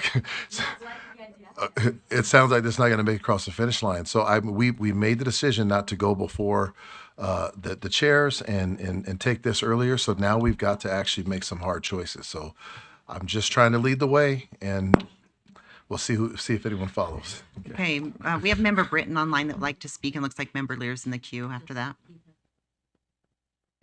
Yeah, I want to make a motion at another time about our legislative meetings in general, so I'm not sure what the appropriate time is for that, but I echo Board Member Hall's statement. We need to make the cuts somewhere. We've got to look at where we can cut funding and give suggestions. So how do we do that? Member Lear. I originally looked at this and thought it had to do with something that might be covered under CTE. And it's not. You're saying it's not. Someone more familiar with CTE than I am, it's not any kind of instruction that's covered under CTE or any standards that are covered. And with that clarification, it seems to me it becomes an unfunded mandate to LEAs that they still have to teach computer science, but they have no guidance about how to teach it or support in teaching it. And it does seem like a really bad time, given the complications of AI, to be taking money away from computer science instruction and high quality computer science instruction. So I applaud Member Hall for taking on something tough, but I couldn't support this. And I guess I'm not as embarrassed as the rest of you to go to the legislature and say, our programs are bare bones. Our funding is the lowest in the country. No, we can't cut any more than this. And they'll cut, but then it'll be their responsibility, not the board's. Okay, seeing no additional lights, let's get ready to vote here. Oh, did we have, we got Member Britton online already. Okay, so the motion is that the board reallocate computer science initiatives at the price of $4 million to the critical FTE needs funding request. Let's go ahead and vote. Brenton's a yes. Thank you, Member Brenton. Member Green? 1 second.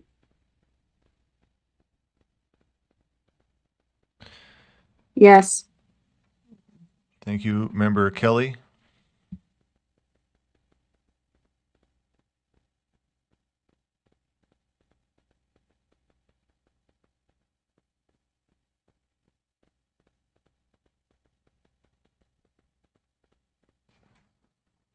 So with those present, it looks like we are that motion fails. 6 for, 6 against, 1 abstention. The abstention from Member Carey. Those 4 are Member Green, Member Hymas, Member Brenton, Member Earl, and somebody else. It's all right. Kelsey, we all want to, yeah, I know, we're going. Member Hall and Member Bogus were the other yeses. Okay. Member Hall, back to you. I think Member Carey had something. We take a 15-minute break. I just took a break, so I'm okay. You want to just do one more? Can we do 10 minutes? Is that okay? That's compromise. Okay, thank you. Thank you. 10 minutes. Thank you, Chair. I'm going hard.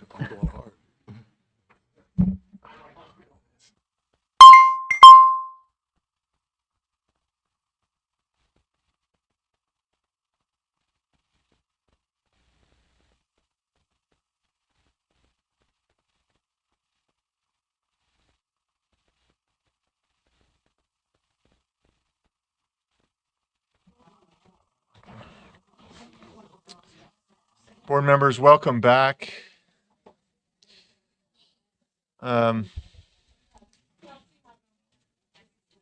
I be reminded, Kelsey or Sybil, where did we end? Did we end on a vote? We did, right? We voted, Rod had Member Hall had a motion. So we are on a clean slate as of right now. So, okay. Is there any with protein in there? So I've got,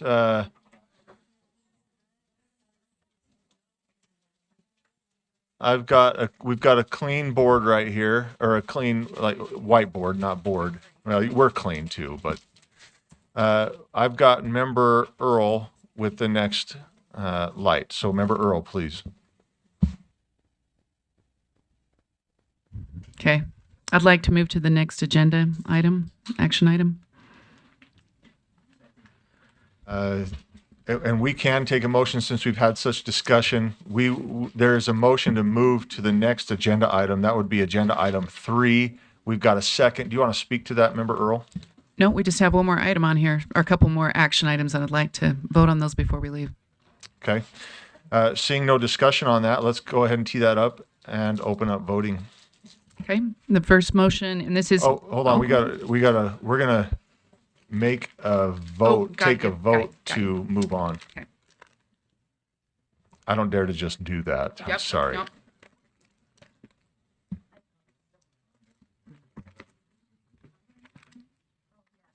Voting is open, and this is to move on to the next agenda item. Member Green?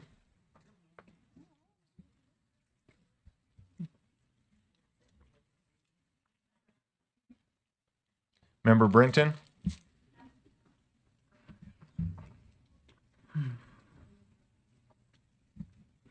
Member Kelly?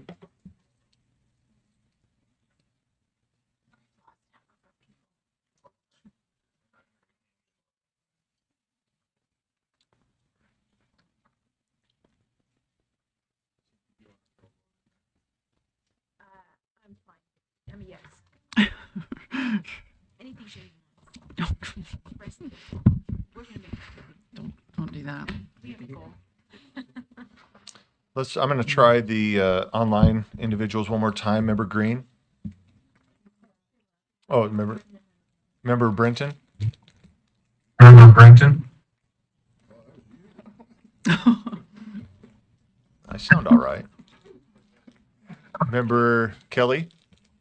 Member Kelly? I'll abstain. Thank you. Okay, that passes nine in favor. Okay, that passes 9. This isn't going to work. This passes 9 in favor, 1 abstention, 2 no votes. The abstention coming from Member Kelly. The no votes are Member Bogus and Member Wood. We are moving on to agenda item number 3. This is a standard revision process. I do believe I've got a motion ready. We're going to forego the staff teeing up. And if we have questions, hopefully our staff are ready to answer. But this also, just as a little context, this came out of standards and assessment. If I believe, is that correct, That Chair is correct. Earl? So if there are questions, I believe Chair Earl can answer these as well. So Chair Earl. Yeah, the first motion that came out of our committee was that the board send out a survey for public feedback about the mathematics standards pathways. Okay, the motion is that the board send out a survey for public feedback about the mathematics standards pathways. Do we have a second? Yeah. We have a second. It did come out of committee with. Did it come straight out of yeah, committee? Oh, yeah. thank you for that clarification. Unanimously. So this does not need a second. Again, let me restate then. The motion is that the board send out a survey for public feedback about the mathematics standards pathways. Seeing no lights. Oh, Member Vice Chair Wood. Wasn't this specific for educators? Chair Earl? Wasn't this specific to educators? Well, I do think it actually indicates on there that the survey that, and I'd have to look at it again, but I'm pretty sure it had, are you an educator? Are you a parent? So I think it would probably be broader than that. Okay. Seeing no lights, let's go ahead and vote then. Again, Would you wait? Let me verify though. I want to make sure I'm not misspeaking. Yes. Okay. Oh, well, that's what it says. Parent, I'll read it. Parent, teacher, administrator, other school staff, higher education, or other. Other school staff, higher education. I've got a light from Member Davis and then Member Lear. Member Davis? Is the data going to be disaggregated at the end so we can see the subgroups? So we could break it like what teachers, parents, administrators, etc. I think that's why they would be asking. So I mean, yes. So our report is going to be disaggregated. Yeah. And then the other question is this just, I should have, I didn't see Let this me one read in it. backup. Can I Okay. read the survey? Yes, Just- please. Thanks. Yeah, I think Number that would one help. question. Please How select long- the county. How long is this survey? It's 5 questions. Okay, thank you. Please, the county you reside in. 2, please select the stakeholder group you belong to, and then it's teacher, administrator. We just read those. Have It's both. parent, It can be teacher, administrator, or other school staff, higher education, or other. That's the number. Question 3: have you taught secondary mathematics in a Utah public school? Yes or no? 4. If that's yes, please indicate. If you've selected yes on that one, then indicate number of years or the experience level. Number 5, should the USBE adopt one secondary mathematics standards model for the entire state, or allow local education agencies to choose an integrated or algebra, geometry, algebra 2 model for secondary mathematics? Then they can pick that, or no opinion. And then the last question is, which secondary mathematics standard structure should the USB adopt as part of the P12 mathematics core standards adoption? Integrated, algebra, geometry, algebra 2, or no opinion? That's the whole survey. I was told it was 5 questions. I think oh, my apologies. My treat we'll tonight. forgive you. Oh, Yeah. whatever you need. Thank you for that. With that understanding, board members, Member Bogus, go ahead. Thank you. I'm just wondering, what are the IP protocols set in place so that people can't fill this out 50 times? Member or Chair Earl, don't know if that was discussed. Let's see. I think we could draw attention to that with our staff. It wasn't discussed, but usually we run our surveys through Qualtrics, who has those sophisticated mechanisms to secure that. So, Board Member Bogus, I think we can ask them to make sure that there's some mechanism there. May I follow up? Yes. Yeah, I just would ask that there's a mechanism to not just like the person, but sometimes it's IP related. And for example, people can fill them out, if in different homes 6 or 7 times.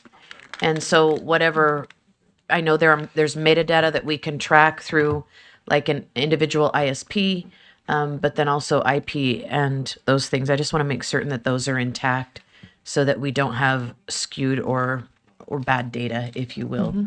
Member Earl, thank you. I think it's a fair question. Superintendent Hart. We will certainly add those, and we do for a number of our surveys. So we will make sure to do it the same way we do for I'm drawing a blank. We already send a survey out that's very large scale like that, and we have those, and I will make sure that they are copied. Thank you. Member Longacre. I love the idea of a survey. Wish we would send out more surveys and get public opinion. In that survey, is there any way to, if you are a teacher, where you teach or what district you're in? Chair Earl. I don't believe we've indicated that on there. And I mean, I guess we could add a question. I think we were trying to keep it very, you know what I mean? Not get too in the weeds on it. Just, we're interested. Do you want this or that? Do you teach? What's your experience level? But I guess if the body wants that, I don't see any reason why it couldn't be added. Follow up. Member Longacre. I just think maybe it would be helpful for districts if the goal is to give them a choice. If we take a survey, districts can see right away, oh, our district, most people wanted integrated, or most people wanted, maybe killing 2 birds with 1 stone, but I'll do whatever the board wants. Okay, I've got Member Lear. I would like to know, I think that list is helpful, but I think it's helpful to know, are you currently teaching? Are you teaching in public schools? Do you consider you're a teacher because you're a homeschool teacher? I just think it's a little too loose to get clear information. Can this email, I mean, I don't know if it would go to individuals outside of public ed. Do we send surveys to? Well, their parents are going to get it. Oh, because we're asking if it's a parent, so they could indicate. Yeah, Okay. I feel like it's I want to know who the information's coming from. So I'm not sure how to make a motion. And I don't know what Qualtrics is capable of. Can Qualtrics say, please identify your role in public education? Or can it be open-ended, or? I was just going to say, okay. Okay. I've got Member or Chair Earl, go ahead. She has an idea. Yeah, I mean, where do you teach is fine. I just wanted to point out that it's pretty specific on the one. It says, have you taught secondary mathematics in Utah? So I guess that, I don't know, you could use that broadly, but it would seem to be a little more narrowly focused. But if we wanted to add in, where do you teach at, or district or whatever, I don't see any, Yeah. Do you want me to make that a motion? I know there's no motion on the floor. I don't see the point for our information. If LEAs are wanting to get that information, they can ask for that information. But as we are trying to get these standards together, I know from administering surveys, the more questions you have, the less likely people will fill it out to the end. And I know that one more always seems like not a big deal, but one more is one more. So With that, Chair Earl, I think you're the only one with a light on. No. We'll go back to you. Member Longacre. And we're being asked to scroll down to question 1. Member Longacre, you've got the floor. No, I guess I'll make a motion, and if we can vote on it, and if it passes, passes. If not, it's fine. So I make a motion to add which district you're from, or help me out here. Which LEA do you teach at? I'd like to know what parents think too, but now we're getting complicated. I know, but Well, it already says what county do you reside in. But that may not be where you teach though too, right? Sorry.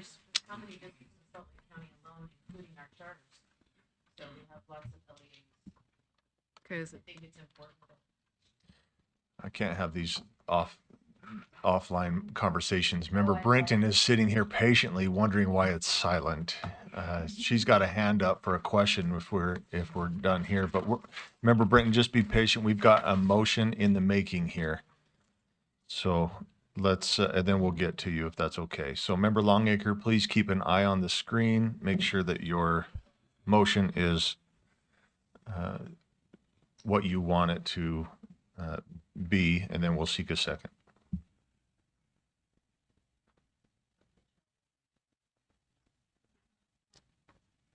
Can you write district or charter, because some people don't know what LEA is.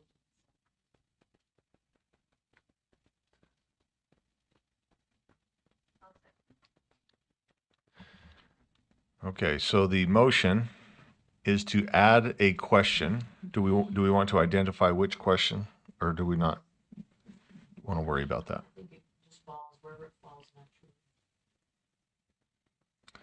Sorry, would you like me to? No, I'm asking Member Longacre, the maker of this motion, if I want to make sure that this motion captures your intent here. Yeah. Okay.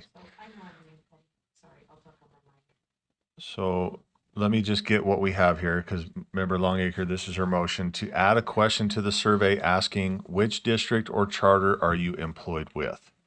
Do we have a second? We have a second. Back to you to speak to this, Member Longacre. If I can just get everyone's opinion. I mean, do we want to know what parents are, what districts they're associated with? Do we just ask a broad question, what district or charter are you associated with? Or is that too much? We have two. Under the teacher, which district or charter do you attend? Under the parent, which district or charter do you attend? Perfect. Perfect. Okay. So where are we at? I've got Member Brenton with a hand up. Are you speaking to this motion, Member Brenton? Yes, I think I would like to. Okay, go ahead. Oh, well, actually, it's to the original motion, so. But I like Member Longacre's, like, just in general, which district or charter are you associated with? So I'll speak to that first. Okay, go ahead. If you wanted to speak to that, or I wanted to speak just to the main motion. I think it's important we were told in committee that very few states used the standard pathway and that most had gone to an integrated, but in the searching, I have found that 46 of 50 states allow districts to choose whether they want to use the traditional math pathway or do integrated or alter it for how it works best for their students. So allowing for that more local, flexible local control. I think it's not in the minority. It's a vast majority that do that already. okay, Member Bogus. Thank you, sir. I support putting these questions on the survey. I do not support ending these with prepositions. I'm trying to be colloquial. Which district or charter are you associated? Yeah, I think it should say with which district or charter are you associated. Member Davis. Yeah, I just say, I liked her first one. Ask the teacher, which district or charter are you employed? Ask the parent, which district or charter do your children attend? Vice Chair Bollinger. Thank you, Chair. If I'm understanding, and maybe this is a question through you, Chair, to Superintendent Hart, I believe when we do Qualtrics surveys in schools, you can make them so when you answer, I'm a parent, it goes to a specific question. So it could, take a parent to which district are you associated with, and for a teacher, which district are you currently employed with? So, and I'm just wondering, is that? I guess I just want to know if they have kids in schools currently. What would be most helpful is if you tell me what information you want and I will make a survey. Qualtrics does every possible thing that a survey can do. You tell me what information and I will make the survey. You don't have to do all this. You just have to tell me what information you want. Where their kids attend and where they're employed. Well, it came out of committee. The survey came out of committee, so that's what's on the table now with an amendment here. So, and the amendment, as I read it, says to ask a question to the survey. Actually, we'd ask the question, add a question. There you go. Add a question to the survey asking, with which district or charter are you associated? That is what's before us. I don't see any additional lights. I have a light. Oh, your light is on. Member Davis, go I ahead. have a substitute motion to. I can't substitute an amendment. No. Can I amend an amendment? I move to amendment to say, with which district or charter are you employed for teachers, and with which district or charter do your children attend for parents?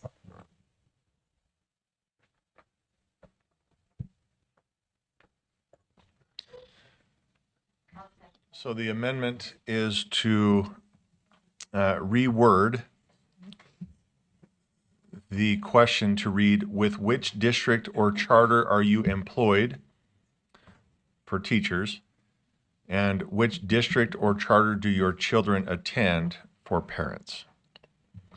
It's been seconded. Did I hear correctly? Back to you, Member Davis. With teachers, I would assume that would also mean administrators. Is okay. So with that, are you going to speak to this, or are you good to as is? Okay. Speaks for the motion. Perfect. So the motion then is to add the following questions: with which district or charter are you employed for teachers/administrators, and which district or charter do your children attend for parents? Seeing no lights, let's go ahead and vote. Brenton's a yes. Thank you, Member Brenton. Do we have Member Green? Member Kelly? Kelly? Yes. Thank you. Thank you.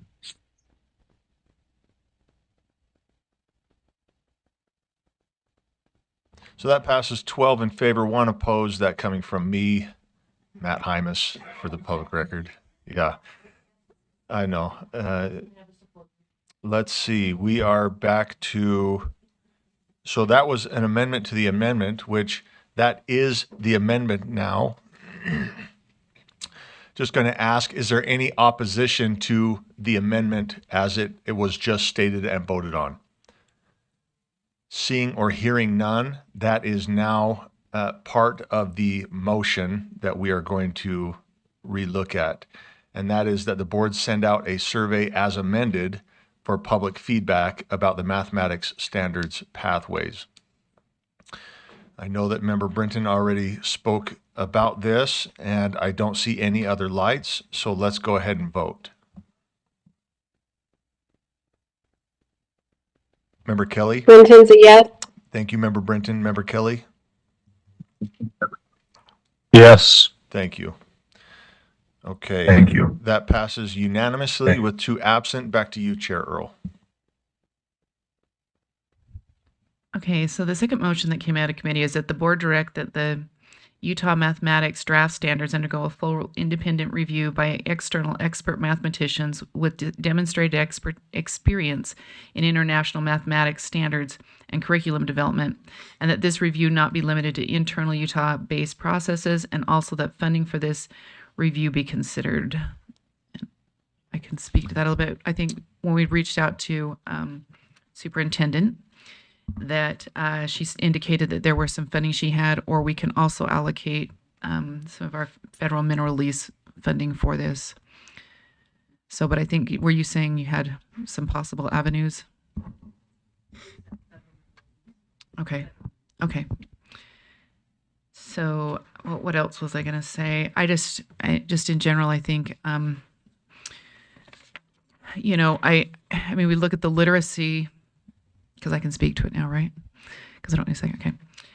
We're looking at the literacy efforts, and I think that making sure these standards are meeting current research, and that they're currently, that they're headed in a direction that will benefit our students. I think it would be valuable to have it reviewed. And I appreciate the work that's been done. This isn't a negative towards that, but it's really trying to make sure we're thoughtful about our processes. So that's my comments.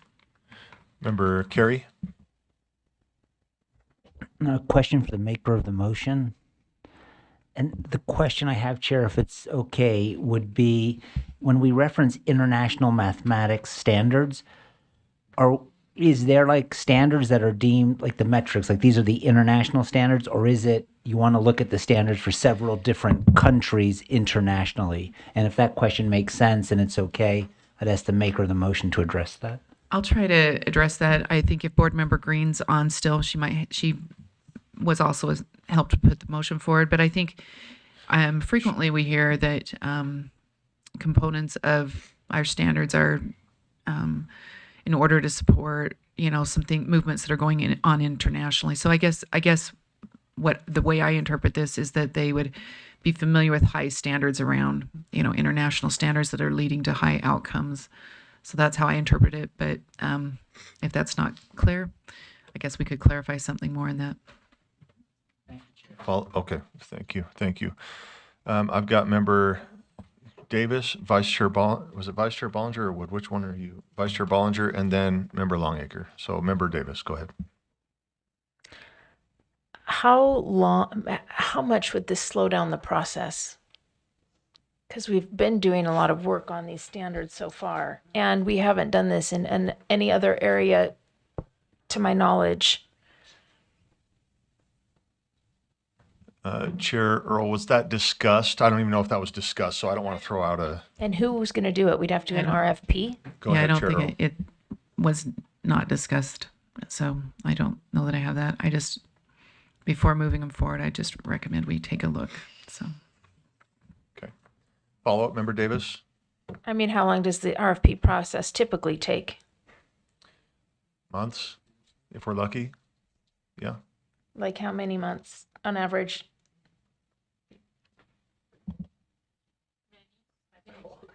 Many on average is what we're getting.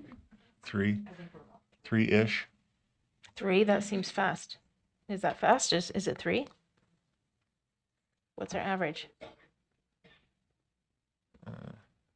Dr. Voorhees? Of the ones we've done here. Go Thank ahead. you, Chair. So we have to develop a scope of work. Then we would send it out for individuals to respond. Then we would review the responses. We would pick a vendor. That process generally takes 3 to 5 months. And then there's however long it takes them to do the work. I'll just follow up. I mean, whatever the board chooses is, but I'm going to vote no on this because we already have access to a lot of data and which places are performing highly and which aren't and what they're doing. Vice Chair Bollinger. Thank you, Chair. So maybe this is to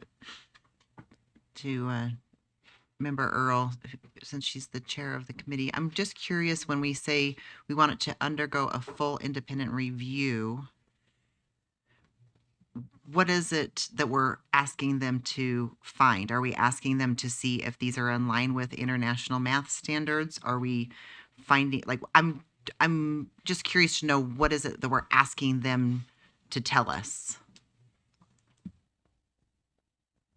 Chair. Let me get, there you go. Yeah, I guess I would want them to look at it and see if if they're clear. And I guess we could put that in there. What we requested, what our not just our goals that we just wrote, that there's clarity, that they're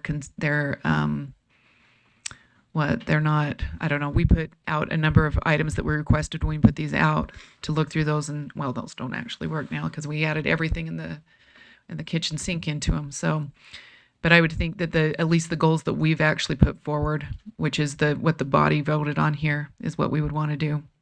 So. Thank you. I appreciate that clarity. And I'm not opposed to having an independent review for specific things, but I also believe that where we're at in the process, I mean, we just finished giving our public or our board comments and input this week. And that was one of my comments that I made is, you know, we've made that goal to have clear, concise standards, and my request to the committee was to revisit those to see. So I could probably support this in the future, but I also believe that where we're in the process, we need to give them a chance to now look at the feedback that we just provided them again and see if where that lands. So I could probably support this in the future if those still didn't come back with that feedback, but I also believe we need to give them the chance to provide the feedback before we spend additional funds and or delay the process of this. We're already 2 years in or whatever, however many months. It feels like 2 years. I don't know if I'm exaggerating, but so in the future I could support that. But currently I feel like we're still in the process of writing. So there's no need to review them if we don't even have the current updated standards. Thank you. Thank you. I've got Member Longacre, and then I've got Member Brenton online. I appreciate all of the time that the committee has spent on this, and I feel like if we need to spend more time to make this right, whatever time that is, we should put into it. I do not want to have to rewrite curriculum every 5 years. We're talking about cuts. Let's talk about cuts and not rewrite curriculum and spend millions of dollars every time to do this. So if it's not right, send it back until we are happy with it. And I love the independent review. I hope that we get we get to choose who that is, or at least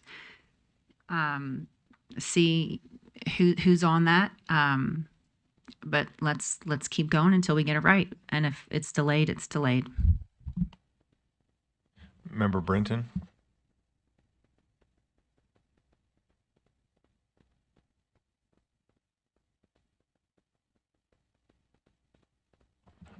Member Brenton, are you with us? Oh, sorry, I didn't hit unmute.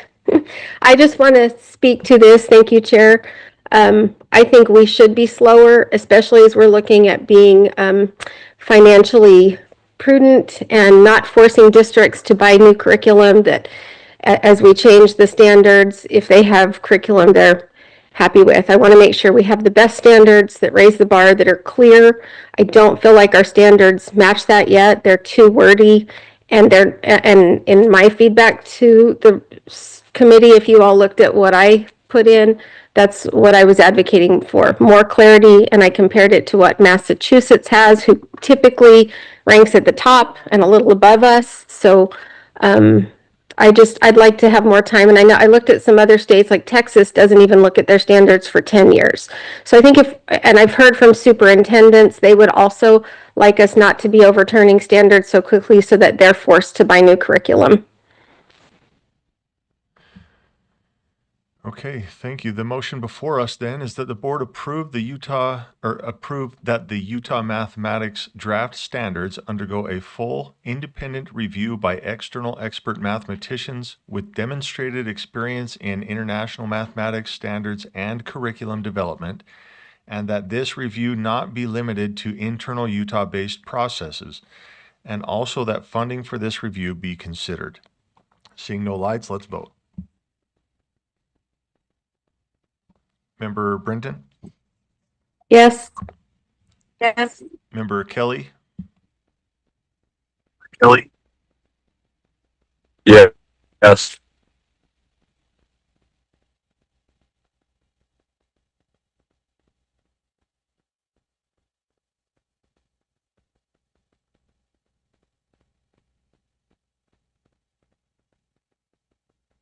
Member Brenton, will you repeat? I was a yes. Thank you. So that passes 9 in favor, 1 abstention, 3 no votes. The abstention from Member Davis, the no votes coming from Member Lear, Member Booth, and Member Bollinger. Okay. That concludes agenda item 3. Before we, Joanne, I know you had a hand up. Oh, no, I think I spoke to it. I just, if I may, Chair, I just wanted to say I appreciate all the feedback I've gotten from parents and teachers and superintendents on the standards process. I applaud the efforts to look at revising it so that we do not, like I said, force districts to buy new curriculum more than they need to. That is such a cost to them. So. And if we allow for a dual path, which is what most states have, it opens up the possibility for our districts to have a lot more access to curriculum rather than really narrow choices. Thank you. So, excuse me. We are in the process of moving on to agenda item number 4. Before we get there, I've got a light from Member Hall. What's agenda item 4? Agenda item 4 is review of legislation. Remember, let me remind the public, agenda item 1 was just information. 2 was our budget priorities. We took a board vote so that this wasn't on Matt Hymas to say we're done with this agenda item for today. We went to agenda item 3. We have concluded agenda item 3. We are moving on to agenda item 4. I would seek, I'm not going to say it, but if we are on agenda item 4, I've got a light from Member Carey. Let me get your microphone. Member Carey, go ahead. Yeah, Chair, I would just make a motion to adjourn. There's a motion to adjourn. Do we have a second? We have a second. With the last motions we've had to adjourn, we are going to put this to a vote again. We're not going to just do a unanimous thing because that hasn't worked out. So let's cue this up. Okay, voting is open. Member Brenton? Oh, I had a substitute motion that you were just asking me to speak to, and I didn't get that in. Is there any way to do that right before this vote or not? I noticed that, but we are in the middle of turning that is not debatable. We're in the middle of a motion that's not debatable. So we need to vote on this motion, and then we can call on any hands that are still up. So, Okay, I'm gonna say no. okay, motion to adjourn is a no from Member Brenton. Member Kelly? I'll do a no too. Okay.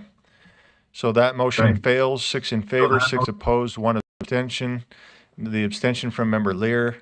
The no votes coming from Member Kelly, Member Bogus, Member Brenton, Member Wood, Member Booth, and Member Longacre. We are not getting out of here. Okay. I believe I have a hand. And Member Brenton, in my defense, I called on you and you went on a, so that's, I tried. I know, I was distracted with math. I forgot. Okay. I'm sorry. You have the floor now. Go ahead. Okay. I would like to make a motion that for the remainder of the 2026 legislative session, the USBE weekly legislative meetings be held at the USBE boardroom instead of the Capitol complex, and that the 90-minute time limit be removed to allow for flexible adjournment.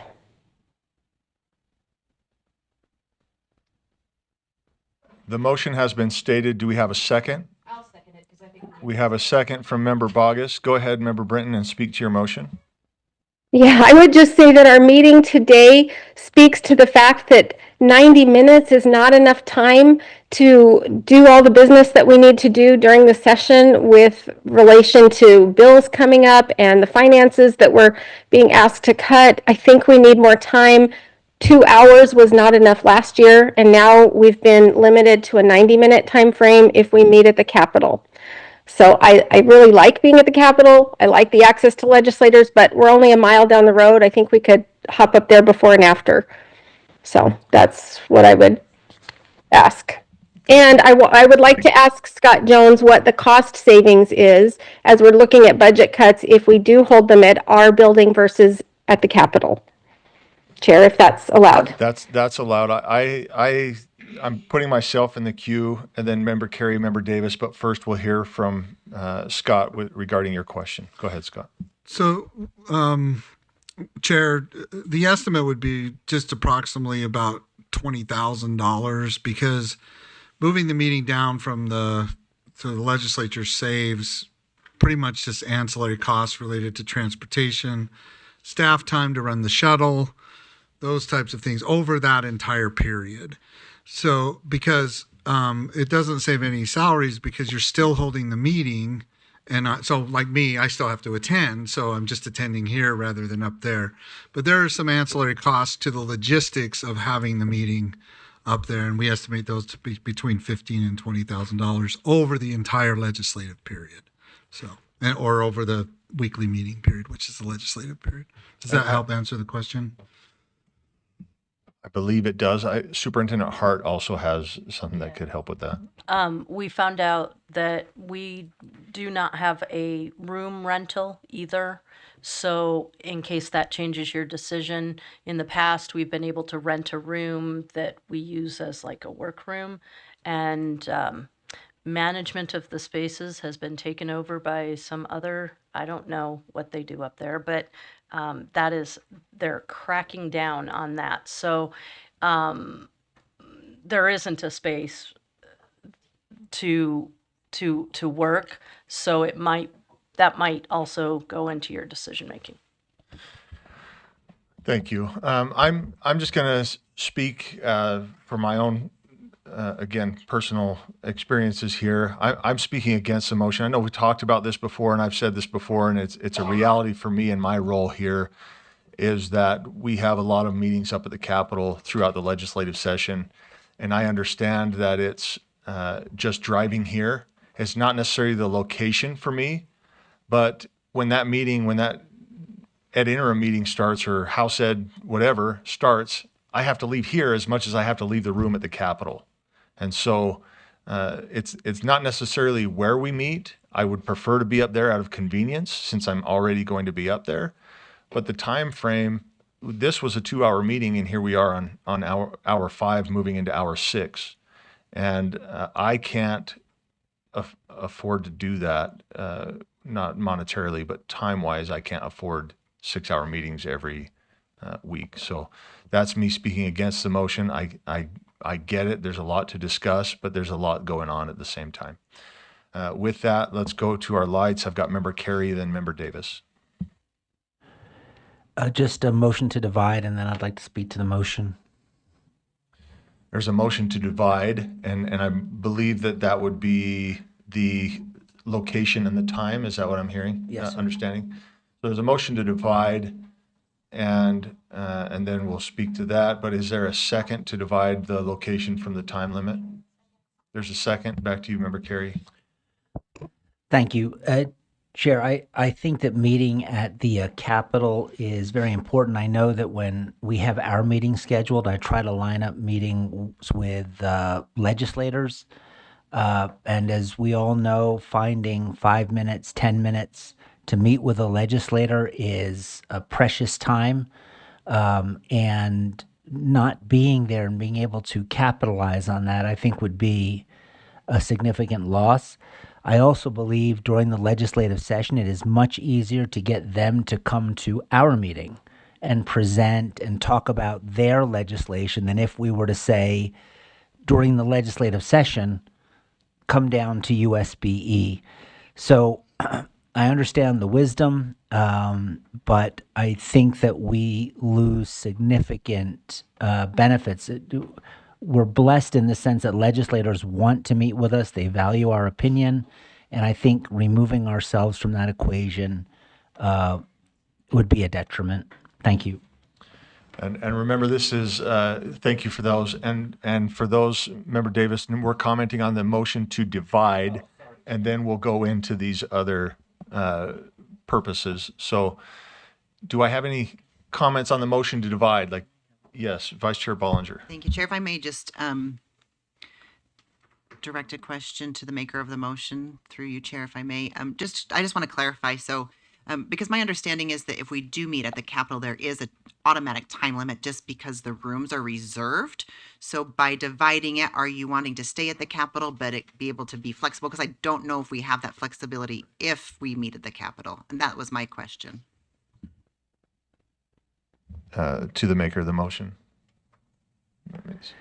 Yes, I agree we should meet at the Capitol. I also understand what Board Member Britton is saying about more time being beneficial. So I would suggest that the meetings be longer to the extent that room availability permits.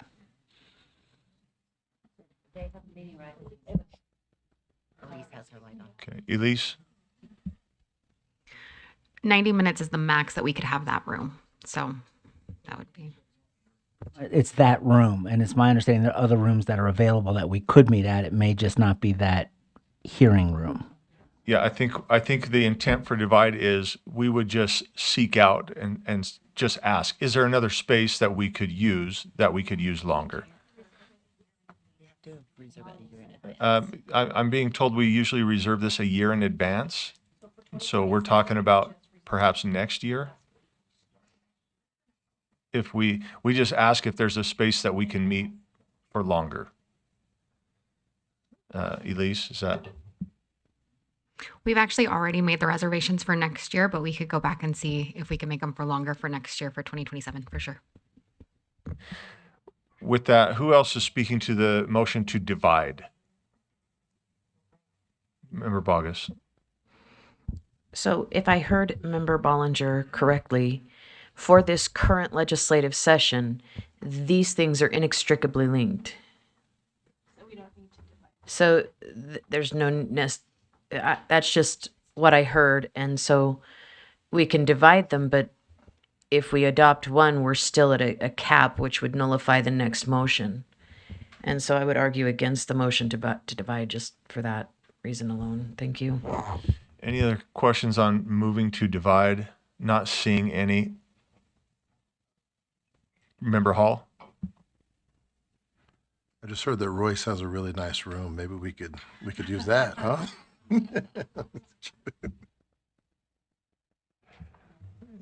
Yeah. Capacity is probably 10. So, okay, that's the motion before us. The motion is to divide. Let's go ahead and vote.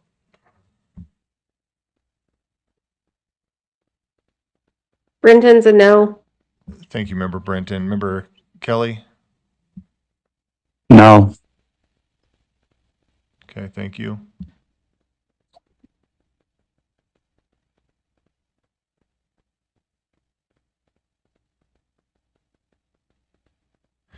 Okay, and a rare that fails unanimously. So let's go back to the motion then, and I have lights. One from Member Davis to the underlying motion. Go ahead, Member Davis. Yeah, I won't repeat the things that Member Carey shared. I share that same sentiment, but I would add a couple of things to think about. One is that we will have extra time the first week of February because we'll have a full board meeting, and that meeting will be here. And so if we need to agendize a longer period during legislative requests, we may need to do that on that day to help compensate for the time restriction. And then the other thing is, personally, I'm more comfortable here. I feel like it's convenient. It's quick on and off the freeway. However, looking at the governance bills that have been surfacing up these last little bits of time, I think our board needs a presence on the Hill, and I think it's important. And I think it's important for us, to really be accessible to our legislators, especially if they want to come and make comments. Thanks. Vice Chair Wood. I also want to comment to this. We have stakeholders that come in. We have school board members when teachers have their teacher day on the Hill. We have our USDB day on the Hill on February 12th, which we said we'll be there. And they were like, okay, we're going to bring all the kids in to say hi. So it's not just us that are in the environment that we need to consider as we would make a move like this. Member Bogus. Thank you. I'm just wondering, how do I put this? Is there going to be enough parking that we can actually get up there in a timely manner?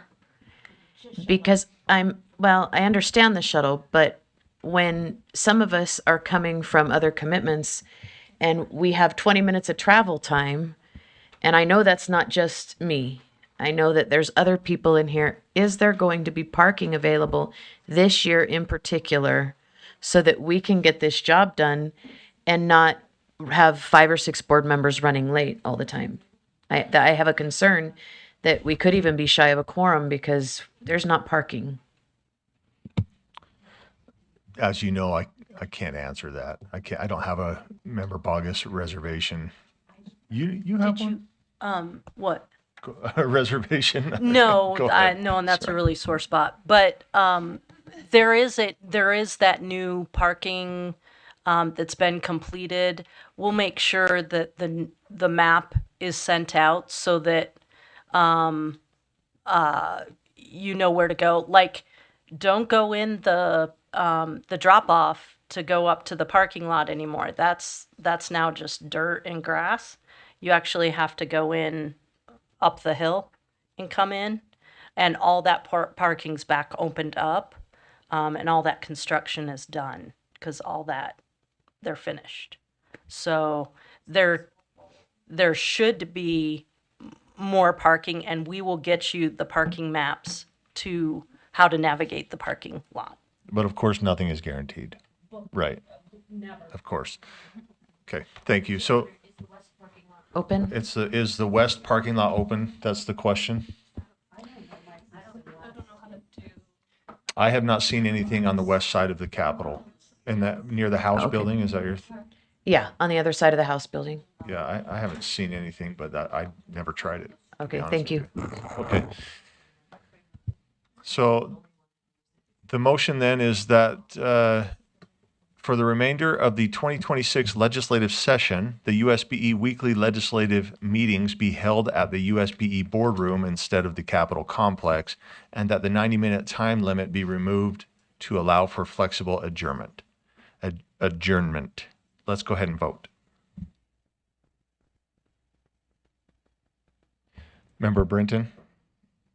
Yes. Member Kelly? Yes.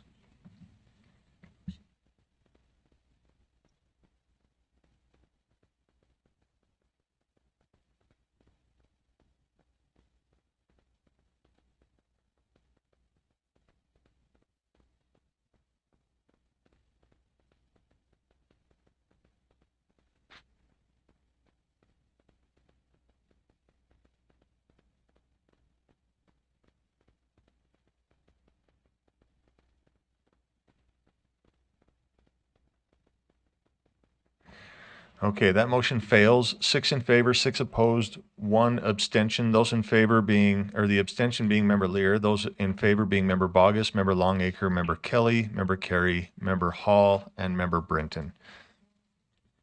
Vice Chair Bollinger. A motion to adjourn. There's a motion to adjourn. Do we have a second? Second. There's a second. Can we tee that up for a vote? This is the most failed motions to adjourn we have ever had. So let's, is there more? Okay. I'm sorry I said, let's not drag that on. Let's just vote to move forward here. Let's see. Member Brinton, Yes. that's 8. I'm going to stop there. Okay. Member Kelly. Yes. Okay. That passes unanimously. We are adjourned. Thank you, everybody. Thanks, everyone.